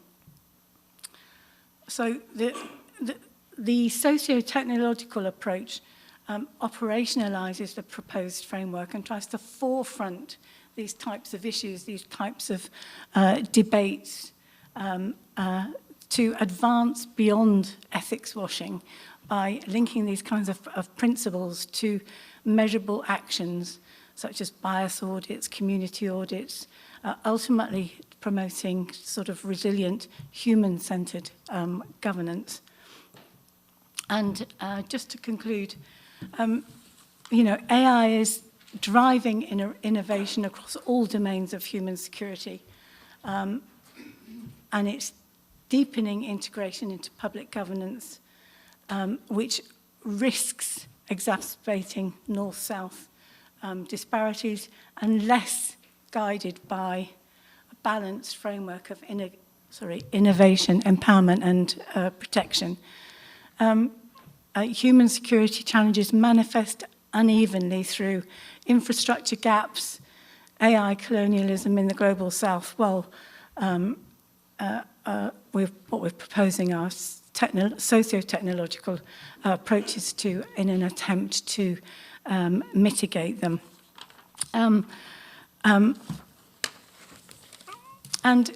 by incorporating a human security lens, AI governance can seek to enhance state capacity, foster policy agility, and address criticisms of human-centered AI as Western-centric through context-specific adaptations such as I've said, countering ethics washing with enforceable accountability mechanisms. And absolutely prioritizing open collaboration, open source software, and shared data repositories to democratize AI access is really important, and it's also a key element of the human security unit approach to digital transformation. A recent project implemented by the UN, the ILO, and UNESCO was launched in Jalisco in Mexico, and it's specifically applying a human security framework to digital transformation, it's embedding the importance of 4 freedoms of open source, and that's to inspect, to use, to modify, and to distribute software. And that's seen as a sort of key pillar as to digital transformation in developing contexts. So I think I'm nearly finished. Okay, and so, yeah, so Yeah, so embedding a human-centered approach throughout the policy and AI lifecycle would contribute to creating an innovative ecosystem that protects against risks like bias and surveillance whilst empowering communities and establishing investments in digital infrastructure, multi-stakeholder partnerships among IOs, regional bodies, NGOs and the private sector. Really key, and maybe even, the development of regional hubs of expertise. I think, as the papers this morning mentioned, not every country necessarily needs to have all expertise. I think, as Albert was mentioning, there could be a regional body to oversee procurement, for example, for a particular region. So I'll finish there, and maybe we can talk a little bit more in the question session. So thank you very much. Thank you.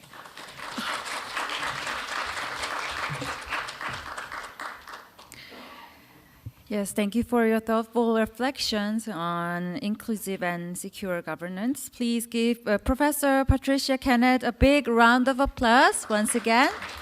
Thank you very much. And next, we will hear about the lessons from local e-government in Vietnam, successes, failures, and policy implications, presented by Dao Hong, visiting researcher from Seoul National University. Please welcome him with a big round of applause. So, good afternoon, ladies and gentlemen. This is my honor to be here and share the lesson from Vietnam in the Global Forum today. Today we listen a lot of presentation, and I see a common pattern during the presentation that the AI and the digital government become a very hot topic, and now all of us try to adopt and utilize the benefits of AI and digital governance.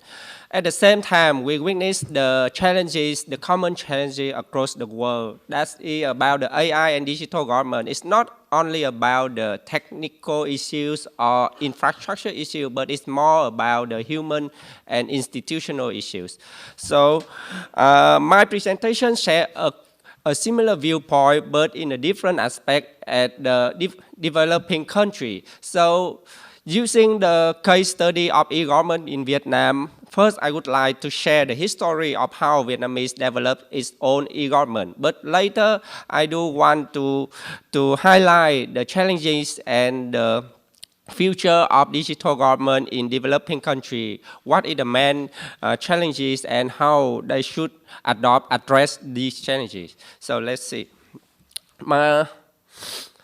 So the short introduction about e-government in Vietnam is it happened very soon from 2000, but it takes a long time, like almost 20 years to fully develop its own e-government version.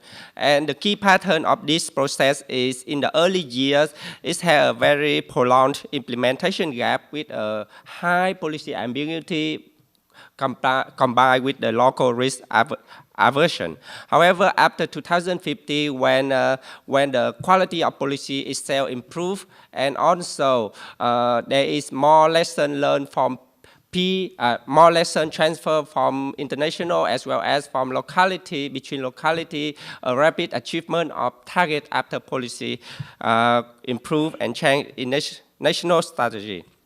And last but not least, one important point is the outcome at the local level is diverse, even though there is a uniform national policy in Vietnam. Now, this is the concept and the evolution of e-government in Vietnam. So in Vietnam, e-government was defined in 3 dimensions. I used the first version of e-government because this term using in Vietnam could be understood only in the first version with e-government office, e-connection, and e-service, as you see in the slide. And this stage happened from 2010 to 2021.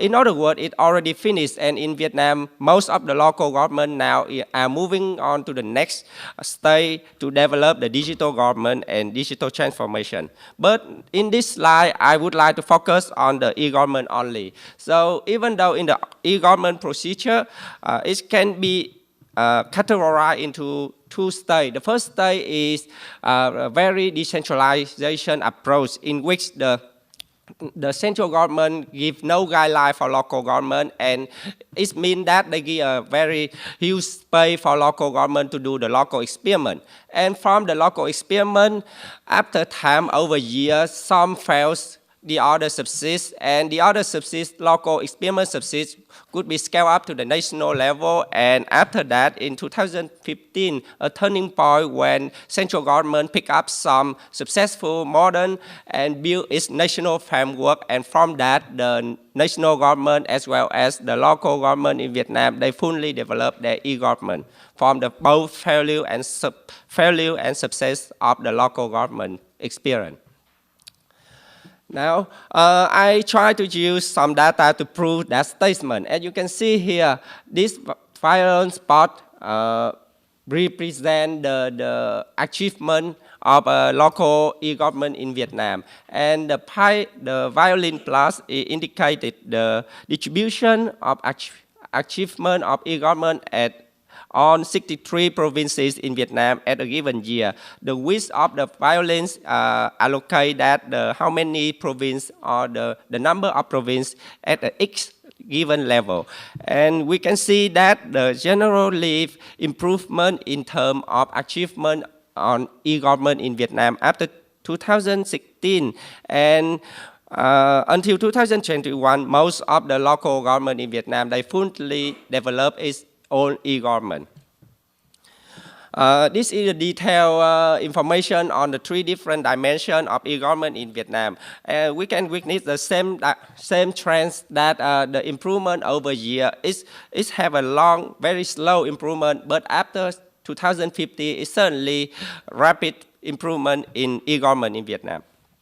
However, that's the national picture. We need to know more about the local level picture in which why the difference between some locality, why this locality make a good performance, why the other make a worse performance, even though they have a similar national policy.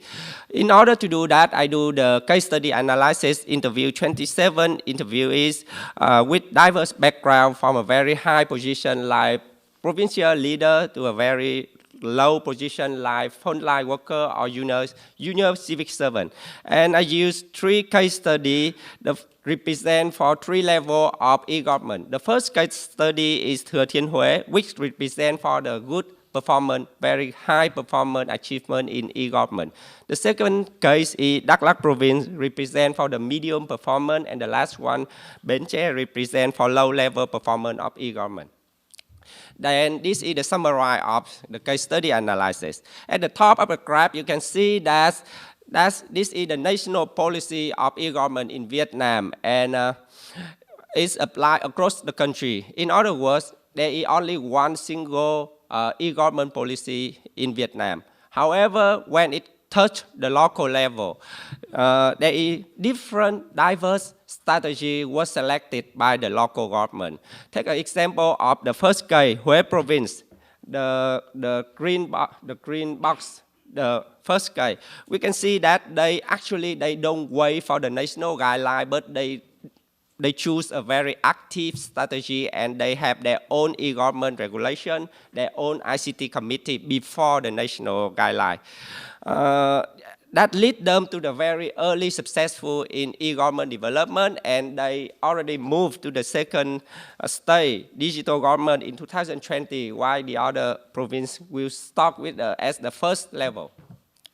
At the same time, the second case, we see that Đắk Lắk province, they also try to do some active, some experiment. However, they fail, and from that, they have to go back with the national guideline. And we also have an example in the last case, Min-Jae, that they don't do anything. They choose the passive, reactive strategy and wait for national guideline only. So this graph summarize the situation at the local level in Vietnam.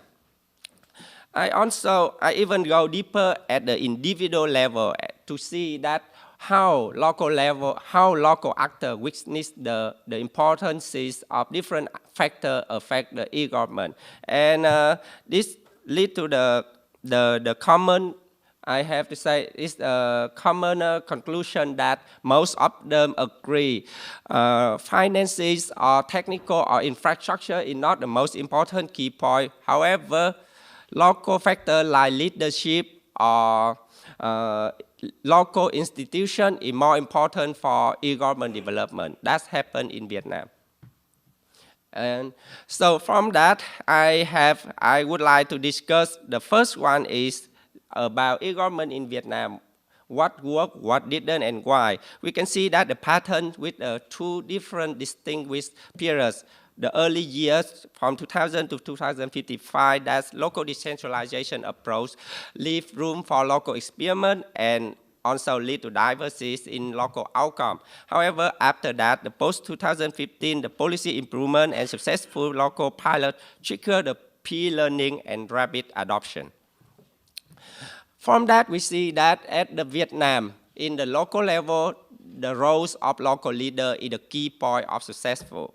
Not infrastructure, not financial, because the local leader, they have the power to mobilize the resource, to push the priority for e-government in the policy agenda and to sustain the committee. From that, the leadership quality outweighs resource level in Vietnam for the e-government case.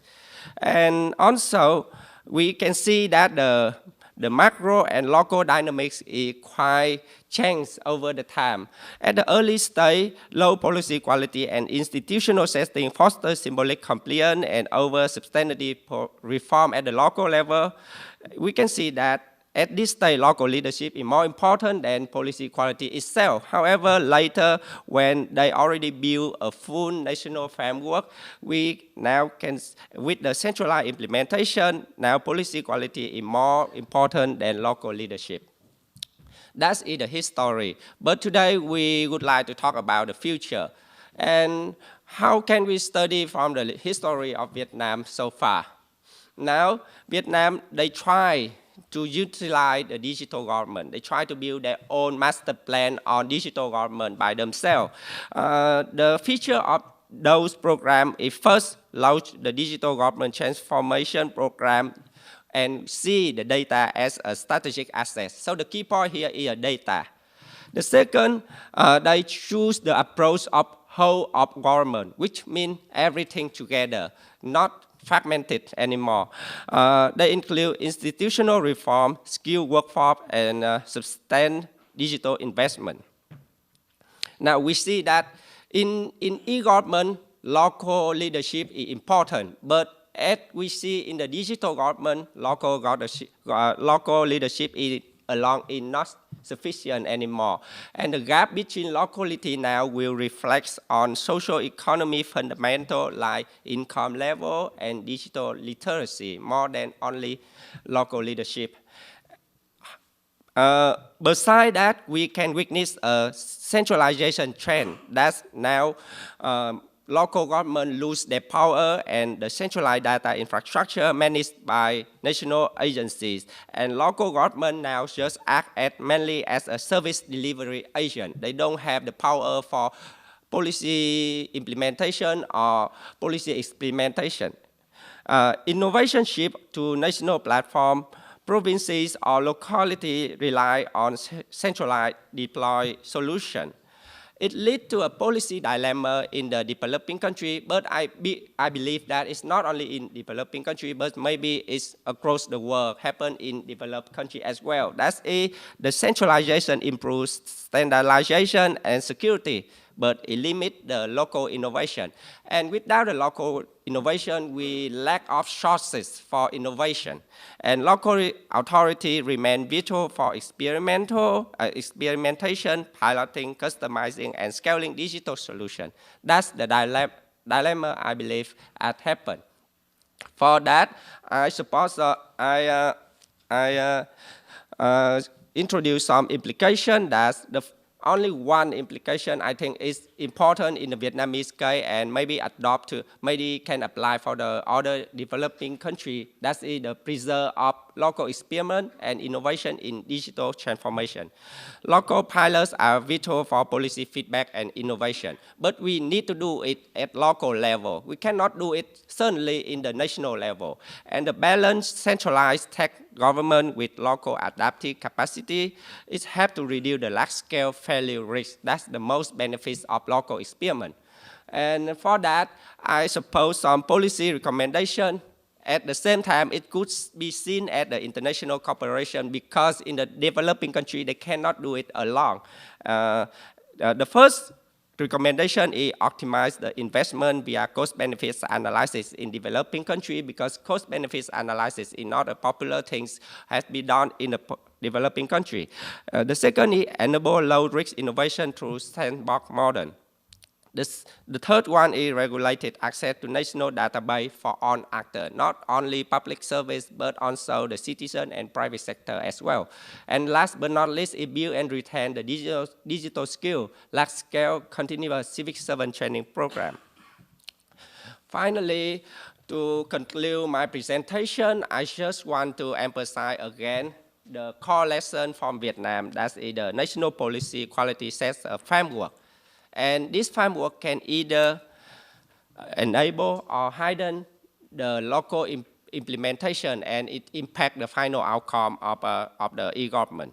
And the success in Vietnam's e-government was driven less by resource and more by the active strategy and decisive local leadership. However, this is the old story, and in the new era, they cannot use the same strategy, same method to successful in digital government because digital transformation now shift the focus from technology and infrastructure to data government and institutionalization, which means that they need invest more on data science and invest more on human central approaches.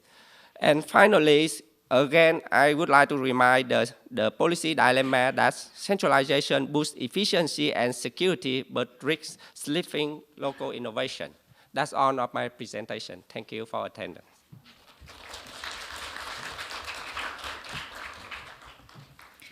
Thank you for sharing such a valuable insights. Please give him a big round of applause once again. Thank you very much. And the last presentation of today's forum, finally we will hear from Mr. Dil Rahul, Vice Chair and Senior Research Fellow at the Asian Development Bank Institute, who will present From Field to Future, a critical review of good governance for sustainable development in developing countries. Please welcome Mr. Dil Rahul with a big round of applause.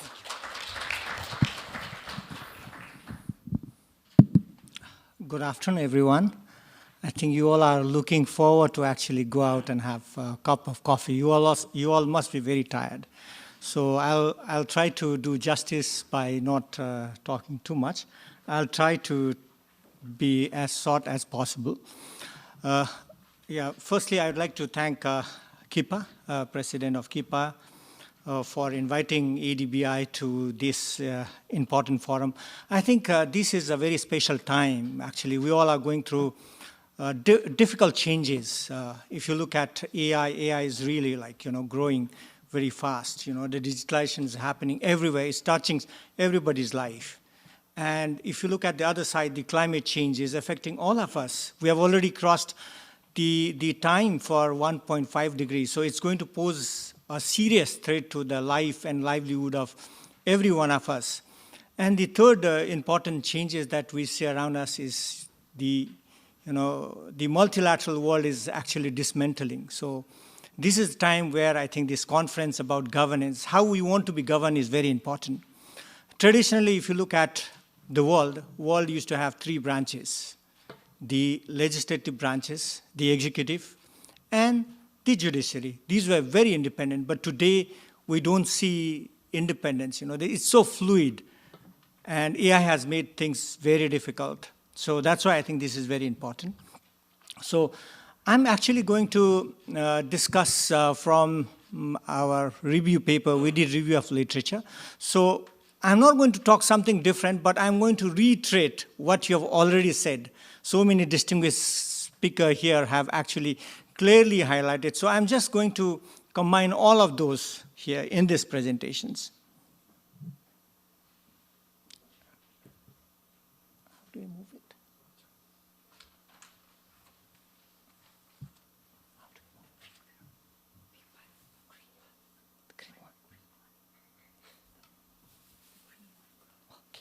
Okay.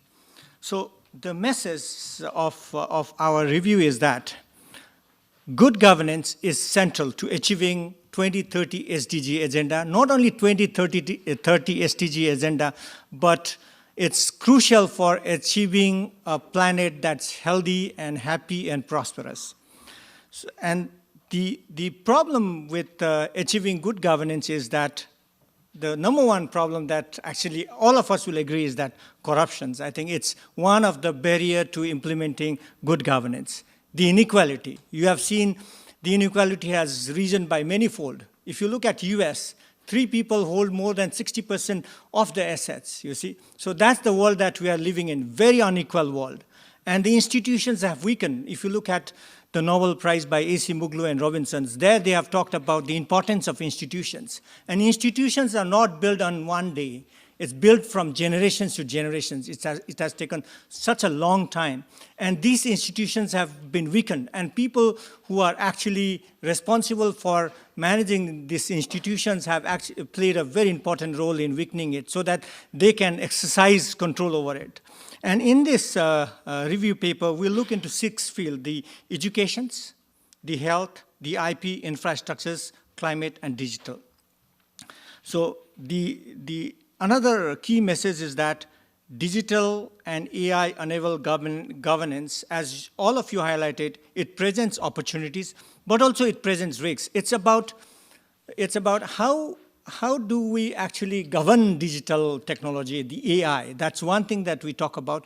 But the other thing that we talk about is how AI and digitalization is going to help us in the governance process. So there are 2 things that we need to look here.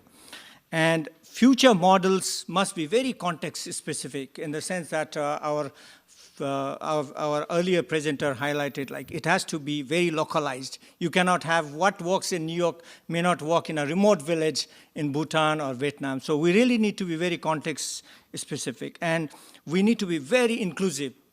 We need to make sure that every one of us, irrespective of how we look, where we come from, what is our belief, it needs to be very inclusive.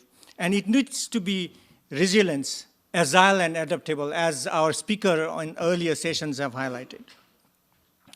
So what is good governance? Good governance is about system of decision-making and exercise of state authority. The principle is that the participations of everyone is very important. We do not want what you call the elite captures. That's happening. It happens not only at the country level or global level, but also it happens in a very small institutions in the communities. So that's something that we really need to avoid and have every voice is heard. The transparency, I know Naomi-san will not agree to me, but I think it's very important that we have to be transparent. Every one of us has to be transparent and accountable. We need to be accountable, and whatever we do, it needs to be very effective and equity. These are the things that we need to take into account when you talk about good governance. And it should be an interactive process. It's not a standalone process in the sense that one person cannot decide for everyone. So it has to be very interactive process, as our earlier presenter highlighted how the feedback mechanisms work, involving government, civil society, and markets. We need to ensure fair distributions of resources and opportunities. We are not talking that everyone in this world should be equal, but everyone should have access to opportunities, should have access to resources. So that's what we are talking about. We don't want to make a world completely equal, flat place. And the other important thing is legitimacy, derived from both legal framework and social trust. We are in a world where people can dismantle regulations. They can walk away from any legal agreement. So this is where I think, how do you enforce that? That's very important. And we need to evolve with global norms and local institutions context. So you can see various components of good governance: accountability, participations, empowerment, equity, inclusivity, stability, rule of law, responsiveness. If we are able to actually with honesty, embrace all these things, I think good governance, we are going to achieve good governance. So who are the stakeholders? The stakeholders are the governments, local authorities, and NGOs. Private sectors also play a very important role, and we shouldn't forget the local actors. The local elites, mafia, can distort the outcome. So this is where I'm talking about elite capture. Elite capture is very important to some extent, but if it becomes hijacked by few people, and if they start manipulating the system into their favor, that's where I think we go wrong. And we really need to stop this if we want to have a good governance. And the donor conditionality influence domestic governance strategies. You have seen that whenever AIDS comes, it comes with conditions which can actually distort governance. So that's also something that developing country needs to be aware of. And international organizations set standards, research institutes, and think tank contributes to knowledge and monitoring. So historical and institutional context of good governance is actually started since 1990s by World Bank, UNDP, OECD, and IMF. It was linked to the structural adjustment and aid conditionality, and later it was integrated into MDGs and now SDGs.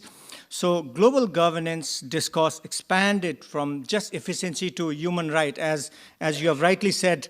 My earlier presentation, Patricia had said how in human-centric, human right approach is very important. That's why I think we have evolved over a period of time. And COVID-19 has actually revealed how fragile we are, how fragile our governance systems is. So that's something that we need to learn from. And we need to build a governance or institutions that's resilient, impartial, adaptive, and agile. So in this sixth field, when you talk about educations, because when you talk about education, we think about when a child is born, we'll give them educations. That's where the policy focuses. But I think inequality starts much before that. When the child is in the mother's womb, the inequality starts. Poor parents are fed poor food, have limited access to health facilities. By the time they are born, they are two different human beings already, right? One is weak, poor, bad health, the other one is nutritious, and then as they grow up, they go to different schools. By the time they are grown up, it's already two different human beings you can see, very dramatically different. So that's where I think access, it has to start before the child is born. The quality of education's access and accountability. If you go to many developing countries, the governance systems within the school has really actually crippled, and you can see the quality of schools are so different. Children go to different schools, and the outcome is very different. And the accountability of the teachers have really gone down. And healthcare system is very, very important. Today, we are being treated not on the basis of the health conditions. We are being treated on the basis of how much we can pay. So if you go to countries like Thailand, where you have like $30 insurance, you have to wait entire day, 2 days to just see your doctor. And that's a kind of governance that's actually distorting what you call the access to like good health facilities. And the intellectual property, if you look at it, there are two things that we need to be careful. One is about innovations. If we don't have IP, we don't have innovations, right? But also there is also questions of access to those new technologies. So we really need to balance out. And in the infrastructure sectors, we have what you call the PPP, the corruption, inefficiency. If you go to many countries which are really growing fast, you can see potholes everywhere. Where is the governance? How do you manage those? And climate change. Today, many people have walked out of this Paris Agreement. Many people around the world think that climate is not a problem, but then people in the developing countries are actually suffering from the impact of climate change. For example, I come from Bhutan. It's a country with only one of the country with net zero carbon emissions. We have not contributed to GHG emissions at all, but we are one of the most vulnerable countries in the Himalayas. So where is the concept of equity? Where is the concept of prioritizing the climate change? Where is the concept of loss and damage? If you look at today, you talk about loss and damage funds, right? And who pays for the loss and damage funds? It's not the people who are contributing to loss and damage fund. Whenever there's a flood, this poor household in the developing countries have to actually cough up their savings, do everything to actually to come back from floods. So they are the ones who are actually paying for the loss and damage. That's where I think the global governance is very, very important. If you really want to handle climate change, it's across borders, and digital transformations is a cross-cutting technology providing opportunities as well as threats. So I don't want to go through these educations again. I have already explained. We did a very extensive review of literatures, and we found the problem of teachers' accountability and school management. And it's the governance tool, transparency, monitoring. We had actually a study done on high-tech, high-touch in Indonesia, and we really found that technology alone is not sufficient. Technology is just a tool, but what is important is not an enabler. So that's where I think the governance comes to play a role, where we actually increase access. And this is about healthcare. We did lots of literature review, and we found that it's in some of the countries, the importance of stakeholder consciousness in reform is very important. Like, for example, Rwanda, it became successful in plannings and implementations of health systems. So there are lots of lessons that we could learn, but ultimately one conclusion is that there's a need for institutional capacity, the accountability and inclusions. IP actually is very important, very crucial. It actually promotes innovations, it stimulates innovations, but also it restricts access. Many countries, particularly in developing world, do not have access because of IP. So uniform IP regime may not suit for developing country. Developing country may need some alternative mechanisms. So, and also in the health sector, there is a tension between public health care facilities and private incentive. How do we govern them? So the policy challenge is balancing affordability with innovations in health sectors. Transparent and flexible licensing is crucial for equitable outcome. Infrastructure is very important. It lowers cost, boosts productivity, supports trades. But then, like, we also, like, you know, if you really want infrastructures to be of good quality, we need to have Pigouin. If you follow Pigouin theories, it's about having very clear contracts and oversights and IP. So if we have that, then I think the problem is taken care of.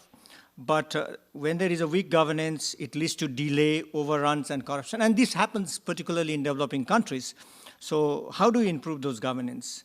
So these are very important. The other important thing is that infrastructure is important, but then if you go to developing countries, before the infrastructure is being built, many policymakers already knows where the infrastructures are coming, right? And there is a land transactions happening long before the infrastructures comes.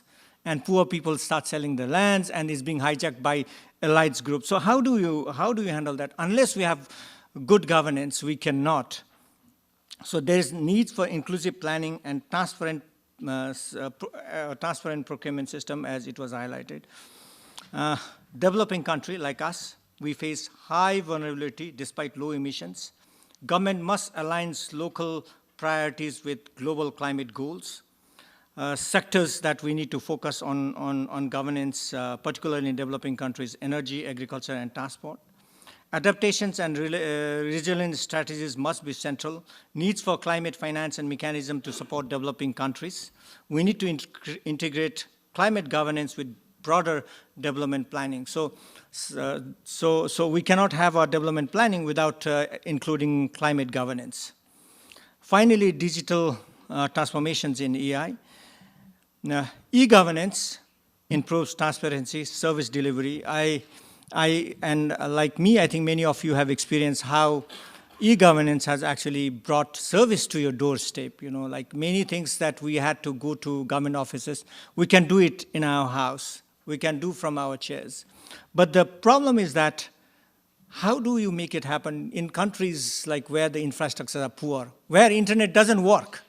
You know, even if you provide services, how do you access that services? So infrastructures, you know, the e-governance infrastructure is very important.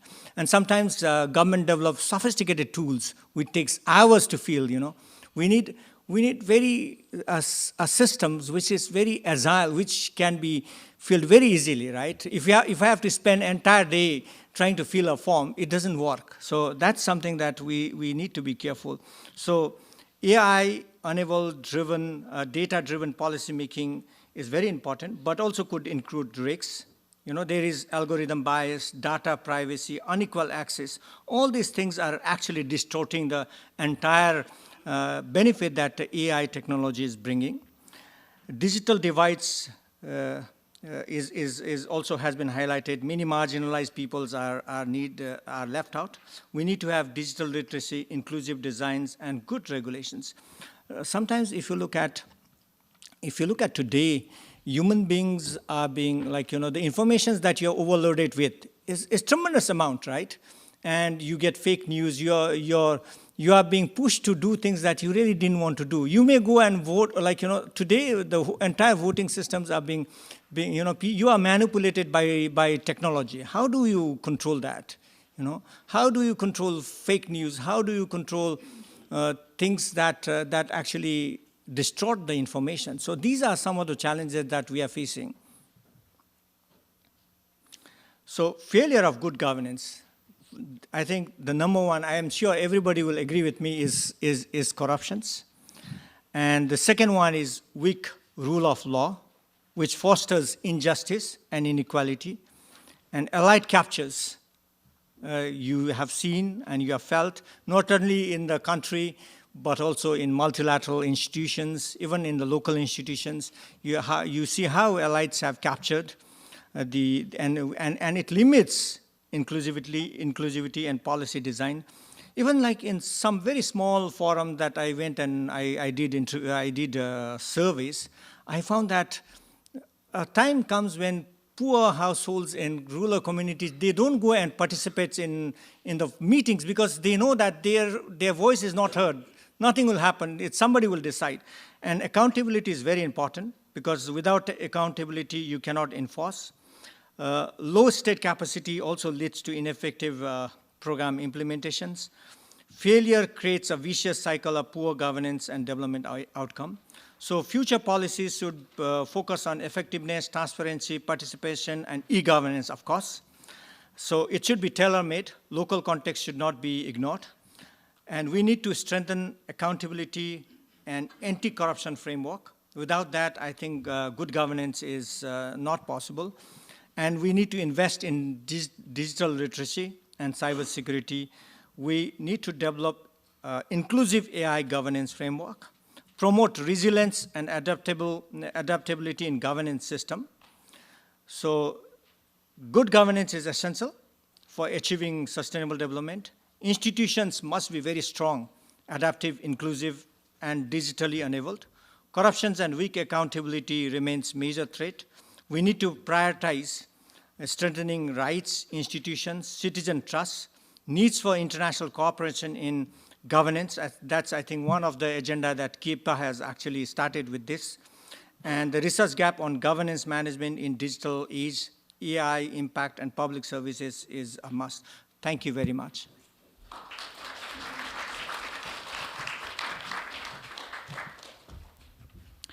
Thank you for highlighting key lessons for the future of sustainable governance. Please give Mr. Dil Lahu a big round of applause once again. Thank you very much.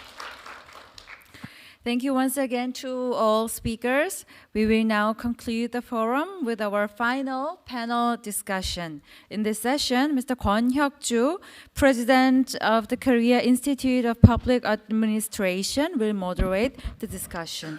Please welcome our moderator, Kwon Huck-Ju, with a big round of applause. Thank you very much for your introduction. Well, this third session is about the developing countries. We discussed the innovation in governments and public service in Korea, Japan, European countries, OECD members. But innovation in governments is not only about them. Developing country is also, that issue is very important. And that's why we have these third sessions. So we have three wonderful presentations. Vietnamese case and the overall overview, but we also have very theoretical reflection on the human security. I think that is very good 3 presentations. So we will have 4 discussants. Before we start, I'd like to introduce our 4 panelists.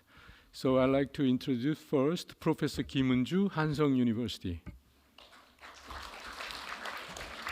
And Professor Katoka Ben, Hankuk University of Foreign Studies. And Dr. Lee Jae-ho, our Senior Research Fellow. And Dr. Han Seung-won, she is the Director of the Center of the Global Development Cooperation in our institute. Okay, thank you very much. Because of time, I think I will only give you 6 minutes, not 7, but 6. So I will start with Professor Eun-Ju Kim. Yeah, thank you very much, Chair. First of all, it's very great honor to be here as a discussant in this excellent forum, and thank you for the presentation of Patricia Kennett's paper. Her paper presents a timely and very intellectually rigorous reflection on the one of the most urgent policy challenges of our time, and how to align AI governance with the broader agenda of human security and sustainable development, and particularly in the global south. So I read her paper I enjoyed reading her paper, and the paper's core contribution lies in reframing AI governance through the lens of innovation and empowerment and protection. And the paper tries to move beyond the procedural confines of ethical AI, which is dominated by Western technocratic discourses, and the paper situates AI within human security framework and effectively linking the transformative potential of digital technologies to the material vulnerabilities and institutional capacities and political asymmetries that define developing context. Her presentation of today, it was very short, 20 minutes, so maybe the audiences cannot fully understand the paper's contribution, so I just explain a little bit. And as you see from the presentation, it reminds us that the technology is never neutral. It can reproduce structural inequalities or become a vehicle for empowerment and protection. And her proposed frameworks in the paper suggest a capacity to translate human security from a philosophical aspiration into a very practical design principle for digital governments. And despite its conceptual strength, and the paper opens several important avenues for the further debate. For example, the paper highlights AI colonialism and technological dependency, but the policy implications for governance sovereignty need deeper elaboration maybe in the future if you write down the paper in the future. And developing countries require not only ethical safeguards, but also they need strategic autonomy, including open source alternative or local cloud infrastructure and regional data trust. Without such a mechanism, maybe responsible AI may remain rhetoric rather than transformative project in developing countries. And in this point, I would like to ask 2 questions for you. First, the paper rightly warns against ethics washing, but strengthening institutional capacity remains a very central bottleneck, especially in developing countries, as we learned from the second and third presentation. So then in this situation, how can governments in developing countries build the necessary audit, evaluation, redress mechanism in very low resource environment? And I just get the insight from the second presentation. He suggested maybe the leadership and strategic leadership. So maybe that can be the answer. And how would like to ask Patricia, how do you think about these issues? And in in the presentation, she didn't mention about that, but in her paper, Patricia contrasted China's state-led AI development and India's more inclusive approach. She compared it very short in the paper, so I would like to ask about that, if you can elaborate more about that.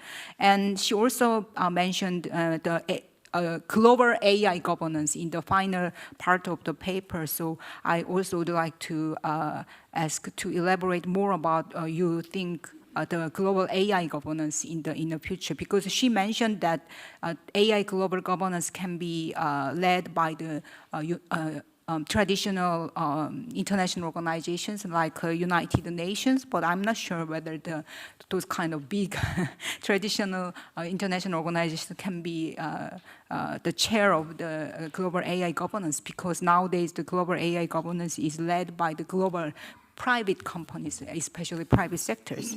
And lastly, I would like to offer a few observations on the Korean context. Now, all of us learned from today's session the Korean government's AI strategies.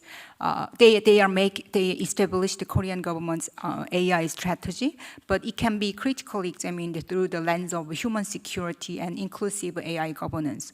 Because Korea's, I think Korea AI strategy is led by government, state, like China's AI, state-led AI governance. So this kind of approaches maybe achieve rapid technological progress, but it can, maybe it remains limited in institutionalizing human security and social inclusiveness in the future. And the focus of the strategy is industrial competitiveness and R&D investment, and to promote the industry itself. So maybe it can overshadow, maybe it can ignore the question of the equity, participation, and accountability. So maybe we, as a Korean, should learn from the Patricia's presentation. So we need to embed human security principles across the entire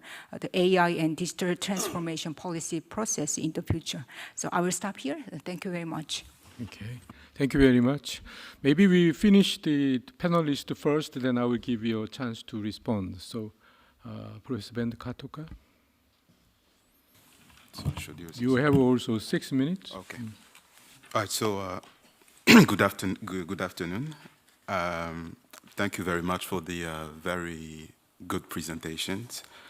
For myself, I was able to close a knowledge gap because I didn't know very much about AI and digital governance. So it was very interesting to follow the 3 presentations. So as I listened to the presenters, I prepared my notes.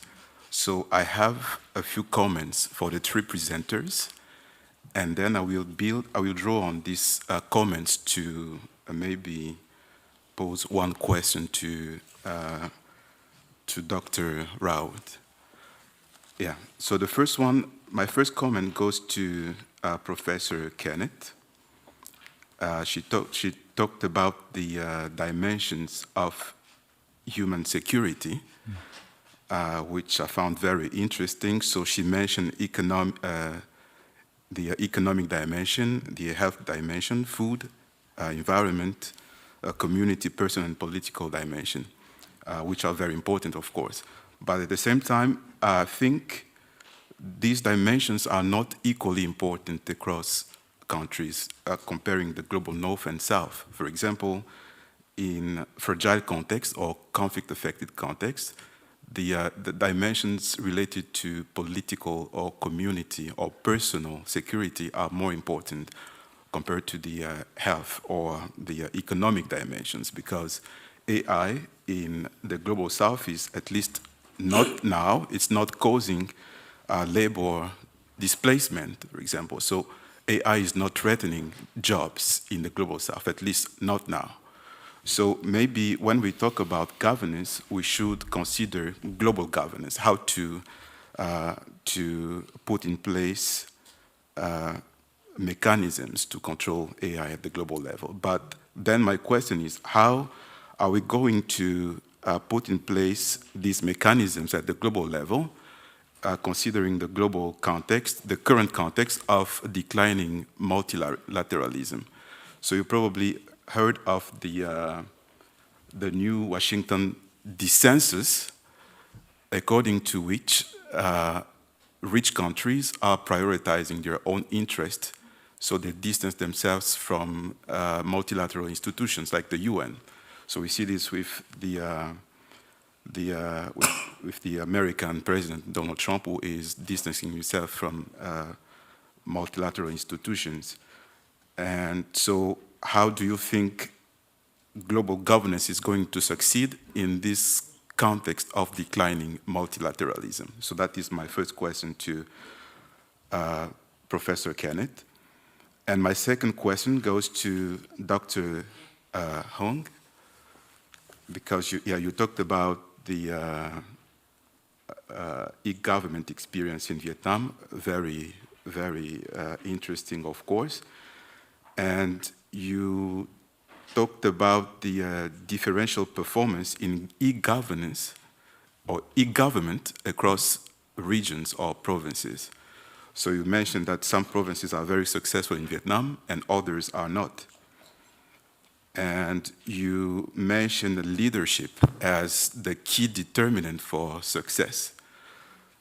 So considering that, I have one or two questions for you. The first one is, how do you come up with that conclusion that leadership is the main determinant, considering the fact that maybe there are some region-specific factors that influence performance in e-governance?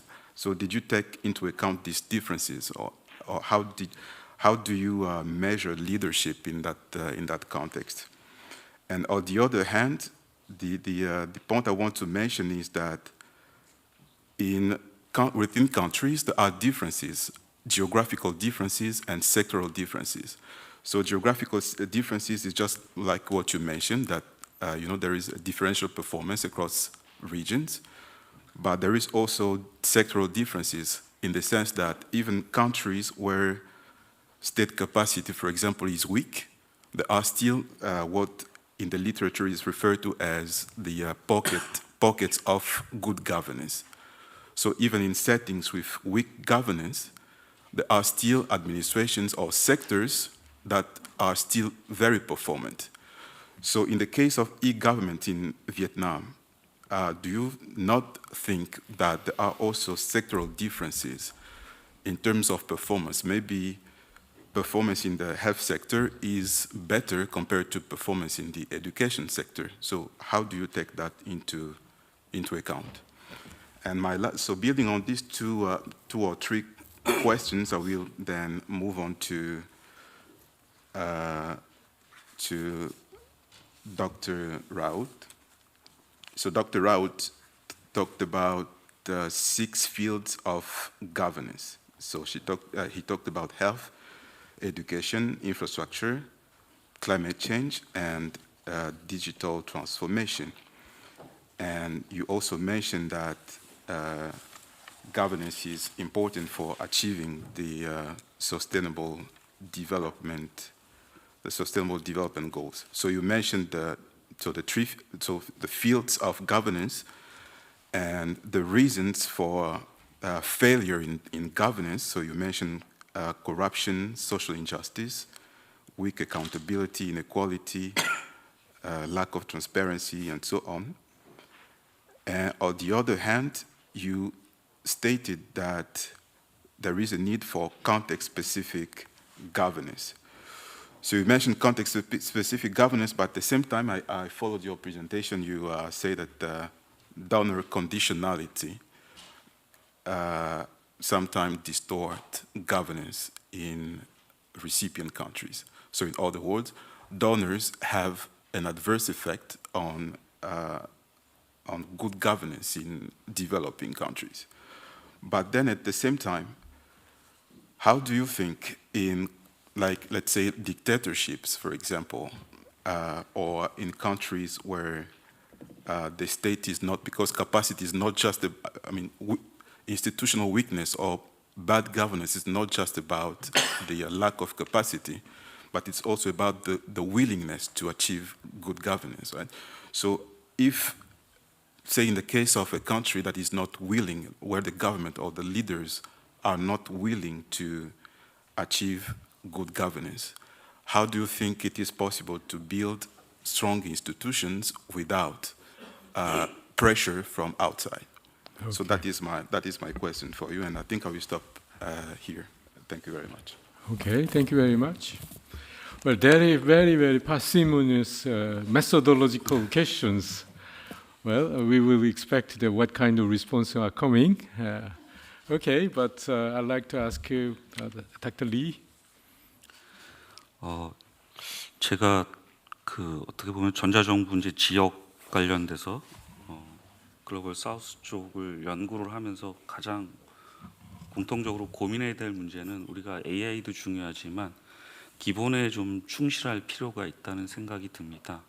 그러니까 아까 전에도 이제 베트남 정부 사례를 들으면서 제가 베트남 사례는 정확하게 모르지만 우려되는 게 뭐냐면 한국의 케이스로 보면 시스템을 최근에 한국 같은 경우는 시스템 붕괴도 있었고 또 시스템을 갖다 각 지방정부 차원 또는 정부 차원에서 통합한다고 했음에도 불구하고 여전히 원스톱 서비스를 제공하는데 어려움이 있다. 그러니까 이론적으로는 다들 원스톱 서비스를 제공해야 된다 뭐 이런 얘기를 하지만 실제 현실에서는 굉장히 어려운 장애들이 있습니다. 그걸 아까 전에 이제 발표하실 때 정책의 질이라고 하는데 지금 정책의 질에서 가장 중요한 문제는 제도적 장애가 굉장히 크다. 그 제도적 장애는 이 가버먼트에서도 있었지만 AI에서도 그대로 드러나고 있습니다. 아까 전에 이제 뭐 질문 앞에서도 하고 그러는데 가장 문제가 되는 게 이제 유럽의 어떤 AI 윤리 규범이 생각보다 정책의 질을 높이는 게 아니라 어떤 정책 발전에 있어서 AI의 발전에 있어서 저해 요소로 지금 드러나고 있다. 왜냐하면 저희가 2016년에 AI 연구를 하면서 AI 윤리 규범이나 이런 거 한 19년에 연구할 때 보면 유럽 거를 상당히 저희도 모델로 해서 고려를 했었습니다. 근데 하다 보니까 이게 너무 시스템 개발에 있어서 장애 요인으로 드러나더라. 다들 좋은 얘기로 뭐 인간 중심 다 알죠. 근데 정작 인간을 넘어서 기술 발전에 포커스를 두고 있는 중국 같은 지금 얘기한 것처럼 그럴 때 과연 어떻게 나가느냐. 사실 그래서 지금 한국 정부도 유럽 스타일의 AI 윤리 규범이나 이런 가이드라인에서 점진적으로 지금 뭐 미국 스타일이라든지 영미계 쪽으로 지금 따라가려고 하는 고려들 많이 왔습니다. 사실 이게 지금 한국 정부에 있어서 아까 앞 세션에서는 하이 리스크라든지 로우 리스크 문제에 있어서도 그거 어떻게 정의하느냐. 그게 예전에 이제 유럽 스타일일 때는 좀 명확했는데 바뀌면서 재개정하면서 지금 법률에서의 모호성이 나오고 있고요. 그 다음에 우리가 이제 제가 기본을 얘기하면서 중요하게 봐야 된다는 게 뭐냐면 이 위험성을 리스크 차원에서 시스템에 대한 위험성을 잘 관리하지 못하면 이 서비스가 중단될 수 있다.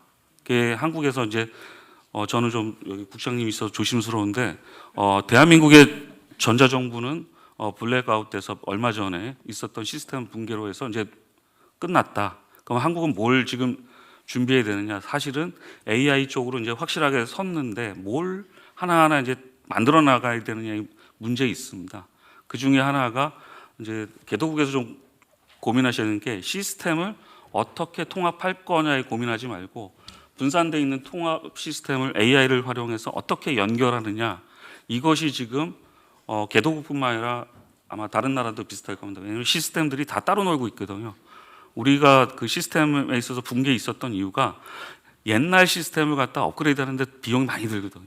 그러니까 그런 것들을 우리가 오늘 토론에서 좀 더 고민해 봐야 되지 않을까. 그리고 AI에서 좋은 얘기도 많지만 그런 기초적인 거를 잘 준비하지 않으면 밝은 미래보다는 위험한 미래가 있다라고 판단입니다. 이상입니다. 네, 네, 감사합니다. Thank you very much. Now we move to Dr. Han. Good afternoon, everyone. Yeah, first of all, I would like to my sincere appreciation to the three presenters for their thought-provoking presentations. I enjoyed them and I learned a lot. As someone who researches international development cooperation and also as a final discussant on this panel, I'd like to share some reflections on the key messages and questions raised by these three presentations. In particular, I want to highlight some of the pitfalls and limitations that donor countries, including Korea, often face when supporting AI-driven development in the Global South. The key messages across the three presentations are clear. Digital and AI transformation alone cannot drive governance innovation, and governance itself is essential for human-centered digital and AI transformation.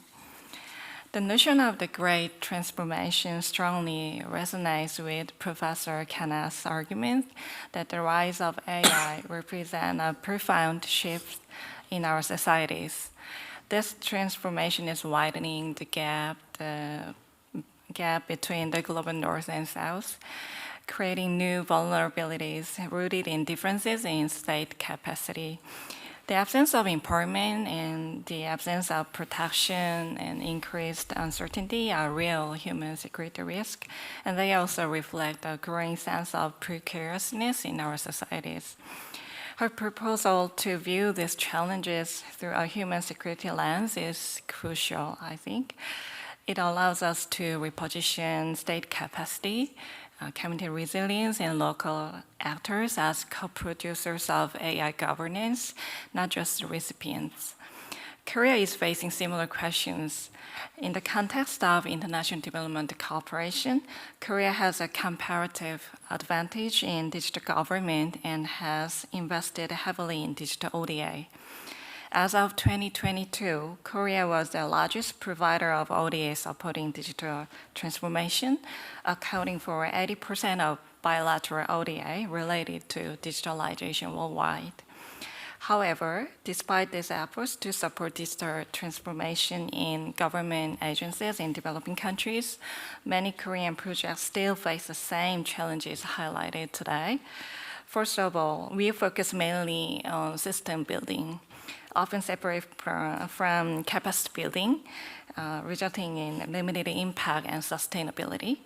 And next, localization is weak, and standardized framework often clash with local institutions.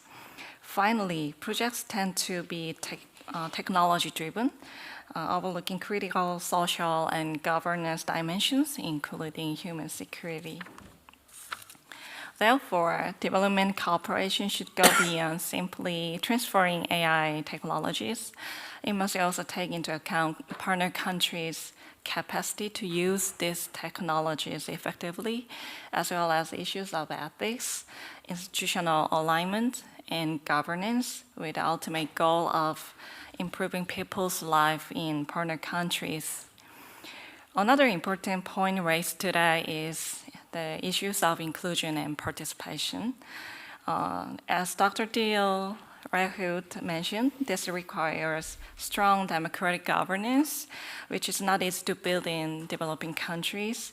To address this, both donors and partner countries need to rethink their roles.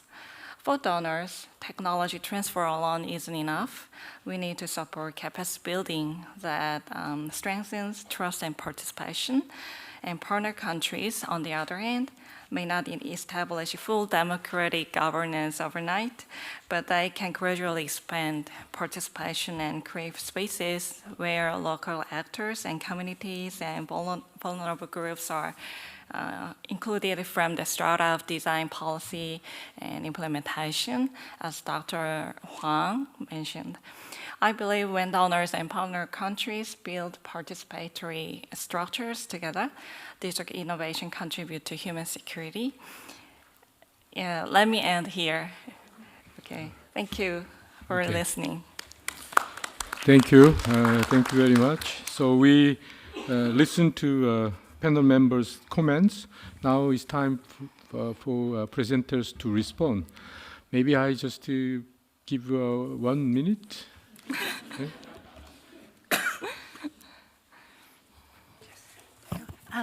Thanks for those interesting comments, quite demanding and broad, some of them, but I'll give it a go. excuse me. So I think in terms of the critical human security framework, I think it's designed to be a kind of flexible, multi-dimensional framework, and depending on and context specific. So within each context, there might be particular elements of human security that are particularly important at a time, but they may well change over time, and they might change in different contexts. And it's also a framework, I think, that's really supposed to be, and particularly in relation to AI, is supposed to be proactive, not just reactive. So whilst there may not be issues around unemployment at the moment, for example, it may be something that a government or a coalition of organisations might want to think about as a potential issue for human security going forward. So I guess it's both a flexible, multidimensional framework and a sort of a framework for sort of proactive planning going forward. Anyway, I need to stop down. Just one quick one, and that's about the multilateral system.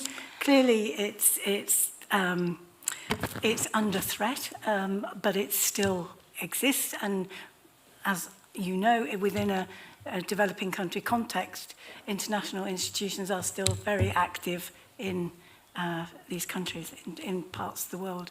So I think they need to be an important part of the sort of co-creation. But that needs to be something that is local-led, and they would participate as co-creators in a sense.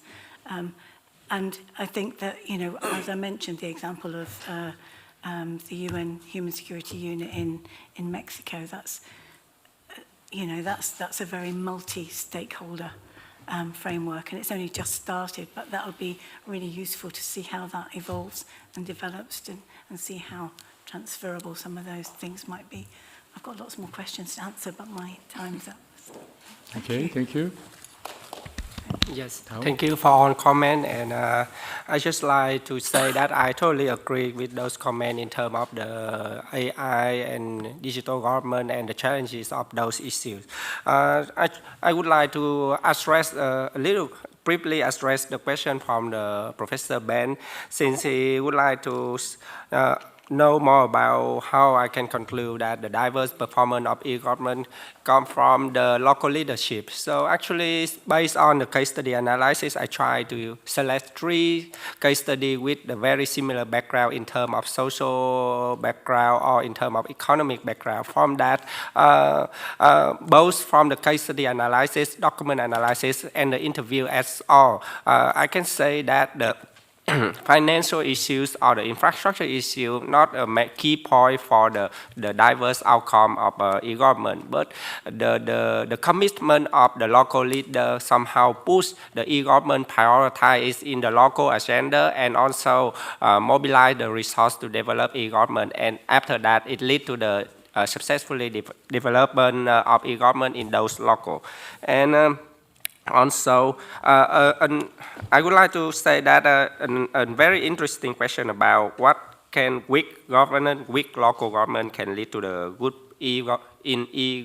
government performance. Yes, they can, but it's come with condition that they need to choose a very smart or wise strategy in implementation. Even though there is a national e-government policy, but the strategy local adopt is more important.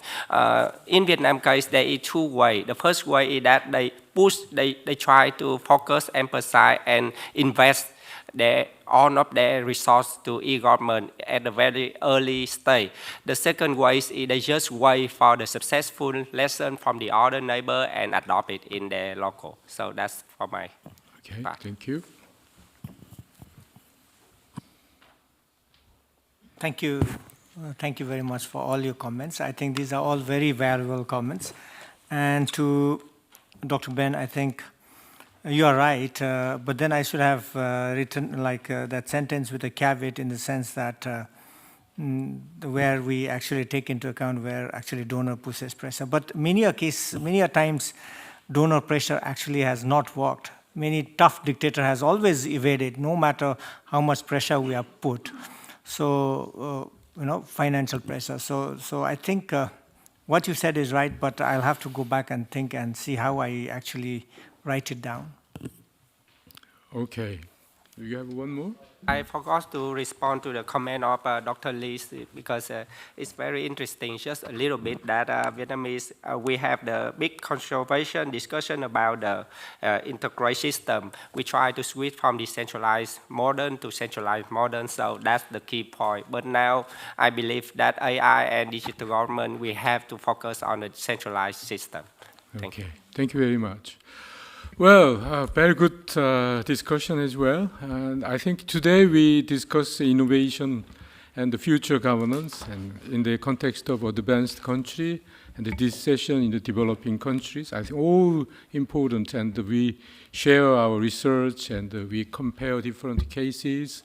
And we found out there are some similarities as well. So we can learn each other. And I think it is today's conference is very successful. And I hope that we can continue these interactions. And another thing I'd like to mention is that the first purpose of this conference is to discuss on the innovation and future governance. But second one is that to raise our global standing, the KIPA's standing in international scene, so that I think today's conference will be very useful for us to disseminate our research, and also the global audience know about our activities and our research. And I hope that you can support us to raise our global standing further. Thank you very much. And I also like to Dr. Jo Se-hyun and Shim Woo-yeon and Han Seung-eun, who worked tirelessly to prepare this conference, and also we have many staff members working very hard to make this conference very successful. Thank you very much. Thank you. Thank you very much to Mr. Kwon Huck-Ju, President of KIPA, and all our speakers and panelists for the insightful discussions. Let's give another round of applause to our distinguished speakers. Thank you very much. And now, ladies and gentlemen, this concludes the Global Forum on Strategies for Innovation and Future Governance. On behalf of the organizers, I would like to express my sincere gratitude to everyone who joined us today. I believe the ideas and discussions we heard today will serve as meaningful guidance for our continued efforts toward innovation on the public sector. Once again, thank you for being part of this important dialogue. We wish you all a pleasant evening. Thank you very much, and goodbye. Thank you very much.